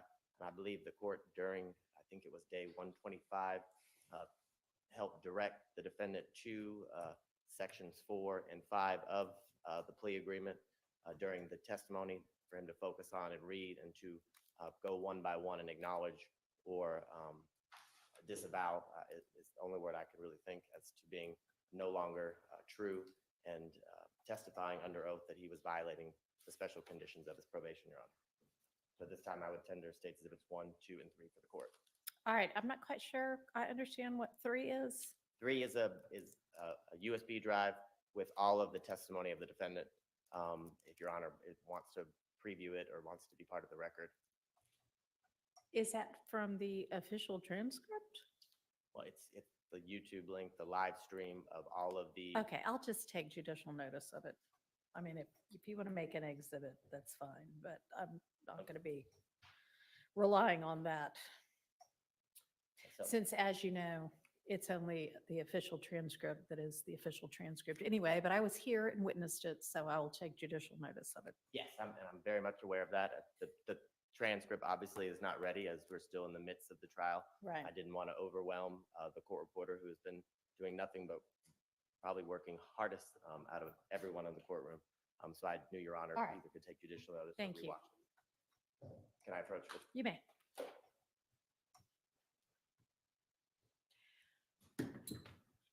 And can you try to use a mic, please? Yes, Your Honor. Can I? They go to the court reporter. Nothing further from the state at this time, Your Honor. All right. Mr. Wright, Your Honor, may I remain seated or? it's probably easy. You can. It's probably easier to hear you that way. Okay, I think I'm on. Your Honor, if it'll please the court, I believe, and I already sent to the court defendants 1 through 6 defendants 1 through 5, I believe, were already, I think my emails between myself and Ms. Love came into evidence during our testimony. Came into evidence in the trial of the defendants that are on trial right now. Yes, Your Honor. Yes. So those are sort of resubmissions Okay. of those, but I do think they're already before the court, or the court can potentially take judicial notice of that.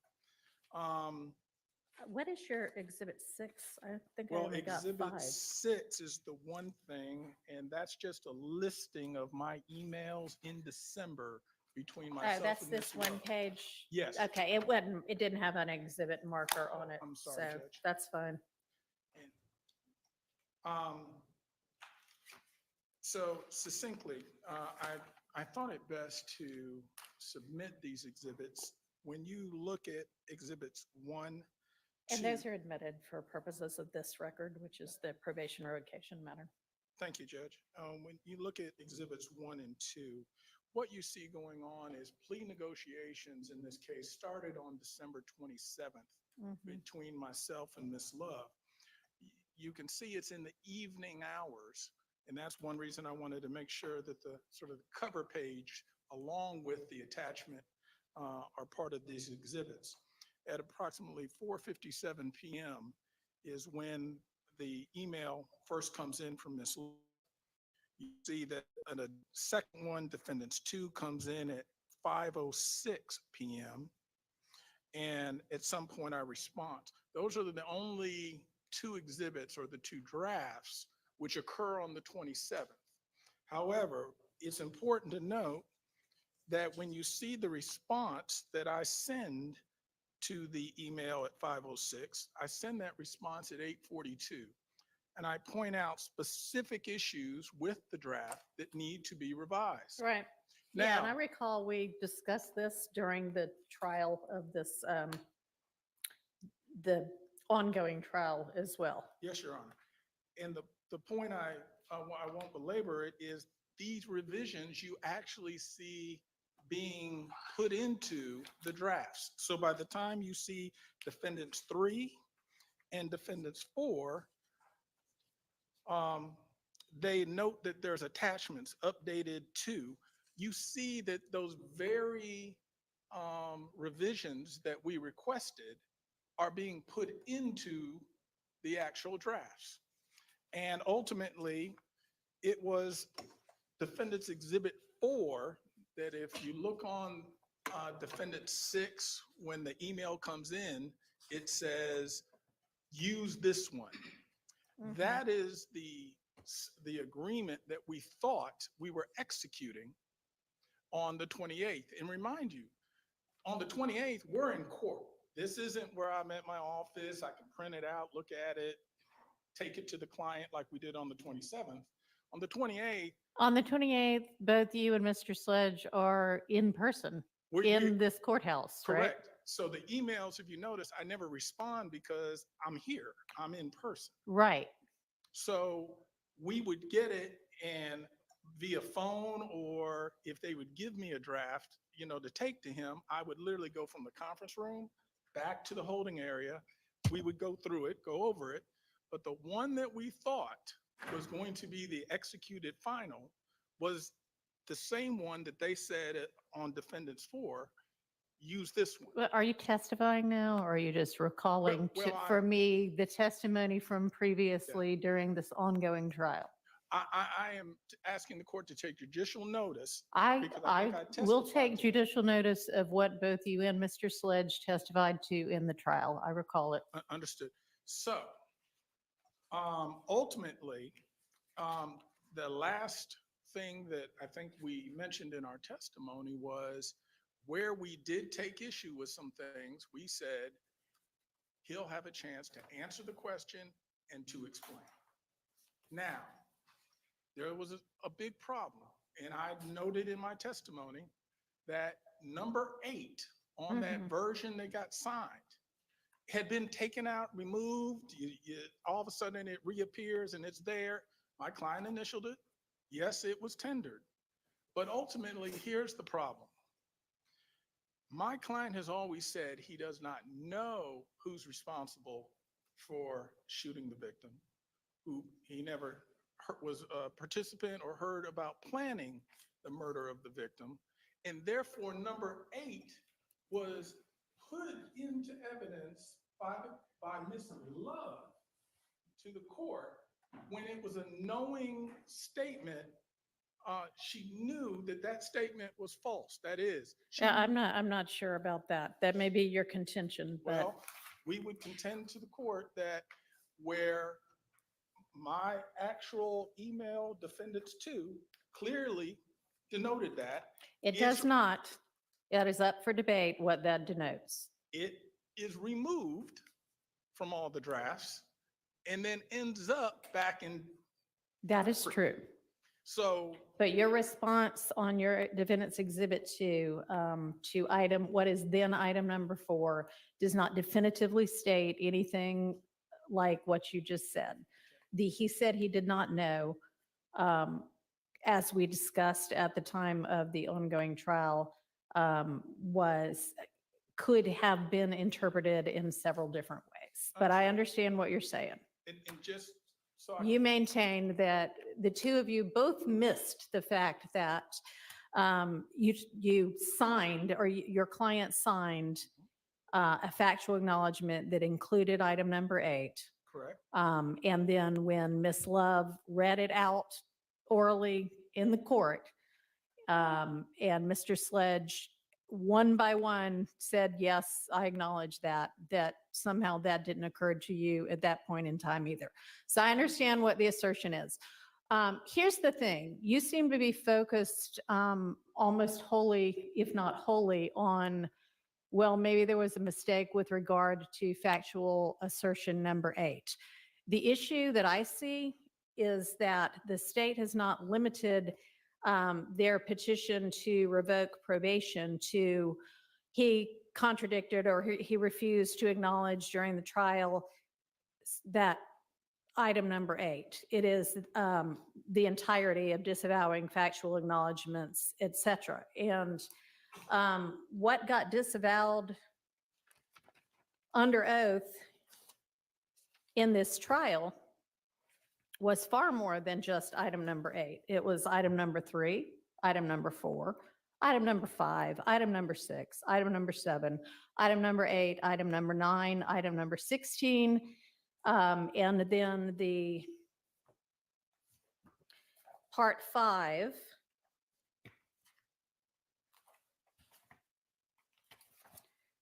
Sentencing acknowledgements, number 1, number 2, number 3, number 4, number 5, number 6, and the paragraph underneath asserting that he's read and that they're true and that he understands that he's had an opportunity to discuss it and he voluntarily enters into it, et cetera, et cetera. So even if we entirely disregard item number 8 of the factual acknowledgements, there are still however many other ones that added up to that the state is still relying upon. And I don't see how you get around, and maybe you have a way to get around the rest of it, and I'm certainly willing to listen, but that one thing is sworn to in open court on December 28th of 2022, and then something diametrically opposite of that is sworn to under oath back on September 5th of this year.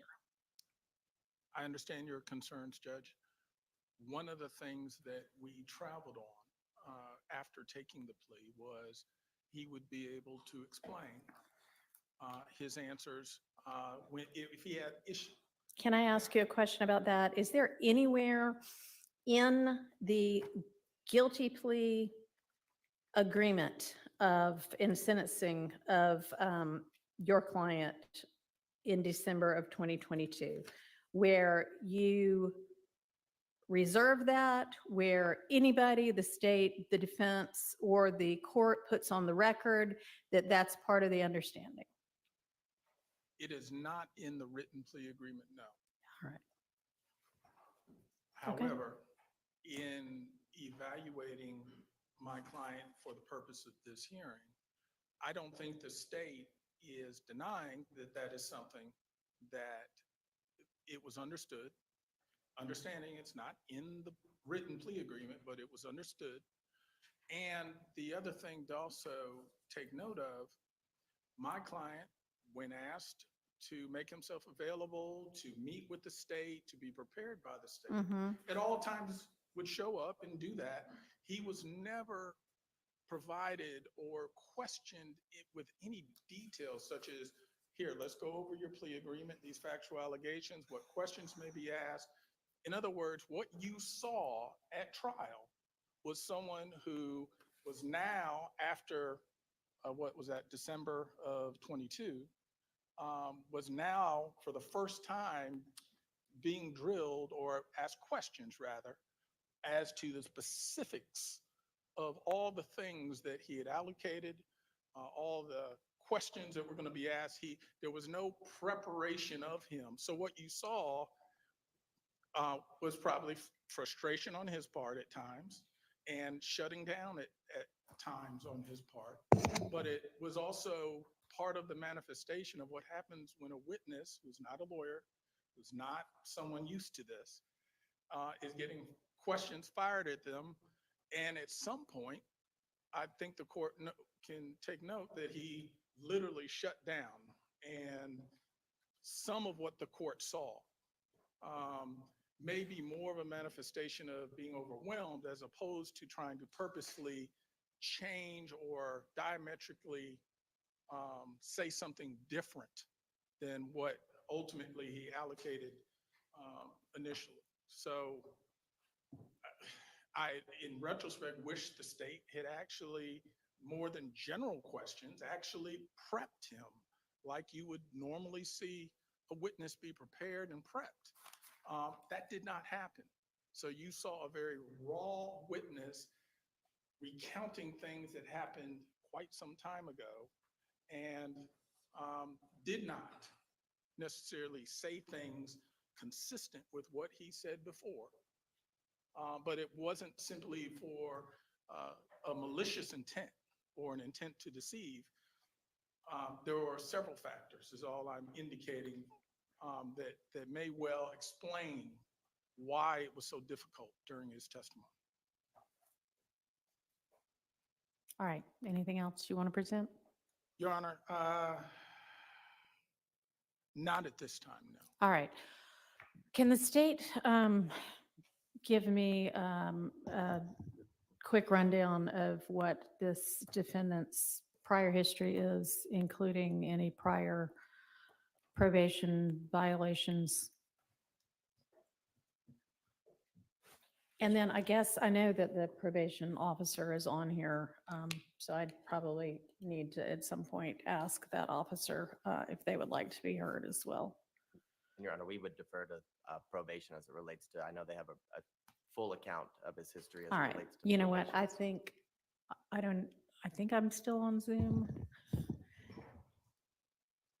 Yeah. And what's the officer's name? That's Oh, it's my regular probation officer from long ago, whom I haven't seen in the last 2.5 months because I've been otherwise occupied.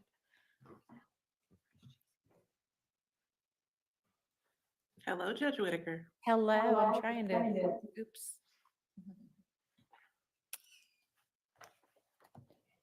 Okay, I'm trying to get myself on video. Ah, I know. So that it's not a disembodied voice. Hang on.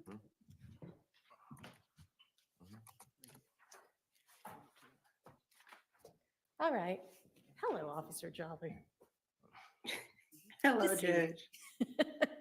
All right, what is probation's, can you give me a rundown of Mr. Sledge's criminal history? And I'm sure you heard the question I just asked, as well as any prior probation violations.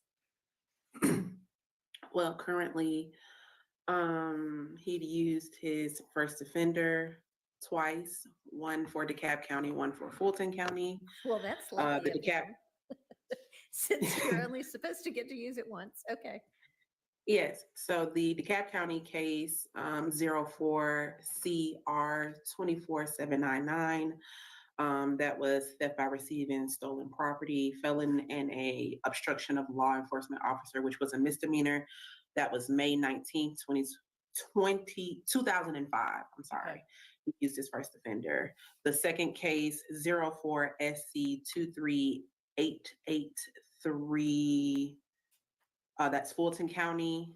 He used his first offender. That was possession of cocaine, as well as a possession with the intent to distribute cocaine. That was December 10th, 2004. The possession with intent to distribute cocaine in Fulton County was January 3rd, 2014. Again, both times, all three times, he used his first offender.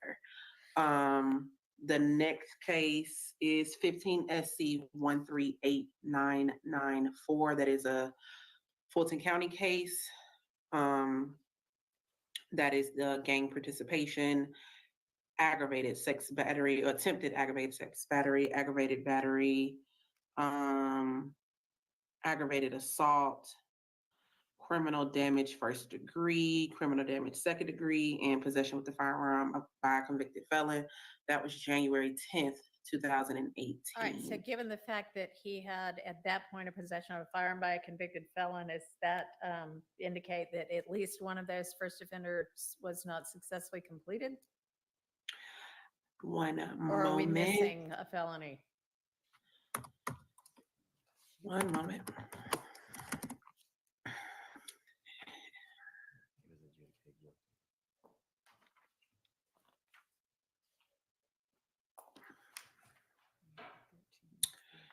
That would be correct, Your Honor. In addition, of course, the current case that he is currently on probation on. As far as previous revocations, So, hang on, so the 15 SC and then this 22 SC case, right? Is there anything Correct. between the two of them? there's nothing in between the two of them, no. Okay.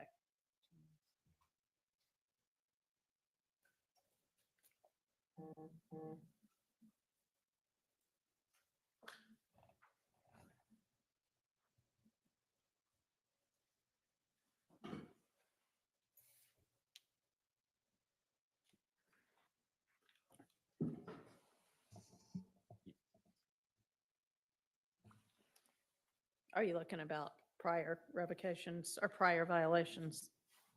Yes, at this present time, I don't see any prior revocations. There was one documentation.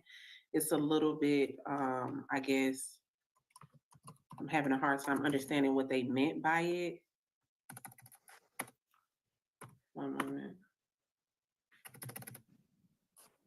Judge, while she's pulling that up, there is a 13 SC 123423 out of Fulton County. It's a BGCSA, possession of cocaine with the intent to distribute, where the defendant received 5 years probation on January 7th, 2014, which would be the predicate or basis for the possession of a firearm by a convicted felon of the 15 I figured there had to be something else there. Okay, Sorry, I should have spoken sooner. I apologize. appreciate it.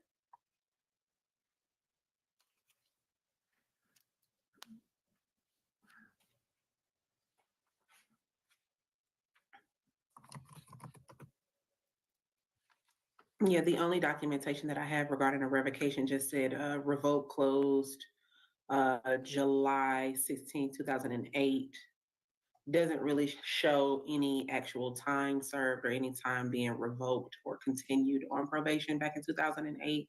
So I'm unsure if that's an actual revocation that was completed. Okay, well, it sounds like maybe it was revoked, but it was just wrapped up in something else is how I would take that. I don't know, but, or that that a violation was found, but we don't know what that was or anything like that. All right, so does probation have a recommendation in this case?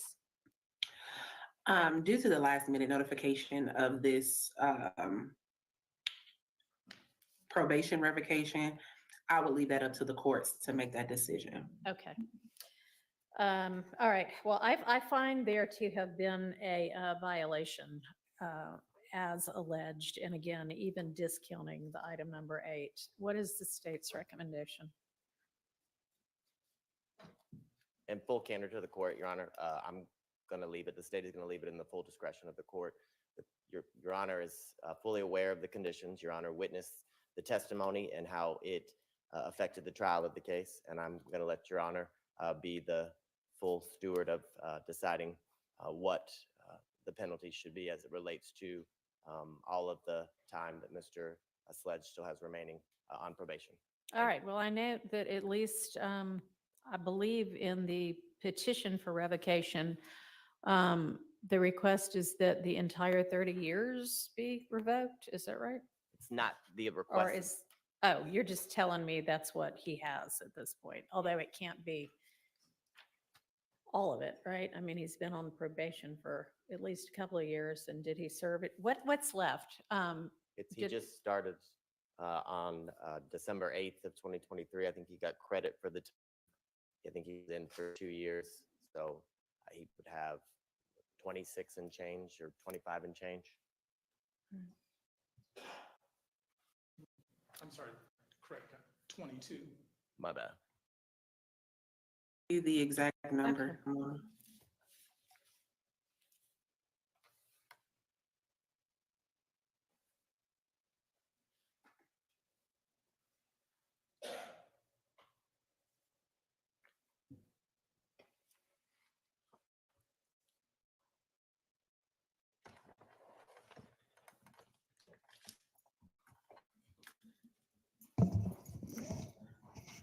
That would be 27 years, 7 months, and 8 days. All right.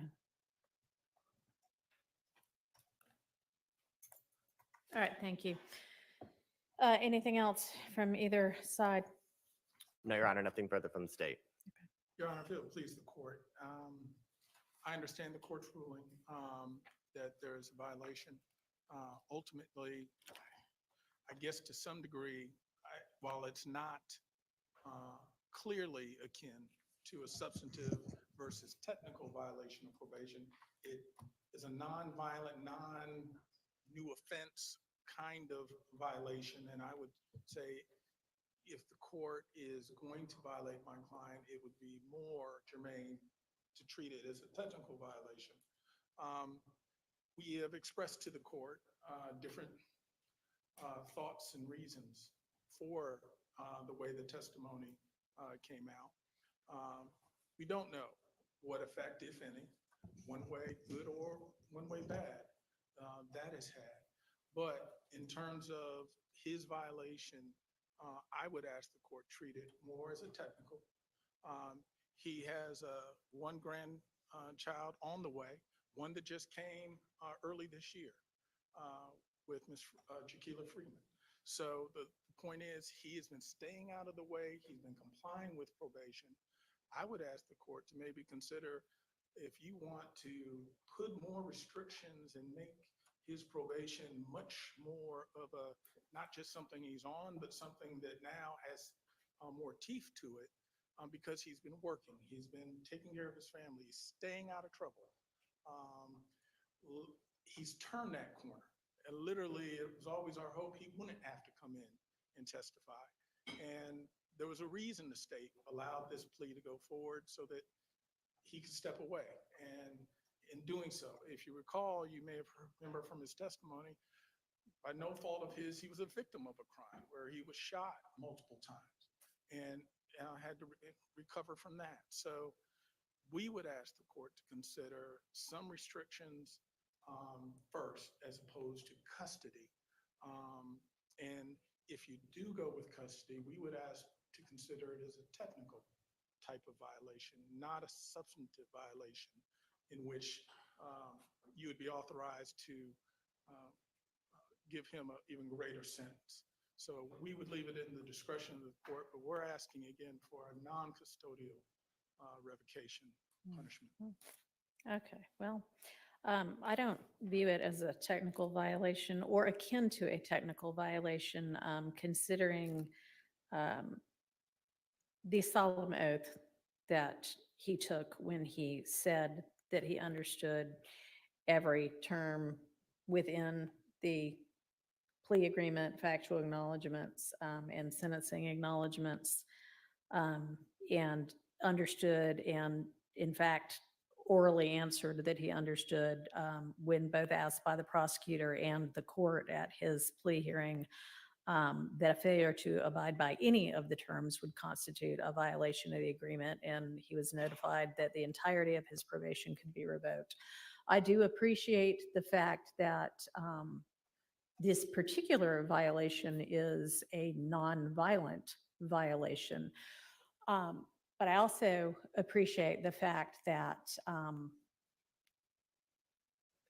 some of the many reasons why this could have occurred include the fact that there is just not a proper regard for the judicial system and the seriousness with which an oath in court needs to be taken. I actually view this much more akin to perjury, frankly, than a technical violation. And the sentence for perjury is up to 10 years. I am going to revoke 5 years of Mr. Sledge's probation. And Mr. Sledge, I am sympathetic to the fact that you have generally stayed out of trouble, and I want to commend you for that. And I really hope that this revocation doesn't set you back. But we've got to take seriously the court system. So that's the sentence of the court. I'm fine there to in that violation. I'm revoking 5 years. And he will be continued on probation, Your Honor? And reinstate the balance. Thank you. Might I ask, is it possible for my client to turn himself in to make arrangements? I think y'all knew when you came in here that this was a strong possibility. So no, I'm sorry. All right, court is adjourned.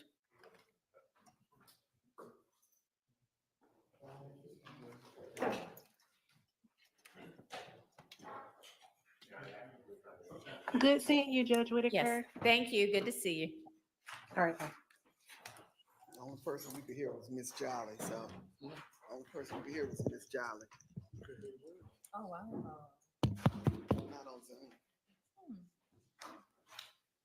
I don't know, the sound Dolly in this had courtroom bad is. notes. Go to the next room.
Sandy into his windup. Here's the pitch.